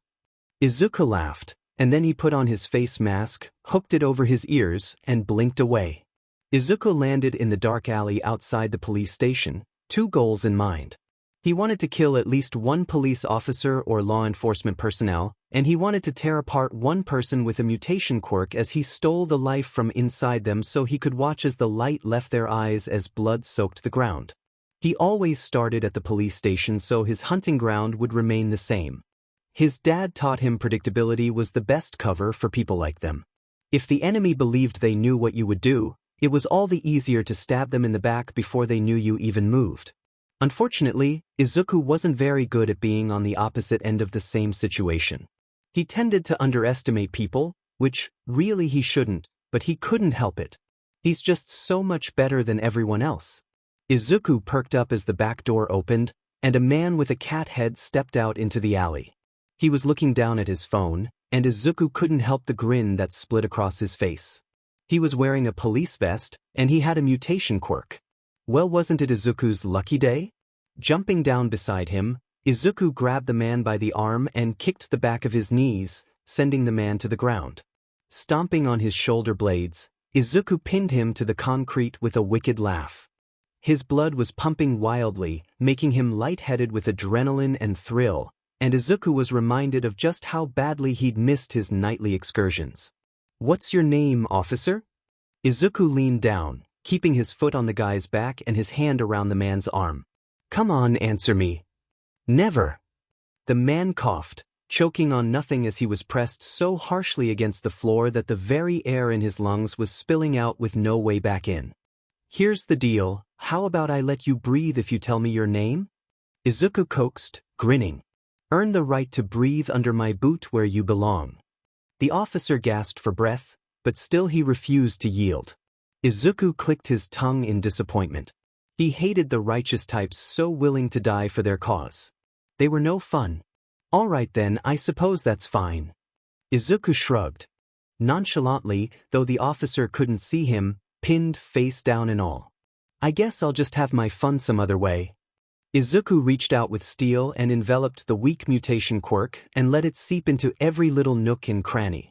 The quirk really was boring. It was a simple feline mutation that affected mainly the upper body and face. It didn't even allow him claws or extra strength. The man did have an improved sense of smell and hearing, but it was clearly useless if he hadn't sensed Izuku coming. I'm going to enjoy this, Izuku whispered, much more than you are. Then Izuku released his restraint and yanked. Usually the process of stealing a quirk was clean and easy, but mutations were in a category all their own. It was slippery, sliding through Izuku's fingers and dripping between the user and Izuku's harsh, prying intensity. Quirks weren't meant to be shared, so the poor user started screaming underneath Izuku as his quirk was slowly funneled towards Izuku and snapping back, then crumbling into nothing. It fell away like old paint scraping off drywall, nothing but flaking chips left with the wall left raw and bare for the world to see. Izuku couldn't help the breathless laugh that bubbled out of him as the man screamed and screamed, writhing and fighting as his mutation melted away. The thing about mutations that Izuku loved most was that there wasn't anything beneath them. Once it was removed, there was no quirkless version for them to revert to, only death as their body failed them. The officer's head warped and cracked as Izuku pulled, and the fur slowly fell out in harsh clumps and fell lifelessly to the concrete. His bare skin beneath the fur melted, and Izuku watched as the skin peeled off to reveal bone, and then even that dissolved. Head mutations were so complex, and the skull being ripped out and shredded into nothing but a gory mess was one of his favorite parts. His skull collapsed in on itself, gushing blood mixed with brain matter and fluids that soaked into Izuku's gear with wet sloshing that burned in Izuku's ears and reminded him just how stunning the inside of a human being was. Blood painted the concrete and left a beautiful mess behind as the life drained out and left a headless and wrecked carcass behind, surrounded by fur and brain matter. There was no quirk-caused high, but Izuku felt the bubbling euphoria from the kill regardless. He stood, dripping blood, and laughed freely. His lungs hurt and his head pounded, and he relished in picking up the body and slinging it over his shoulder. More fluids gushed, splashing across Izuku's collarbone and face. Oh, how utterly lovely it felt. He grinned through the blood in his mouth and threw the officer's body against the glass doors of the station hard enough to crunch the officer's already ruined body and shatter the bones untouched by the mutation and therefore previously remained intact. As Tsukachi opened the door and saw the officer on the ground, it seemed as if it was Izuku's lucky day. Tsukachi seemed to recognize the matted fur around the collar of his officer's vest. They were friends. Sansa. Tsukachi's voice was beautifully broken, and such burning anger seemed to writhe inside him as he looked up at Izuku. Oh, was he a colleague? Izuku asked, smirking despite the fact that Tsukachi couldn't see it under his mask and hood. Or perhaps someone more special? A friend? Oh, you poor thing. You won't get away with this. Tsukachi seethed, but he made no move to advance on Izuku, simply kneeling next to a very mutilated Sansa on the ground. How much does it hurt? Izuku asked softly, walking slowly closer and tilting his head. Do you feel it in your chest? Your lungs? Does it fill you with sorrow covered by rage and a need for revenge? Well, I'm right here, my dear detective. Give it your best shot. Tsukachi clenched his teeth, and Izuku laughed brightly when the man pulled his gun and whipped it out with speed Izuku hadn't expected. A gunshot rang in Izuku's ear, but it only made him grin wider as he blinked out of range when he saw Tsukachi's pointer finger move towards that wonderfully dangerous trigger. You missed. Izuku teased loudly, crouching on the roof of the little building across from the station. It's a shame you couldn't save. What was his name? Sansa. How incompetent do you have to be to let your friend die such a painful death as this on your very doorstep? You're a pretty useless excuse of a detective, don't you think? Shut up. No, I don't think so. Izuku blinked away as Tsukachi fired again, and laughed as Tsukachi whipped around looking for where he'd landed. Boo! Izuku's soft voice carried from right above the man, sitting on the edge of the police station roof. Tsukachi! Ah, there was Eraserhead, brushing through the doors and kneeling next to Tsukachi while his eyes raked over Sansa's lifeless body. What's going on? I heard shots fired. Hello again, my dear Eraserhead. The hero looked up, his quirk flaring and scarf writhing, and Izuku laughed. Have you been? I hear you have an interesting class this year. Did you hear that from Shigaraki? Eraserhead asked, glaring harshly at him. My, ever the hero, prying for information in front of a dead body and distraught detective. For shame, Eraserhead, for shame. Izuku shook his head, and then launched off the roof and rolled across the concrete to just barely dodge the scarf flung at him. Izuku was satisfied by his night, and didn't bother taunting Eraser as he teased Tsukachi. He got what he came for, a beautiful death and lovely conversation. Now to return home to his wonderfully villainous family to share in his murderous joy. Ah, I'd love to stay, but it seems my pleasant night is over. Izuku sighed dramatically, and waved to both Eraser and Tsukachi shortly. See you again soon, gentlemen. With that, Izuku blinked back home, satisfied. Chapter 14. Izuku was on the couch, upside down with his feet over the back and his head hanging off the seat. It was making him lightheaded, but Izuku was determined to finish fixing his Rubik's Cube before he got up. Previously, Izuku didn't have enough reds because somehow Tomura had replaced them with extra blues. Which, in Izuku's opinion, was unreasonably mean. Using coloring, Izuku was slowly fixing that. Changing the color of every wrong block one at a time without accidentally turning the whole cube red was a nice challenge. Some might have called it tedious, but Izuku enjoyed small interesting things like that because they could hold his attention and stave off his boredom. Useful. Izuku, your father requests your presence in his study. Kurogyari appeared in a swirl of mist, and Izuku looked up at him.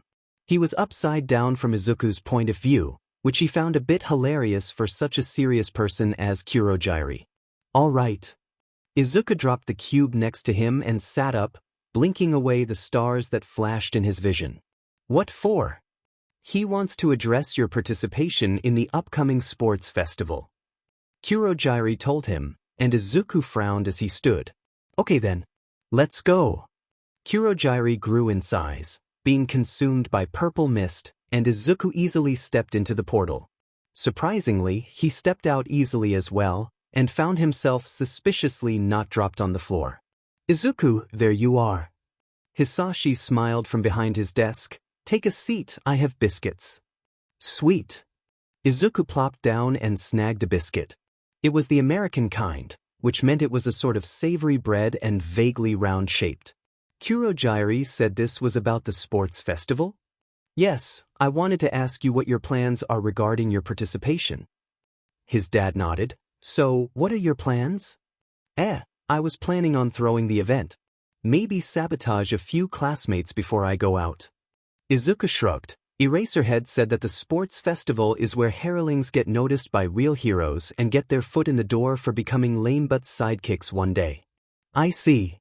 Hisashi folded his hands on the desk, and Izuku frowned. Is that wrong? I'd very much like you to actually try, Izuku.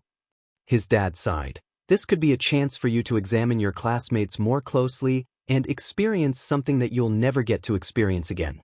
But I don't particularly want to experience it. Izuku pouted. It's a wonderfully barbaric event that shows off every participant's weaknesses on live television.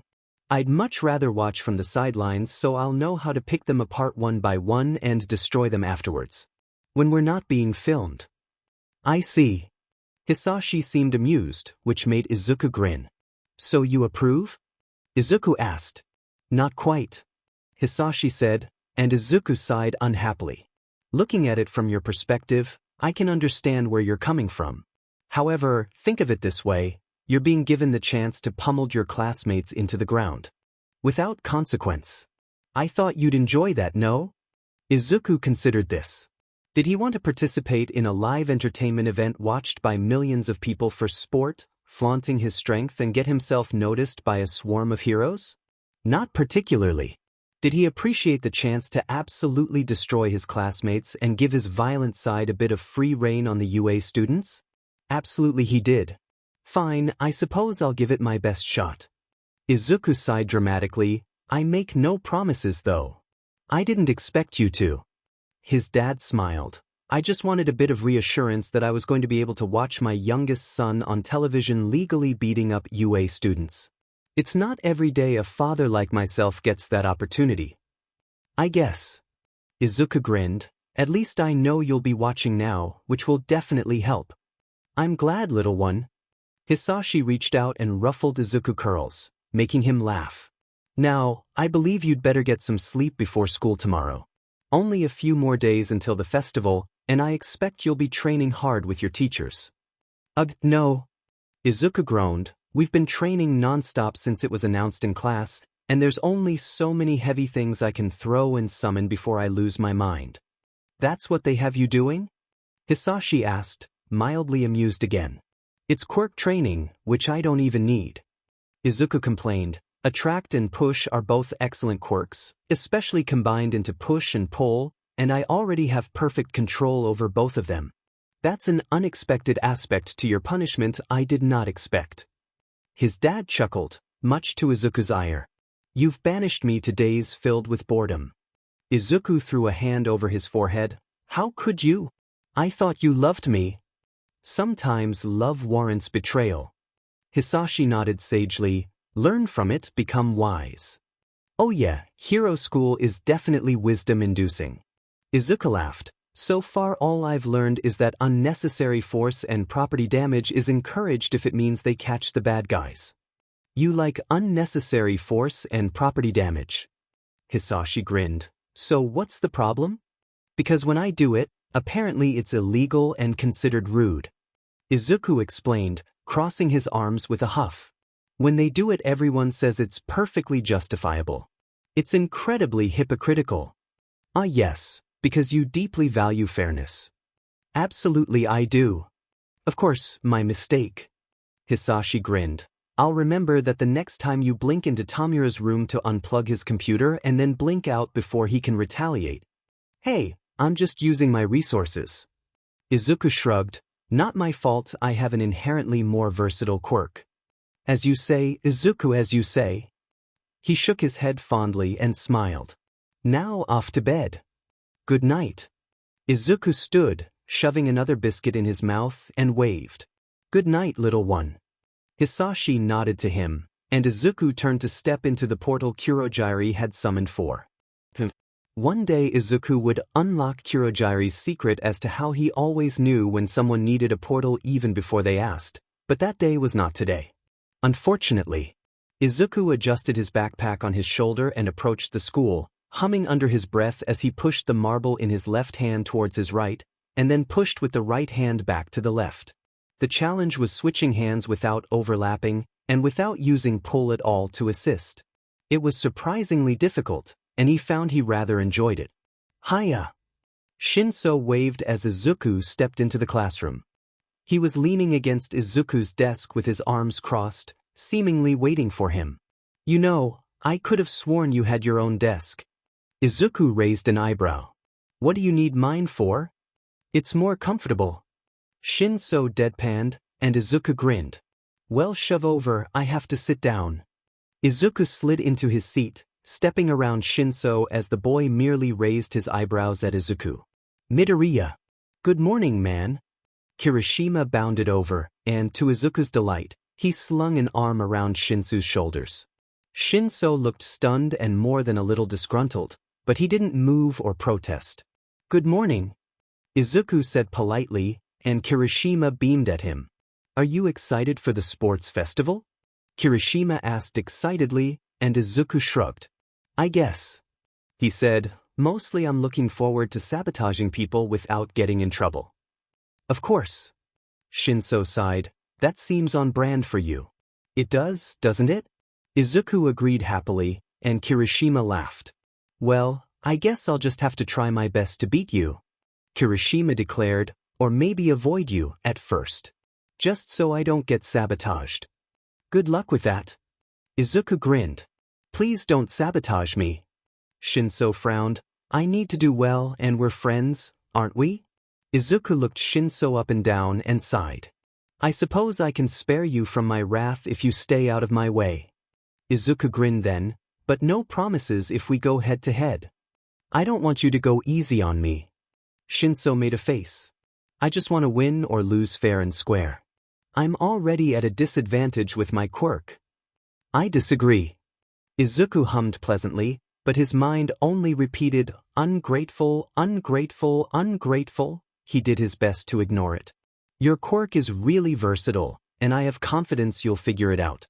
I expect you to do well, Shinso, especially with a pretty quirk like yours on your side. Shinso stared at him in surprise and grinned. It wasn't like his usually smirk-wide grin, it was a new one. A grin filled with teeth and malicious intent that spoke volumes of his confidence or, perhaps, hope. It was beautiful because it was fragile, and Izuku wondered how easily he could smother that small bit of hope. I won't disappoint. Shinso nodded, and Izuku grinned back at him. I'd hope not. He said, I'd like to see your quirk in action again, possibly even feel it, if I get the chance. Oh, how Izuku longed for that blissful obedience. The complete calm that filled his mind and twisted him inside so thoroughly he could barely breathe. Once he had it, Izuku was going to use it on Shinso. He was going to share that beautiful SBMSN and make sure Shinso finally understood the true shining potential of his quirk. Shinso would one day sit at his feet, mindlessly unable to resist as he was completely at Izuku's mercy. Then, of course, he would die. Morning. Aizawa walked into the classroom, abruptly silencing all chatter and prompting Shinso to slide into his seat and Kirishima to not so subtly jump into his. Class started, and Izuku sighed as he endured yet another boring day of hero school. What a joy! Chapter 15. Izuku was once again amused and annoyed at the same time. As the class representative for Class A, Izuku was standing amongst a small group of other representatives. Apparently it was their job to let everyone know when the festival was starting, and then corral everyone to the correct entrance into the arena designated for his class. It was annoying, especially since the Gen EDS and business kids seemed to know each other and were socializing. The other hero class representative, a girl with a lopsided ponytail in an eye-watering shade of orange, didn't seem to have any interest in talking to him, which was lucky. She looked like the type that thought she was strong, when really she was just smart and lucky. Luck wasn't enough against true power. She'd learn that someday. All right, 10 minutes until you all will be entering the stadium. Ectoplasm said from where he was standing, go collect your classes and lead them to the tunnels. Yes, sir. Izuku followed instructions and headed back towards the waiting room he'd been snagged away from his classmates from, and hummed lightly as he walked. Izuku was 90% positive Ectoplasm had several clones elsewhere, no doubt checking everything over and coordinating everything, and the one that had been talking to him was also a clone. His quirk was sort of fuzzy. Most quirks were bright, like ball of light lying within their user's chest and snaking throughout their vessel's body as they were used. Other quirks were warped, like a writhing mass at the center of their holder that drew Izuku near with their chaos and the promise of power. Ectoplasm's quirk was faded and fuzzy, sort of like when Izuku prodded at Kurogiri's portals without Kurogiri being around. Izuku still had access to the quirk, but it was distorted and seemed oddly far away. That made Izuku think the ectoplasm that gave him directions was a clone. He wasn't the source of the quirk, holding more of an echo within him than a quirk. Sighing, Izuku pushed over the door to the waiting room and caught everyone's attention. They all looked a bit startled, probably because they'd been talking amongst themselves about boring details and senseless speculation. We've got only a few more minutes before it's go time, Izuku said, shoving his hands in his pockets. We can either go now or in about 5 minutes. Any preferences? Let's wait here. Sadu piped up, grinning a bit nervously. I agree, no pointing waiting in the hallway where we'd have to be quieter, right? Kirishima added excitedly, and Izuku shrugged. All right then. Izuku plopped down next to Shinso, the same table Kirishima was leaning on. Are you excited? Kirishima asked Izuku brightly. He shrugged again. I'm just waiting for them to tell me what I can and can't do. Izuku said, that will determine how excited I'll be. Because you want to beat us up. Shinso raised an eyebrow. Yes. Izuku grinned openly, I'm looking forward to it immensely. Of course you are. Shinso sighed, I feel bad for whoever you decide is in your way. They might not survive it. Izuku grinned, and he relished the way Shinso seemed to hesitate. Part of him knew he was less smiling and more baring his teeth, but he didn't particularly care. After a few minutes, Izuku stood and ushered everyone out. He corralled his classmates towards the tunnel out towards the arena, reluctantly being responsible and making sure he counted 19 students. They were all there, unfortunately. It would have been fun to skip so he could hunt them down. Maybe kill them once he found them in seclusion. When they arrived at the tunnel, Izuku listened until he heard Mick's telltale announcement. It's time for the students to enter the first-year stage. Mick's voice shouted, and Izuku nodded to himself. Without waiting another moment, Izuku stepped out into the light and stalked across the stadium towards the dirt square marking the arena.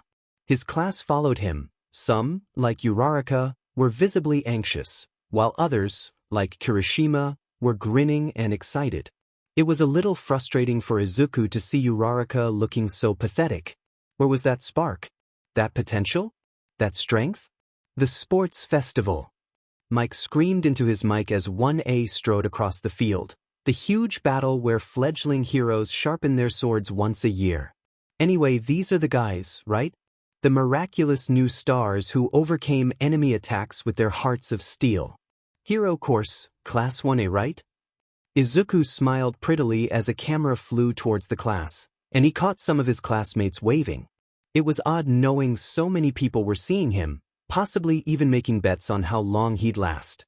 His family was watching, which was nice, but Tsukachi was also watching. That put a damper on Izuku's spirits, since he was still looking for any reason to condemn Izuku as a villain. Idiotic, really. As if Izuku would be that clumsy accidentally. Man, he's going overboard with the praise. Kirishima said, grinning anxiously. It's making me nervous. Aren't you too, Shinso? Midoriya? I don't care what they think. Shinso scowled, and Izuku smothered a laugh at Kirishima's fond smile. It was beautiful seeing their friendship blossom. Of course, continued to scream all the while. They haven't gotten as much airtime, but this class is also full of talent. Hero Course 1B. 1B spilled across the lawn, led by that girl with orange hair, and he scanned their faces briefly before Mike continued. Next up, General Studies classes C, D, and E. The support course, classes F, G, and H are also here. And business course, classes I, J, and K. All of UA's first years are here now. The other classes didn't look too impressive, and if the business course took the stance they did every year, they probably weren't going to participate at all. Izuku supposed that was fine. He didn't really care about the lower classes such as support and business. The other hero class might prove to be interesting if they hold their own and know how to properly use their quirks, which Izuku found unlikely.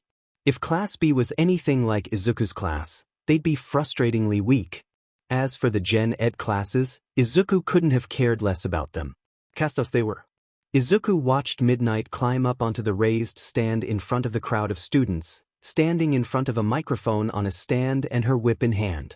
It was one of those odd whips for flogging, which Izuku approved of. Sure, they had other uses, but wielding a torture weapon and dressing it up pretty in SXL innuendo still made it a torture weapon. Time for the player pledge. Midnight called, and she swished her hips in a way that had the crowd screaming. Honestly, Izuku admired her courage. It was a nice cover, made it easier for them to underestimate her, thus leading them to their deaths. What's Ms. Midnight wearing? Kirishima was flushed with embarrassment, averting his eyes a little. That's an R-rated hero for you. Kaminari replied, staring blankly at Midnight. Is it okay for her to be at a high school if she's R-rated? Birdhead, Tokoyami, appeared unaffected, but it was hard to tell with the mutation. Yet another reason Izuku would enjoy removing it, he'd finally get to see the boy express the truest of all emotion, pain. Quiet, everyone. Midnight chided, snapping her whip. Representing the students is Midoriya Izuku from Class 1A. F-. Izuku blinked, frozen for a moment. Shinso pushed him slightly, which was probably meant to be encouraging. However, it made Izuku seriously reconsider letting Shinso's hands remain attached to his wrists. Izuku made his way up the steps and towards the microphone stand, and didn't even bother hiding his surprise. He brought a hand up to brush the mic stand as a show of nerves that they probably expected him to have, and cleared his throat. The sound rang through the stadium. I pledge that I'm going to try my best to destroy the competition as best I can before I go out. Gasps cut through the silence, and people immediately started booing and trashing on him. Izuku hadn't ever seen a student pledge. He had no way of knowing what he was supposed to say, but it probably wasn't. Still, Izuku grinned, pleased with himself, and descended the steps without flinching at the angry screaming from the crowd. Shinso, when Izuku reached the ground, looked utterly unimpressed. Kirishima was frowning, which Izuku found pleasantly surprising. Ida actually took a step forward, chopping an arm out angrily. "Why would you do something so disgraceful?" Ida exclaimed, and Izuku rolled his eyes. "Because I couldn't care less about a sponsored event like this." Izuku told him smugly, "I'd rather make my own way, rather than relying on heroes watching me and deciding whether or not I look like their brand of sidekick." "So, manly." Kirishima clenched a fist, his previous disapproval vanishing. Izuku grinned. "Now, let's get started right away." Apparently Midnight didn't care one bit about Izuku's less-than-heroic declared pledge, and moved on as the screen pinged to display the words "first game." The first game is what you'd call a qualifier. Every year, many drink their tears here. Izuku liked the sound of that. Now, here is the fateful first game. A holographic image appeared, and Izuku watched as a sort of randomizing device appeared, spinning and spinning until it finally stopped to display an image of a stick figure jumping over a traffic cone labeled obstacle race. This year it's this. Midnight gestured to it with her torture whip, and Izuku grinned. An obstacle course? Child's play. All 11 classes will participate in this race. Even better. Izuku watched as the board displayed a variety of colorful bubbles, each representing one class, all converge into one circle that was well labeled as full participation. The course will be the outer circumference of this stadium, about 4 kilometers. Midnight's speech was a bit unnecessary as an image of the track appeared with arrows and pictures appeared above her. She kept talking though, so Izuku listened. "Our school's selling point is freedom. And as long as you stay on the course, it doesn't matter what you do. Now, take your places everyone. Excellent, blanket permission to sabotage others." Shinso shook his head. "I can't believe this." "I agree, this is excellent," Izuku said brightly, and he ignored Shinso's heavy glare as much as he'd ignored the obvious sarcasm. "This is actually going to be fun. Now you're getting into it." Kirishima cracked his knuckles with a laugh. "Yeah, let's do this. I just want to pass." Shinso sighed as he followed the crowd to the start line. "Just wait to sabotage me until the later rounds, can't you?" "I'll do my best." Izuku winked, and he was satisfied by the way Shinso's shadowed face seemed to brighten. Izuku then turned his attention to the 3 lights above the doorway, and bounced on the ball of his feet excitedly. It seemed he had a race to win, and a whole lot of people to sabotage. Chapter 16. When the buzzer went off, Izuku started to run. Well, jog. He maintained a steady pace with the rest of the students, and, unfortunately, only saw the trap a split second before he reached it. A split second too late. Mike was screaming about the trap and how devious it was and yada yada yada, but Izuku gritted his teeth and jabbed the nearest person in the ribs with his elbow. It was satisfying to see the boy crumple, but it did nothing in the grand scheme of things. Throwing out a hand, Izuku pushed as hard as he could against the people in front of him, propelling them out of his way and straight out the other end of the tunnel. Okay, maybe he pushed a little too hard. About 24 people screamed as they face-planted into the dirt on the other side, and about a half dozen more fell on top of someone else or tumbled head over heels into their competition. Honestly, it had been much more effective than he'd thought it would be in his frustration. Also extremely satisfying. He didn't even have to hide it either. So Izuku grinned wildly as he advanced through the tunnel, throwing the people groaning on the ground triumphant smirks. Of course, Izuku's smirk slid off his face as Todoroki took the lead. Beautiful, blinding, breathtaking, stinging, painful ice completely consumed the dirt, firmly freezing everyone's shoes to the ground. It encased Izuku's sneakers completely, and he could feel ice crystallizing on his socks just barely, and the wind blew frost up the bottoms on his gym uniform pant legs. The sensation was as breathtaking as he'd always imagined. Todoroki's ice on his skin was enrapturing. Once Izuku had it for himself, he'd get to feel like that all the time. He'd run ice along his fingertips and then burn his palm, letting the heat waft into his face as he breathed out frost and mingled the two together. Together as they were meant to be. Which Todoroki, who was ungrateful, beautiful, unreasonable, stunning, and naive, didn't seem to understand. He locked away the beautiful flames Izuku knew he had. Izuku could taste them if he only reached out.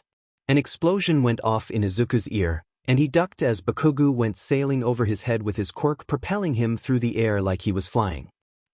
Maybe it'd be worth snagging his quirk at the end of the year after all. The guy was a lost cause, but his quirk seemed neat. Powerful, that was for sure. Nothing compared to Shinsu's hypnosis quirk or Todoroki's. Izuku shook his head and clenched a fist, focusing on the screaming competition around him rather than the screaming in his head. Steel could be unreasonably bossy, but Izuku had other things to deal with at that moment and tucked it into the back of his mind.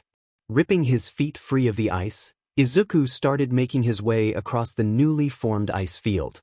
It wasn't terribly difficult, but he did have to watch his step as he passed the other students who were slipping and sliding and stumbling and falling. Funny, but not enough for Izuku to pay much attention to other than to make fun of them lightly in his head as he. Of course, then he reached the next obstacle and grinned. It was the robots from the entrance exam, tall and green and utterly pathetic. Apparently Todoroki seemed to agree as he muttered about how disappointing it was to see such weak obstacles, and promptly threw an entire wall of ice at them. Izuku swooned at the sudden drop in temperature, and laughed as Todoroki threw a blank look over his shoulder at the students who recklessly tried to follow, only to get crushed by unbalanced, frozen robots. Unfortunately, Izuku did not get to witness the death of two classmates, as they ended up being Kirishima and that stupid 1B guy with the mutation on his eyes that Izuku wanted to rip out of his skull. Apparently, he had a quirk similar to Kirishima's, explaining his miraculous survival. With a sigh, Izuku pulled the internal workings of the three robots nearest to him right out of the bodies, and watched in satisfaction as pieces flew towards him and the empty shells collapsed. With a flippant motion of his wrist, Izuku deflected all the debris headed his way and continued across the field towards the next obstacle. When he heard Mike say the fall, Izuku knew his moment had arrived. Izuku couldn't contain his ecstatic laughter as he tossed people off the edge whenever they tried to cross. Seriously, he stood at the edge and pushed people off, or pulled them back if they made it past him. Only those already ahead of Izuku remained untouched, apart from Shinso, who Izuku eyed in consideration before allowing him to pass. Shinso looked beyond angry, and wordlessly relieved. How irritating. When people started realizing what Izuku was doing, some of them tried to evade him by making their way to the furthest rope from him and attempting to cross there, only to discover the range Izuku had within push and pull. Seriously, as long as he knew what he was manipulating, the distance didn't seem to matter. Aside from Shinso, Izuku only let a few other people pass completely by accident. It wasn't his fault though. Izuku became immensely distracted when a manically laughing pink-haired support student loudly proclaimed the name of one of her pieces and proceeded to launch herself across the chasm to the first landing spot before throwing herself off and doing it again. It was tempting to let her continue, but in the end he'd thrown her off the edge. It was fun watching her use those gadgets to try and stop him, but every time she made headway he just pushed her back down. He won their little game of cat and mouse, but by the time he refocused on the others, a few had slipped by him. When Izuku was the very last student standing before the fall, he walked across the wire closest to him with his arms out for balance. His tongue peeked out the side of his mouth as he concentrated, but he never wavered as he crossed the fall efficiently and without falling. Unlike his poor competitors. The last stage was apparently some kind of minefield. Izuku eyed the ground and saw little indents in the dirt at seemingly random intervals. Annoying but avoidable. Izuku jogged his way across, watching his every step, and occasionally push someone nearby so they'd trip and explode. Unfortunately, they didn't seem to be much more than mildly charged mines filled with some kind of pink glitter, so nobody died accidentally. Though, with Izuku involved, people ending up dead was almost never accidental. Izuku listened as Mike announced Todoroki took first, and grinned. Bakugo placed second, predictably, and from there Izuku stopped listening. He focused on his feet more and more as he advanced, the bombs growing closer and closer together the further to the end he found himself. It was annoying, and Izuku sighed in relief when he'd crossed the field and could jog the rest of the way to exit into the stadium. Also known as the finish line. Midoriya Izuku places 10th. Mick's voice boomed all around him, and Izuku grinned to himself as he slowed and shook himself out. He didn't even break a sweat, and that made him unreasonably giddy looking around at his panting or beat-up-looking yearmates. They looked horrible. How utterly delicious. Kirishima came jogging over almost immediately after Izuku crossed the finish line, grinning from ear to ear and offering a high five. Izuku obliged him. "Awesome, man. You made it." Kirishima exclaimed happily, "Now all we need is Shinso." "I'm here." Shinso sounded exhausted as he jogged over. That is he. "You're covered in glitter." Izuku snickered, and Shinso glared at him sharply. "Walk into a few bombs, did we?" "Shut up." Shinso muttered angrily, and Izuku laughed. Kirishima was a nicer person than Izuku, so he reached over and patted Shinso's shoulder with a bright, supportive smile. "You did so great, man." Kirishima enthused. "We all made it." Honestly, I was expecting Midoriya to place higher. Shinso had almost recovered, but his voice was still a little breathless and uneven. "I wasn't." Kirishima admitted sheepishly, and Izuku turned to him in surprise. "I figured he'd be about last, only because everyone behind him'd be out." "Demon, I wish." Izuku grinned. "The only reason I scored higher than some people was because I didn't really pay much attention during that last section, the minefield. I had way more fun with the fall." "I know." Shinso looked away with a scowl. "I saw." "Don't tell me you're angry I spared you." Izuku raised an eyebrow. "You were the one who begged me to give you special treatment." "It's not special treatment." Shinso denied. "It's just playing fair." "Right, it's just so fair of me to throw everyone except you off a cliff because we're friends. Is that it?" Izuku grinned brightly, only succeeding in making Shinso scowl some more. "I never said I didn't appreciate it." Shinso mumbled. "It's just insulting that I need a handicap to succeed." "Success is relative." Izuku shrugged. "Technically. You've already failed if you're marking success as achieving first place. It's all about perspective." "That's true, it is perspective." Kirishima said brightly. "Man, you're great with pep talks. I'm even more hyped for the second round now." Izuku didn't really understand the correlation between what he'd said and the topic of the next round, but he nodded like it was intentional. "I wonder what it'll be." Izuku mused. "There aren't very many of us after all. I think Midnight's about to announce it."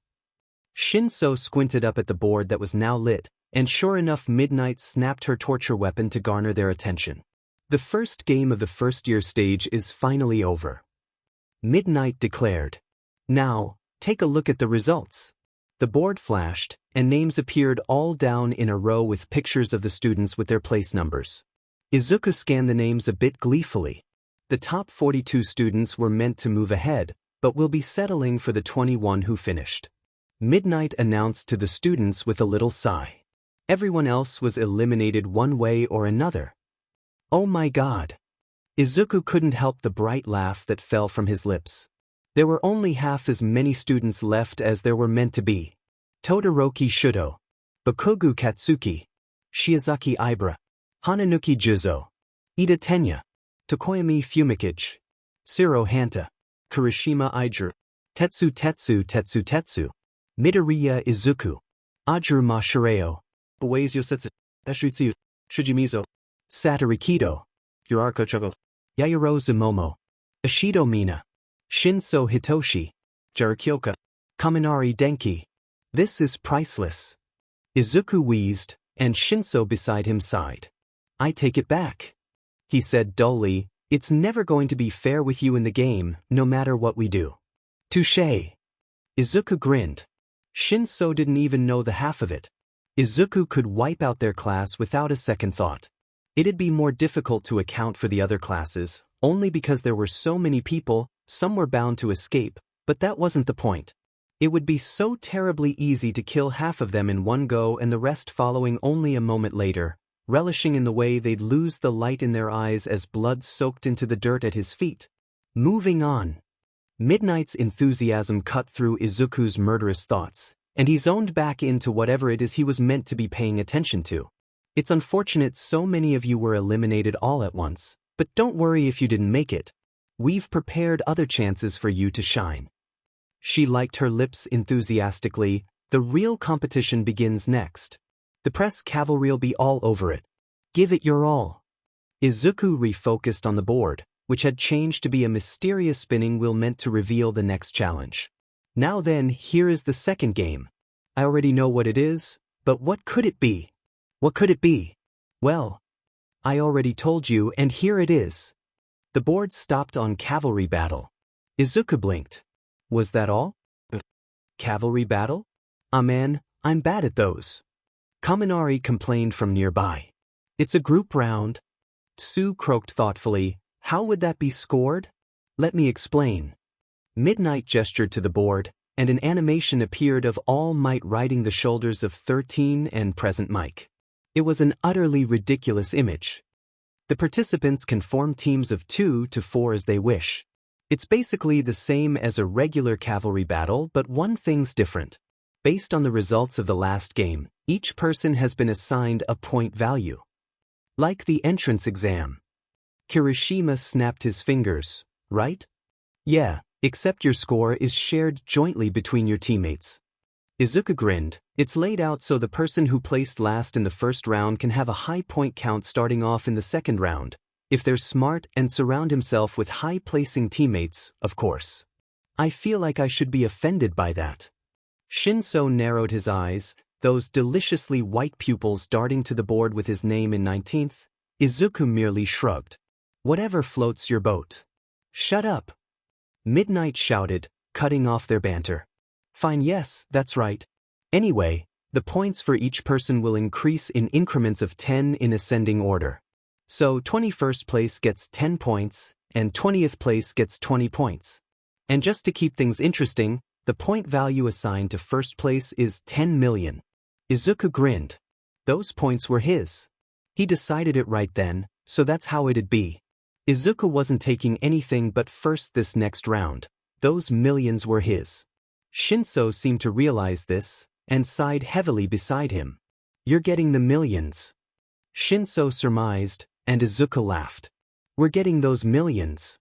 Izuku told him smugly, and Shinso blinked. You're teaming with me? Are you kidding? Izuku raised an eyebrow. Of course we'll be together. Oh. Shinso flushed, and Izuku rolled his eyes. Honestly, was Shinso stupid enough to think he'd risk losing to his quirk?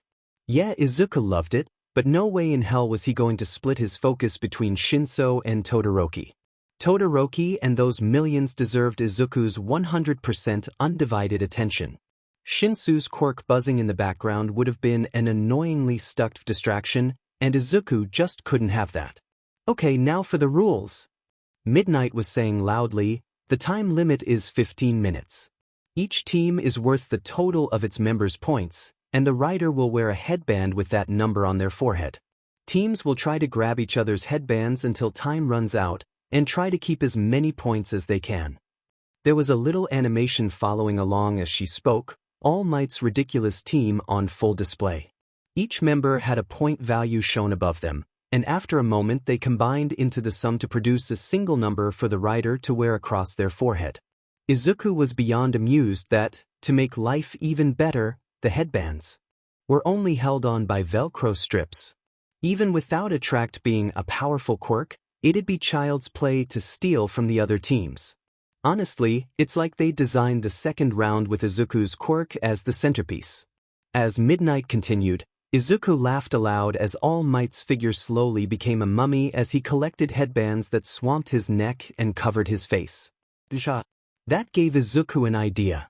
He could nab Eraserhead's capture scarf and used it to strangle All Might, and then find a way to frame Aizawa perfectly without any loopholes. Oh, how fun it would be to meticulously plan his alibi and Eraserhead's downfall. It might even take him several weeks to perfect, which would make the final result even more. Oh shit, Midnight was still talking. During the game, it'll be a cruel fight where you can use your quirks. Izuku liked the sound of that, but it is still a cavalry battle. You'll get a red card for attacks that are trying to make other people fall on purpose. You'll be removed immediately. Oh man. Izuku groaned, and he completely ignored how she announced they now had 15 minutes to plan because he was focusing on how utterly lame it was to restrict his creative sabotage attempts. Dude, I thought this round was going to be fun. Don't worry, Midoriya, it'll still be fun.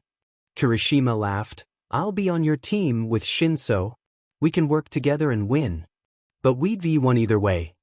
Izuku complained, what's the fun in winning if I can't mess with my opponents? Think positive. Shinso cut in, and Izuku paused his complaints at the sharpness of Shinso's expression. Whoever moves on from this will head into the one-on-one matches in the third round. If you want to have some fun, why not pick and choose who moves on? You can do that, right? By taking headbands and then giving them to someone else using your quirk. The whole field will be your playground this match. Izuku, in that moment, was utterly transfixed by the boy in front of him. His expression was filled with beautifully malicious intent, his eyes burning with suppressed anger and excitement, and his grin spoke of anxiety and fury. Something about the way he looked at Izuku, so full of that deliciously vengeful determination, took his breath away. Apparently Izuku stared at him for a moment too long, lips slightly parted in his unmasked awe, that Shinso flushed darkly. His intense expression fell as red bloomed across his cheeks, and Izuku was released from the captivated state he'd found himself in. Why, Shinso, that's quite possibly the most wickedly wonderful thing you've ever said to me. Izuku told Shinso quietly, and he relished the way Shinso's breath stuttered. Well now, I suppose I have some teams to examine and decisions to make. Izuku declared, breaking the eye contact he'd been maintaining with Shinso to instead turn to Grin and Kirishima. So what's the plan? Kirishima asked, cracking his knuckles excitedly. Izuku was about to answer when a bubbly voice came from behind him quite suddenly. Hey! He turned and found Uraraka staring at him, hesitant determination alight on her face. I want to join your team. Izuku tilted his head. Why? Deliciously, she did not falter under his scrutinization. Because I want to win. Uraraka told him, I want to win, and I think you're my best bet. Izuku couldn't help but laugh in pleased surprise at her clenched fist and declaration of intent. Welcome aboard, then. That's 4. Izuku grinned. Well, Uraraka, let me fill you in. We're planning on sitting pretty and watching the other teams until I decide who I want to allow to survive this round, and then we're going to steal the millions right out of Todoroki's pretty little hands and redistribute the points as I see fit. He leaned in, smirking as her eyes widened, and added, How does that sound? For a moment Izuku was irritated that she seemed to be hesitating. Well, that just wouldn't do. If she balked under his gaze, then Uraraka was of no use to him. It'd be a disappointment for sure. Izuku had such high hopes for her. But she surprised him yet again, and her intensity made him shiver. I'm in. Uraraka said firmly, clenching her fists. Let's do it. Chapter 17. You know, this headband isn't the most comfortable thing in the world. Izuku said as he adjusted the Velcro, ever so slightly annoyed as it caught in some stray curls. I don't think it's meant to be. Shinso said dryly. Well, that's rude. How are we supposed to want to keep it there if it's not comfortable? Izuku pouted. It seems rather inconsiderate of them. I bet they were just thinking about functionality, Midoriya. Kirishima laughed. So don't take it too personally. I take everything personally. Izuku hummed flippantly. Anyway, I'm surprised you're not having any trouble holding me up. I'm like 100% heavy muscle. It's impressive. It was true, but Izuku had specifically picked Kirishima for the role because Shinso sure as shit couldn't taken the brunt of his weight. No sweat, man, I'm just glad I can help. Though Izuku couldn't really see him, he could hear the lopsided grin in Kirishima's voice. Are you sure you don't want me to make you weightless? Uraraka asked anxiously for the 5th time. It wouldn't be any trouble. Maybe later. Izuku turned to look at her over his shoulder and sent her a dazzling smile. We might need it later, so wouldn't it be better to save it until I need rescuing? Uraraka flushed a little and nodded. All right. Satisfied, Izuku turned back to the front and focused on examining the other teams. Tentatively, he activated Steel and let his true quirk spread across the field and flood his head with information. Wading through quirks was harder than he expected. Izuku wasn't used to hundreds of people being within reach, but the stadium was packed with people desperate to catch a glimpse of who might win and who would lose. Focusing on only those nearest to him was difficult, and Izuku grit his teeth as he forced his quirk's focus to narrow.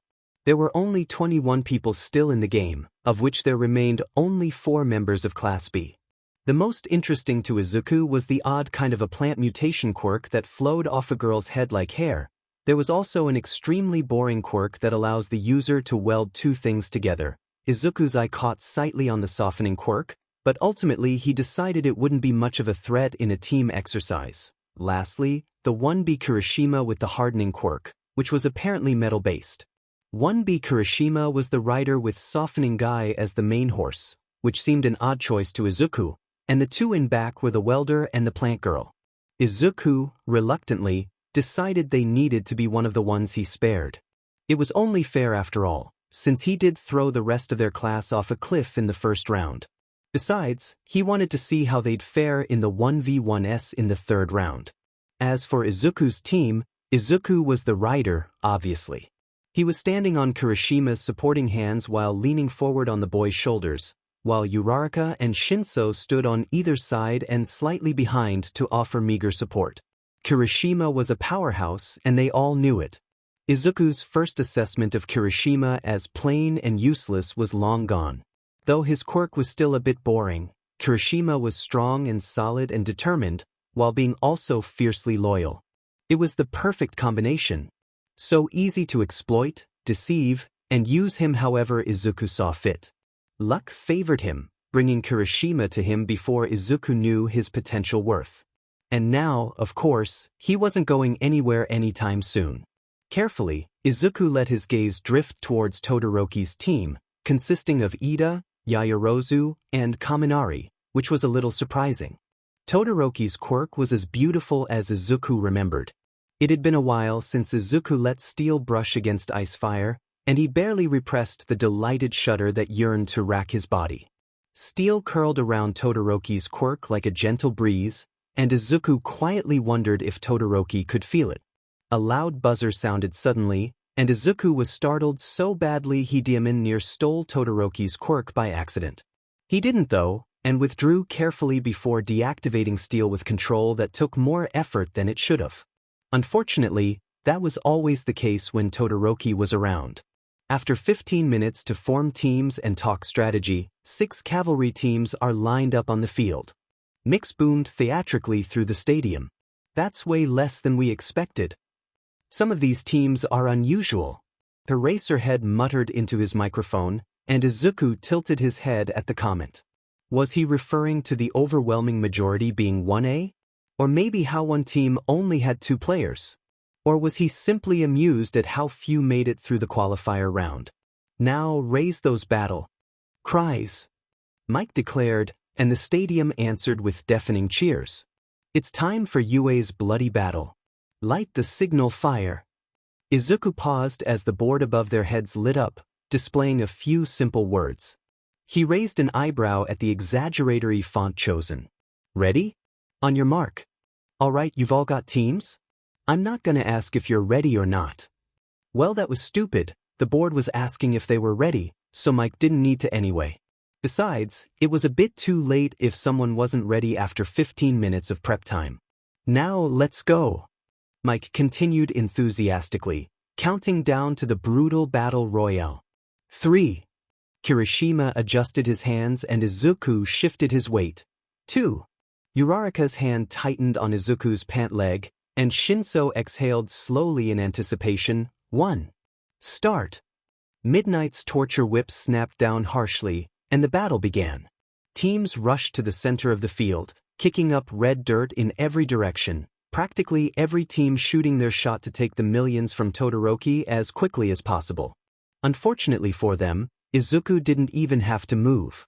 With a simple gimme hand gesture, Todoroki's headband came unstrapped and launched across the field into Izuku's waiting hand faster than anyone could react. He grinned. Nice.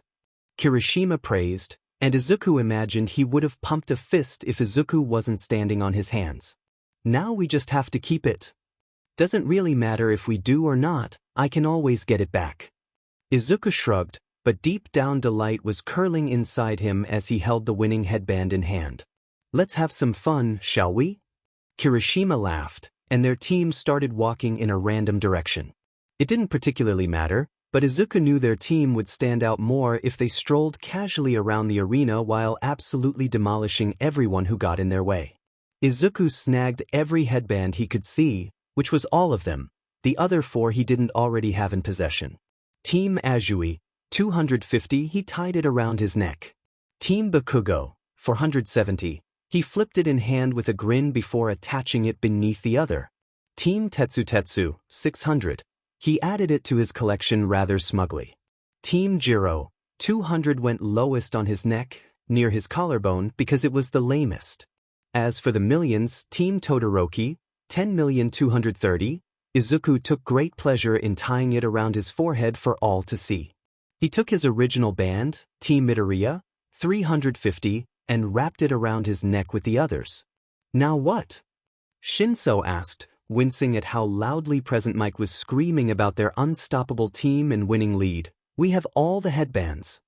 Now we wait. Izuku grinned, and when they get desperate, we redistribute. That's a polite way to say you're in complete control of all their fates. Shinso sighed. Izuku laughed. He had no idea how accurate that was.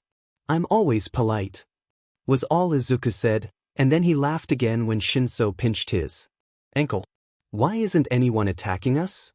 Uraraka, who apparently wasn't paying attention, seemed to finally realize that they were completely alone in the corner of the field they were gently pacing across. Because they can't. Izuku answered lightly as redirected yet another team. All it took was a simple hand gesture and they were stopped in their tracks, forced to turn away under the sheer pressure of push. Midoriya's pushing them away whenever they get too close, and they've apparently realized the futility of trying to force their way through it. They're waiting to see what happens. Shinso sighed. If I were them, I'd do the same. Midoriya's ridiculous. I'm just utilizing my talents. Izuku grinned, and mentally added, but not all of them. It just so happens your talents are better than ours. Shinso muttered. Oh, don't be like that. Kirishima enthused. Midoriya's just trained more than we have. He's been training all his life, haven't you, Midoriya? True, but I'm pretty new to this quirk. Izuku said, looking down at his hands with a little smile. I didn't have much reason to use it before the entrance exam. I guess I'm just a natural. So manly, Kirishima said loudly. Very humble. Shinso snarked at the same time. Who are you gonna let through? Uraraka asked. You didn't say. Definitely Todoroki's team, I like them. Also the 1B team, to make it fair. Izuku paused, thinking, then added, I guess the 4th slot can go to whomever I decide I like in that moment. Izuku looked up as the board above them chimed, revealing the scores of each team. Smugly, he noted his score was 10,001,900 and everyone else's was 0. 5 minutes left. Uraraka hummed. Are we gonna do, anything? It feels like we haven't done much to get us noticed. Oh yeah, I suppose we should. Izuku sighed. Fine then. He then straightened, cupped his hands over his mouth, and yelled, all right, let's mix it up. He didn't even bother undoing the Velcro before he flicked his wrist and sent the bands flying across the field. The immediate following chaos was glorious. Sue grabbed one with her tongue, the plant girl snagged one with her hair vines, Ciro sent tape out for one, and little fleshy tubes that looked suspiciously like Gyru's ear extensions flew out too. It was practically an aerial battle for the headbands he'd tossed towards them, which was hilarious in Izuku's humble opinion. Look out! Uraraka's shriek wasn't entirely necessary, mostly because the massive ice wall being thrown at them wasn't exactly subtle. Izuku's team barely dodged the attack, and Izuku felt the cold breeze on his face as it blew right by them. It was exhilarating. I'll be taking that back now, Todoroki said, and demon did Izuku love his voice. Todoroki, you're here. Izuku acknowledged breathlessly, excellent. Shinso squeezed his ankle again, nails biting into the fragile skin, and Izuku cleared his throat. Anyway, missing something? Izuku tilted his head, showing off the millions across his forehead as his curls shifted. Todoroki's beautiful mismatched eyes followed the movement and centered on Izuku's forehead. Izuku could have swooned at the expression on his face, but, unfortunately, he didn't have time for swooning. What? Kaminari suddenly stopped, and the whole team nearly toppled as Izuku let Ida keep going. Hey! Sorry, but we're going to win. Kirishima's blatant confidence was briefly distracting, enticing in how cocky it sounded, but Izuku moved past it as he focused more on pushing Todoroki's team backwards without toppling them completely. Unfortunately, that was against the rules. You're overconfident. Yaoyorozu, whom Izuku barely paid attention to despite her neat quirk, shot some metal thing out of her wrist that embedded itself in the ground as Todoroki pulled a sheet over their whole team, except for Kaminari. Sheet. Izuku hadn't overused a quirk so badly in years, but as Kaminari yelled out that he was going to throw 1.3 million volts at them, Izuku didn't realize how much force he was putting behind Attract until it was too late. Remember the glacier Todoroki had thrown at them? The one they'd barely dodged? Yeah. That one. Izuku ripped the entire thing off the stadium ground, shattering formed crystals and blowing freezing cold shrapnel in every direction, to pull it firmly between Izuku's team and Todoroki's way too fast. At the speed Izuku pulled it, the glacier slid right past the desired placement and slammed into their team at high speed. Kirishima took the brunt of it, but Izuku felt his wrist crunch as he threw up a hand in front of his face automatically. Uraraka cried out in surprise, though she avoided it entirely because she was in the back, and the only reaction Izuku noticed from Shinso was his back foot shifting in the dirt. Oh, Midoriya. Kirishima, who'd hardened just in time, looked up at him with a wince. Sorry. I panicked. Izuku cradled his hand to his chest and grimaced. Demon, I pulled too hard. Gee, you don't say? Shinso, knock it off. Izuku was surprised by the admonishment in Uraraka's scolding voice, but he definitely approved. 2 minutes left. Kirishima said as he looked up at the board, and Izuku frowned. We need to wait a little longer. Izuku said tightly, when there's only a few seconds left, I'll redistribute. That way there's no chance of anyone messing it up. We're not going to worry about Todoroki? Shinso exclaimed, you know, the real problem at the moment? Don't worry, I'm not letting him get close again. Izuku sighed, I didn't anticipate that Yaoyorozu'd find a way to make Kaminari's quirk actually efficient. He's pretty useless at using it by himself. You underestimated them. Shinso accused, and Izuku carefully resisted the urge to disembowel him for the comment. I didn't underestimate them, a-hole. Izuku replied a little viciously, they've just improved using teamwork in a way you clearly haven't. Shinso inhaled sharply, and Izuku took great pleasure knowing he'd hit a weak spot. And, damn it, Izuku hated that Shinso was right. Izuku had a bad habit of underestimating people, he always had. His dad always said to never underestimate people because someday it'd bite him in the butt. Izuku knew that. Really, he did, it was just difficult because Izuku was so much better than they were. Kaminari and Yaoyorozu had just surprised him, that's all. Midoriya, we don't have time to argue. Kirishima said, we're completely trapped by the ice. He's right. Uraraka piped up, we're stuck between the ice and the boundary line. I'm going to move the ice away, so we'll be exposed again. Izuku sighed, shelving the issue with Shinso to revisit some other time. What why? Kirishima questioned, aren't we safer here? Not necessarily. Izuku said, we're trapped, which makes us sitting ducks. The round was slowly becoming more annoying than he'd wanted it to be, so he glared out at the cameras and his opponents as he pushed the ice out of their way. As soon as he had a complete view of the field, Izuku took note of all the team's placements as best as he could. The only true threat was Team Todoroki, as they'd remained in place camping outside the wall of ice. A bit roughly, Izuku shoved their entire team a dozen feet backwards until they slammed into 1B's team across the field. Of course, he was courteous enough to push all of them a bit upwards as they fell so no one fell off their team. It was more because he didn't want to be red-carded and less because he cared if they fell, but it was still generous of him. 1 minute. Uraraka declared happily, and Izuku sighed in relief. This whole sports festival thing is more trouble than it's worth. Izuku complained, I can't wait for this to be over. He absent-mindedly shoved Todoroki backwards again as they tried to advance. Not long now. Kirishima warned, and Izuku looked up at the clock as Mike dramatically started counting down from 10.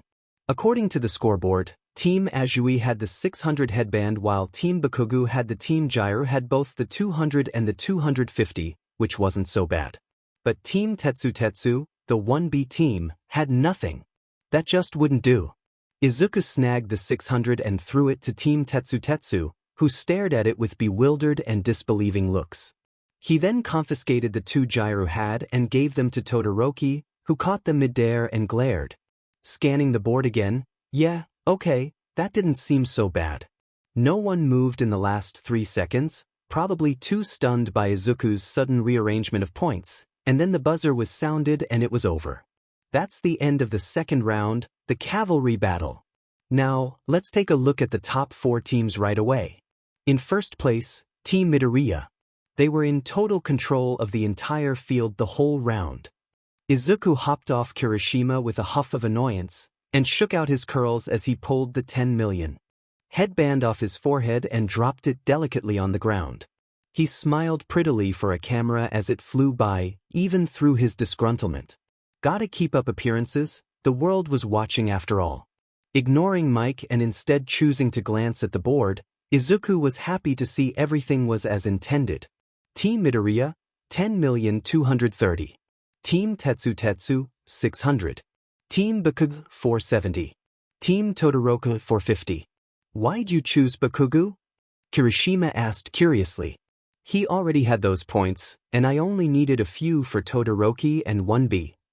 Izuku shrugged. I figured if Bakugo won the little free-for-all earlier to get himself a few points, and I didn't need them, he can keep them. I've nothing against Bakugo and his team. Who's even on his team? Uraraka asked a bit rhetorically as she looked over at them. Ashido, Siro, and Shuji? Izuku wasn't sure that was really his name, but considering his teammates didn't correct him, he was probably right. Odd combination. Shinso said, but then he shrugged it away. I'm just glad we did it. Izuku hummed in agreement as Mike announced there'd be a break for lunch. Shinso, a moment? Izuku beckoned, and resisted a harsh glare as Shinso actually hesitated. That was absolutely unequivocally unacceptable. Come on, I promise I don't bite. Yes you do. Shinso muttered as he crossed his arms, but then he reluctantly followed as Izuku led him out of the stadium and into a corridor near the exit. For a moment neither of them spoke, and Izuku remained neutral as Shinso shifted unhappily. He was clearly slipping away from Izuku again, which was unacceptable. He belonged to Izuku. I'm sorry. The look on Shinso's face was priceless, and it was almost enough to break Izuku's apologetic facade. I was pretty harsh during those last few minutes, and I didn't mean to be. You were right, I did underestimate Kaminari. I snapped at you because it really stung when you said it aloud. I'm sorry. It's fine. Shinso rubbed the back of his neck and shifted from foot to foot. Izuku took a step forward and looked down, fiddling with his hands. Can you ever forgive me? Izuku looked up at Shinso shyly. I don't want to lose our friendship because I lost my head. It means a lot to me, you mean a lot to me. In the following silence, Izuku bit his lip and looked down again. Midoriya, God, you're so dramatic. Of course I forgive you. Raising his gaze, Izuku was satisfied with the flush across Shinso's cheeks and the resignation in his expression. I'm sorry too, I shouldn't be snapped at you. No, you were right too. I could have hurt you by accident when I pulled that ice towards us, and I'm really sorry. With every word he spoke, Izuku saw Shinso was drawn even further into Izuku's web. It's okay, you panicked. Shinso smiled awkwardly, and then froze as his eyes caught on Izuku's hand still cradled to his chest. Oh shit, didn't you hurt your wrist? It's broken. Izuku said, shrugging. What? Shinso reached out for him, paused, and then just hovered his hands awkwardly close but not touching. His panic was a little adorable. You need to see Recovery Girl. It's not that bad. Izuku denied weakly, I don't want to bother her. That's her job, you wouldn't be bothering her. Shinso shook his head as he put a hand on Izuku's lower back, and smiled fondly. Come on, let's go. Okay. Izuku lowered his eyes, tucking away his smug satisfaction. And thank you for forgiving me. We're friends. Shinso said, though his face was red, I was going to forgive you anyway, even without an apology. Good to know for the future. Thanks. Izuku smiled, and then he grinned playfully. I'm still going to kick your butt in the third round, I hope you know. I wouldn't expect any less from you. Shinso grinned right back at him. Let's get that wrist fixed first though, okay? Okay. Izuku laughed, and let himself be led down the halls towards Recovery Girl. Shinso walked him to the temporary nurse's office, one hand resting on the small of his back, and Izuku felt malicious joy bubble up inside him. He tucked it away though, it'd get in the way of his little show of weakness, and tip Shinso off that something wasn't right. He'd done it. Shinso was safely and unwaveringly his again, they'd made it to the second round, and Izuku was going to destroy the competition. Everything was right in the world again. Chapter 18. Mike being in control of the loudspeakers may not have been the best choice, in Izuku's opinion. At first the ringing sound of his shrill voice echoing across the field hadn't bothered Izuku, but the longer it went on the more inclined he became to rip out present mix vocal cords. Has he started talking about the good stuff yet? Izuku sighed, nudging Kirishima.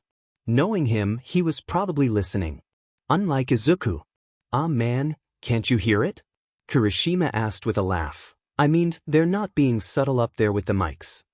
Midoriya just means he's not paying attention and wants to know if he's missing actual instruction. Shinso said dryly, leaning in on their conversation. Which, by the way, you aren't. Yet. Shinso gave him a pointed look. With a sigh, Izuku crossed his arms and boredly gave Mike his attention. All right everyone, we're going to have fun competing in the recreational games. Yeah, no thanks.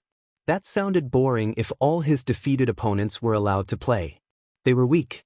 When that's over, the 16 from the 4 teams that made it to the final round will duke it out tournament style, one-on-one. Oh. Izuku looked up as the board dinged. He examined the chart they put up with newfound interest. It was a stacked diagram with different tiers. It seemed there would be 4 rounds, the winners moving on and the losers kicked to the curb. 16 people would start off, then 8, then 4, then the 2 finalists and 1 crowned winner. Seemed simple enough. Oh God. Shinso groaned, you're going to destroy us. That is quite possible. Izuku replied happily. Come on Shinso, have a bit of faith. Kirishima patted him on the shoulder with a grin. We're finally competing on the stage we've been watching all our lives. Just give it all you got and maybe you might win. You're joking, right? Shinsu's glare didn't seem to wound Kirishima at all, as the redhead merely beamed at him and said nothing more. Now, let's draw lots to determine the bracket. Midnight called their attention. Once the brackets have been determined, we'll have the recreational games, then start. The 16 finalists can choose whether or not they want to participate in the recreation. I'm sure some of you want to rest and save your strength. Are you going to compete, Midoriya? Kirishima asked. Not a chance. Izuku rolled his eyes. They'll just be a waste of time. I thought you liked fun and games? Shinso raised an eyebrow. Only when they're interesting. Izuku said, wrinkling his nose. What's the fun in running around playing a meaningless game against people I've already beaten and know to be weak? Isn't that a little harsh? Kirishima asked. He didn't look offended, merely curious. Izuku liked that for some reason. Not at all. Izuku answered, it's just the truth. I won and they didn't, which means I'm stronger. Wow, looking at it that way, I guess you're right. Kirishima nodded with surprise, then grinned. But I'm still going to play. You don't have to if you don't want to, Midoriya. I'm glad I have your permission then. Shinso choked on nothing from beside him.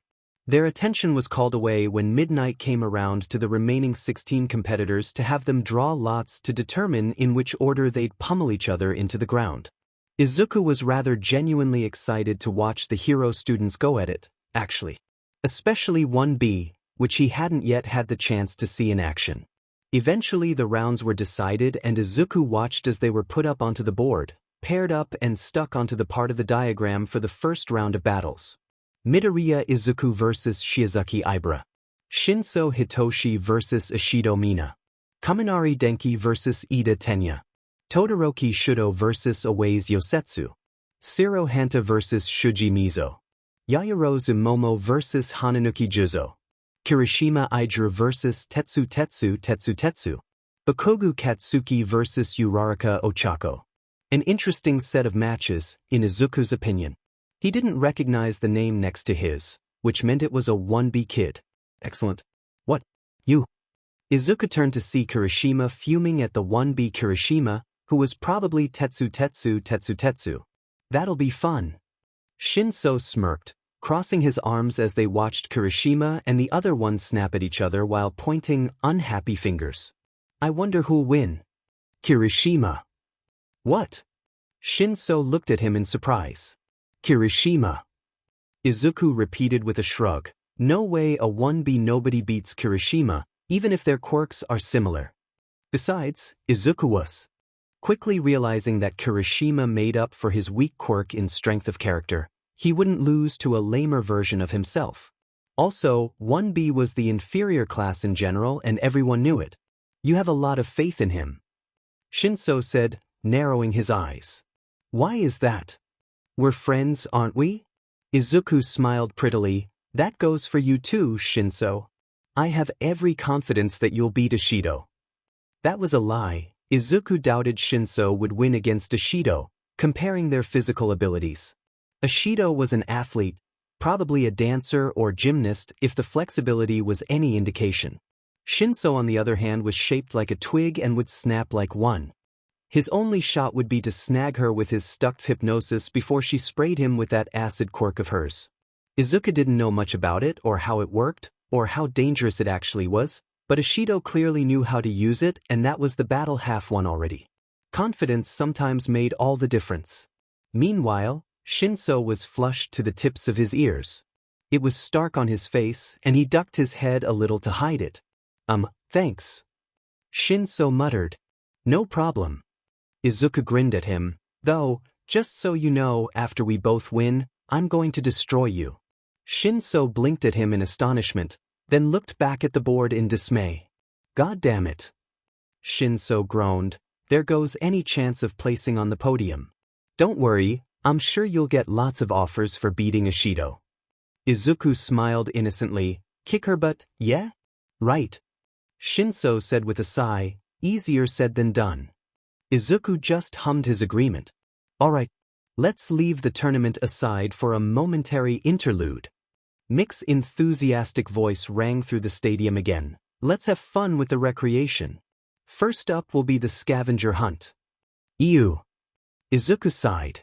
He looked up towards his ball of sunshine, still locked in a staring contest with the guy that had an incredibly annoying name. Hey, Kirishima. Yeah. Immediately he had Kirishima's attention, which was extremely satisfying. Also, the fake Kirishima looked livid at being ignored, which was just icing on the cake. The recreations are going to start soon, so I'm heading up to the stands. Izuku called, "You have fun, yeah?" "You got it." Kirishima grinned. Izuku headed back towards the stands, glancing up as fireworks exploded with enthusiasm above his head in a plethora of vibrant colors. It would have been pleasant if not for the screaming and bustle of the crowd that had picked up considerably. Apparently for the scavenger hunt, the participants plucked items they needed straight from the crowd, which seemed incredibly stupid. The viewers having their items being stolen and used for the games actually looked excited about it. If some random kid stole his cat for a scavenger hunt, he'd not be as courteous as some of the random people in the crowd. Why would someone even think to bring a cat of all things to watch a bunch of kids beat each other up? Seemed an odd choice. After several more games, including a weird one where the students were rolling giant ball across the track as quickly as possible to win, eventually Mike got around to announcing the games were concluding and the one-on-one matches were up next. Izuku watched Cementos create a square platform at the center of the field, steel gently caressing the green glow lit in the hero's large concrete-like hands. The emerald-hued quirk moved fluidly up and down Cementos' wrists to swirl around in his palms, mirroring the movements of the cement the hero controlled and manipulated. Interestingly, Cementos couldn't create cement or concrete out of thin air. Instead, UA had a large tunnel piping cement out into the field for Cementos to use as he wished. Izuku wondered if there was a quirk similar to his that could create it, and if Cementos would see the value in teaming with them. Probably not, considering his style of independent heroics like so many others, which really was a shame. Izuku wouldn't mind teaming up with someone in his villainy if they could keep up, watch his back, and actually contribute in a meaningful way. Unfortunately, there was no such person, and Izuku was just fine committing crimes by himself. He didn't need anyone slowing him down. "Okay, it's pretty much done." Cementos called as he finished laying down the foundation. "Thank you, Cementos." Mike shouted happily, "So, everyone, are you ready?" The answering roar from the crowd was loud and irritating as ever. A lot's happened, but it's now come to this. A serious battle where you can only depend on yourself. Even if you're not a hero, you'll face lots of situations where you'll need to depend only on yourself. You get it? Heart, skill, body, wisdom, and knowledge. Use all of it together to rise up to your highest potential. Izuku made his way through the halls towards the stadium exit onto the field, knowing his match was first. He was curious as to who he'd be facing. By the name, Izuku guessed it was a girl, though he hadn't seen enough of 1B to even guess as to which one, and anyway he'd know soon enough, so it didn't really matter. Audience, the finals you've all been waiting for are finally starting. Match 1. Mike called. We have a forceful kid who dominated the second round.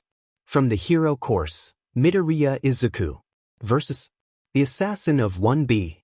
Pretty things have thorns, you know. From the hero course, Shizuki Ibara. Izuku stepped out onto the field and crossed the distance to the concrete platform, white lines painted as a border around it. Looking at the girl across from him, Izuku didn't think much of her. Steel told him she had a mutation quirk centered in the vines growing from her head like thick hair, allowing her complete control over the vines.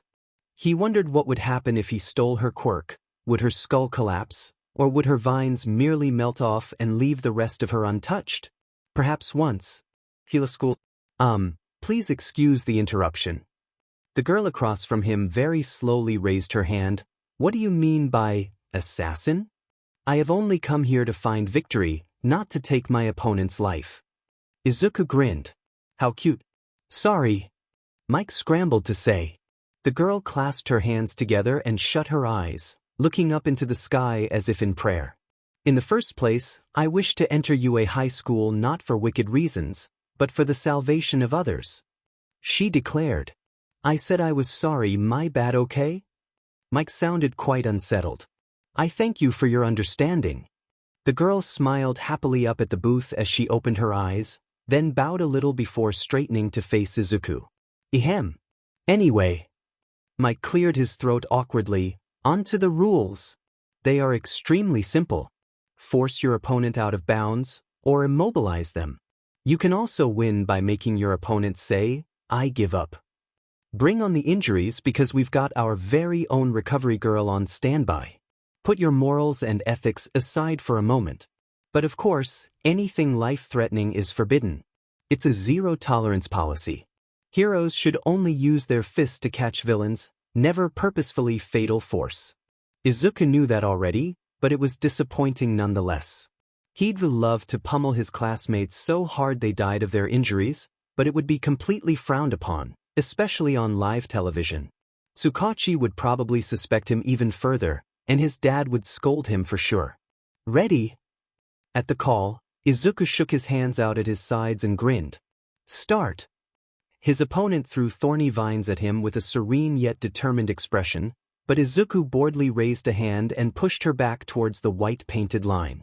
Despite the vines that immediately wrapped around her ankles and tried to plant her in place, Izuku used what could probably be considered an unnecessary amount of force that blasted her completely out of bounds and sent her tumbling into the far wall of the stadium.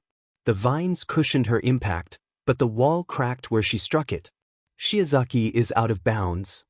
Midnight snapped her SXL torture weapon decisively. Midoriya wins. And it's over just like that. Mike screeched, an overwhelming display of force from Midoriya right out of the gate. Sorry, Izuku called, completely unapologetic, to the girl stumbling to her feet across the stadium. She gave him a weathered, unhappy look and didn't respond. Well, her loss. Literally. Izuku headed back to the 1A seating area high up in the stands, grinning the whole way. Shinso was heading down the halls to the stadium to prepare for his match. Izuku could feel it. He found himself looking forward to watching the upcoming match. Though he expected Ishido to win, Izuku mildly wanted to go up against Shinso instead of her. Not that he'd let Shinso win, but it could be fun to play with Shinso a bit before beating him. He'd make sure to be more gentle with Shinso too, since they were friends. Immediately upon entering the 1A booth, all eyes were on him, smiles all around. Great job, Midoriya, Kirishima said immediately. He patted an empty seat next to him. That was very well done. Yaoyorozu said smoothly. Thanks. Izuku grinned, sitting next to Kirishima as prompted. I may have gone overboard. I'm not sure she'd appreciate you saying that. Kirishima chided. No, I mean she hit the wall pretty hard. Izuku said, fully sheepish. I could have been a tad bit gentler. Well, whatever. Kirishima shrugged. It was well done. Okay, let's move on to the second match. We have another member of the dominating team of the second round. From the hero course, Shinso Hitoshi. Izuku looked down at the field as Shinso and Ishido made their way to the center. Versus? Is something going to come out of those horns? We'll have to wait and see. From the hero course, Ishido Mina. Shinso had his hands in his pockets and a small smirk on his face, but there was a tension in his shoulders that didn't belong. He was anxious. His hands tucked away were to hide the gentle way they shook when he was uncertain. Izuku clicked his tongue in disappointment. Now, second match, start. Ishido was immediately in motion, sliding across the arena on her acid with grace she'd not displayed during the quirk assessment. It was smart, which bumped her up a little in Izuku's mind. Still, she had one of those annoying personalities that Izuku couldn't get behind. A shame really. Interestingly, when Ishido reached Shinso, he ducked under her acid and slid out of the way. Ishido threw a punch, one that was actually perfectly placed, but Shinso blocked and retaliated. The blow barely grazed her, weak and completely unimpressive, but Izuku saw the moment Shinso finally snagged her as Ishido stumbled and froze. The tension bled from Shinso's shoulders, replaced by relief and slight confidence. Moments later, Ishido was slowly shuffling across the arena with purpose, continuing until she reached the white line painting the boundaries. Mike was screaming nonsense expletives, and the crowd went nuts as Ishido stepped over the line. Ishido is out of bounds. Shinso moves on to the second round. Midnight declared. Ishido stumbled again, blinked, then groaned and turned back to say something to Shinso. She didn't look mad, only discouraged and pouty. That seemed to relieve Shinso even further, especially as they walked out of the stadium side by side with Ishido seemingly chatting up a stream if the skip in her step and dramatic hand movements were any indication. That looked close for a moment there. Kirishima noted with a grin. Ishido nearly had him. Not really. Izuku replied. She has better combat abilities, but Shinso didn't need long. It was over the minute she opened her mouth. I guess you're right. Kirishima laughed. You never doubted him, did you? Nope. Izuku lied smoothly, and I don't doubt you. Either. You'll win, I know you will. That was a lot more true. Thanks, man. Kirishima rubbed the back of his neck bashfully. I'm not sure I deserve that faith. You absolutely do. Izuku chided. So, when it's your turn, go kick butt. All right. Yeah, right. Kirishima grinned brightly. Who's next? Izuku squinted at the board, memorizing the matches so he wouldn't have to check over and over. Ida and Kaminari. Any bets on who'll win? Kirishima asked, tilting his head. Nope. Izuku shook his head. Ida against Kaminari? Could go either way. Ida is fast, but he's gonna have to either beat or hide from Kaminari's million whatever volt attack. Right, ouch? Kirishima winced. Well, I'm rooting for Kaminari. We'll see. Izuku shrugged. I'm just excited to watch people get beat up. That's very predictable, Midoriya. Kirishima laughed warmly, bumping their shoulders together. Very predictable. I try, Kiri. Izuku smiled. I try.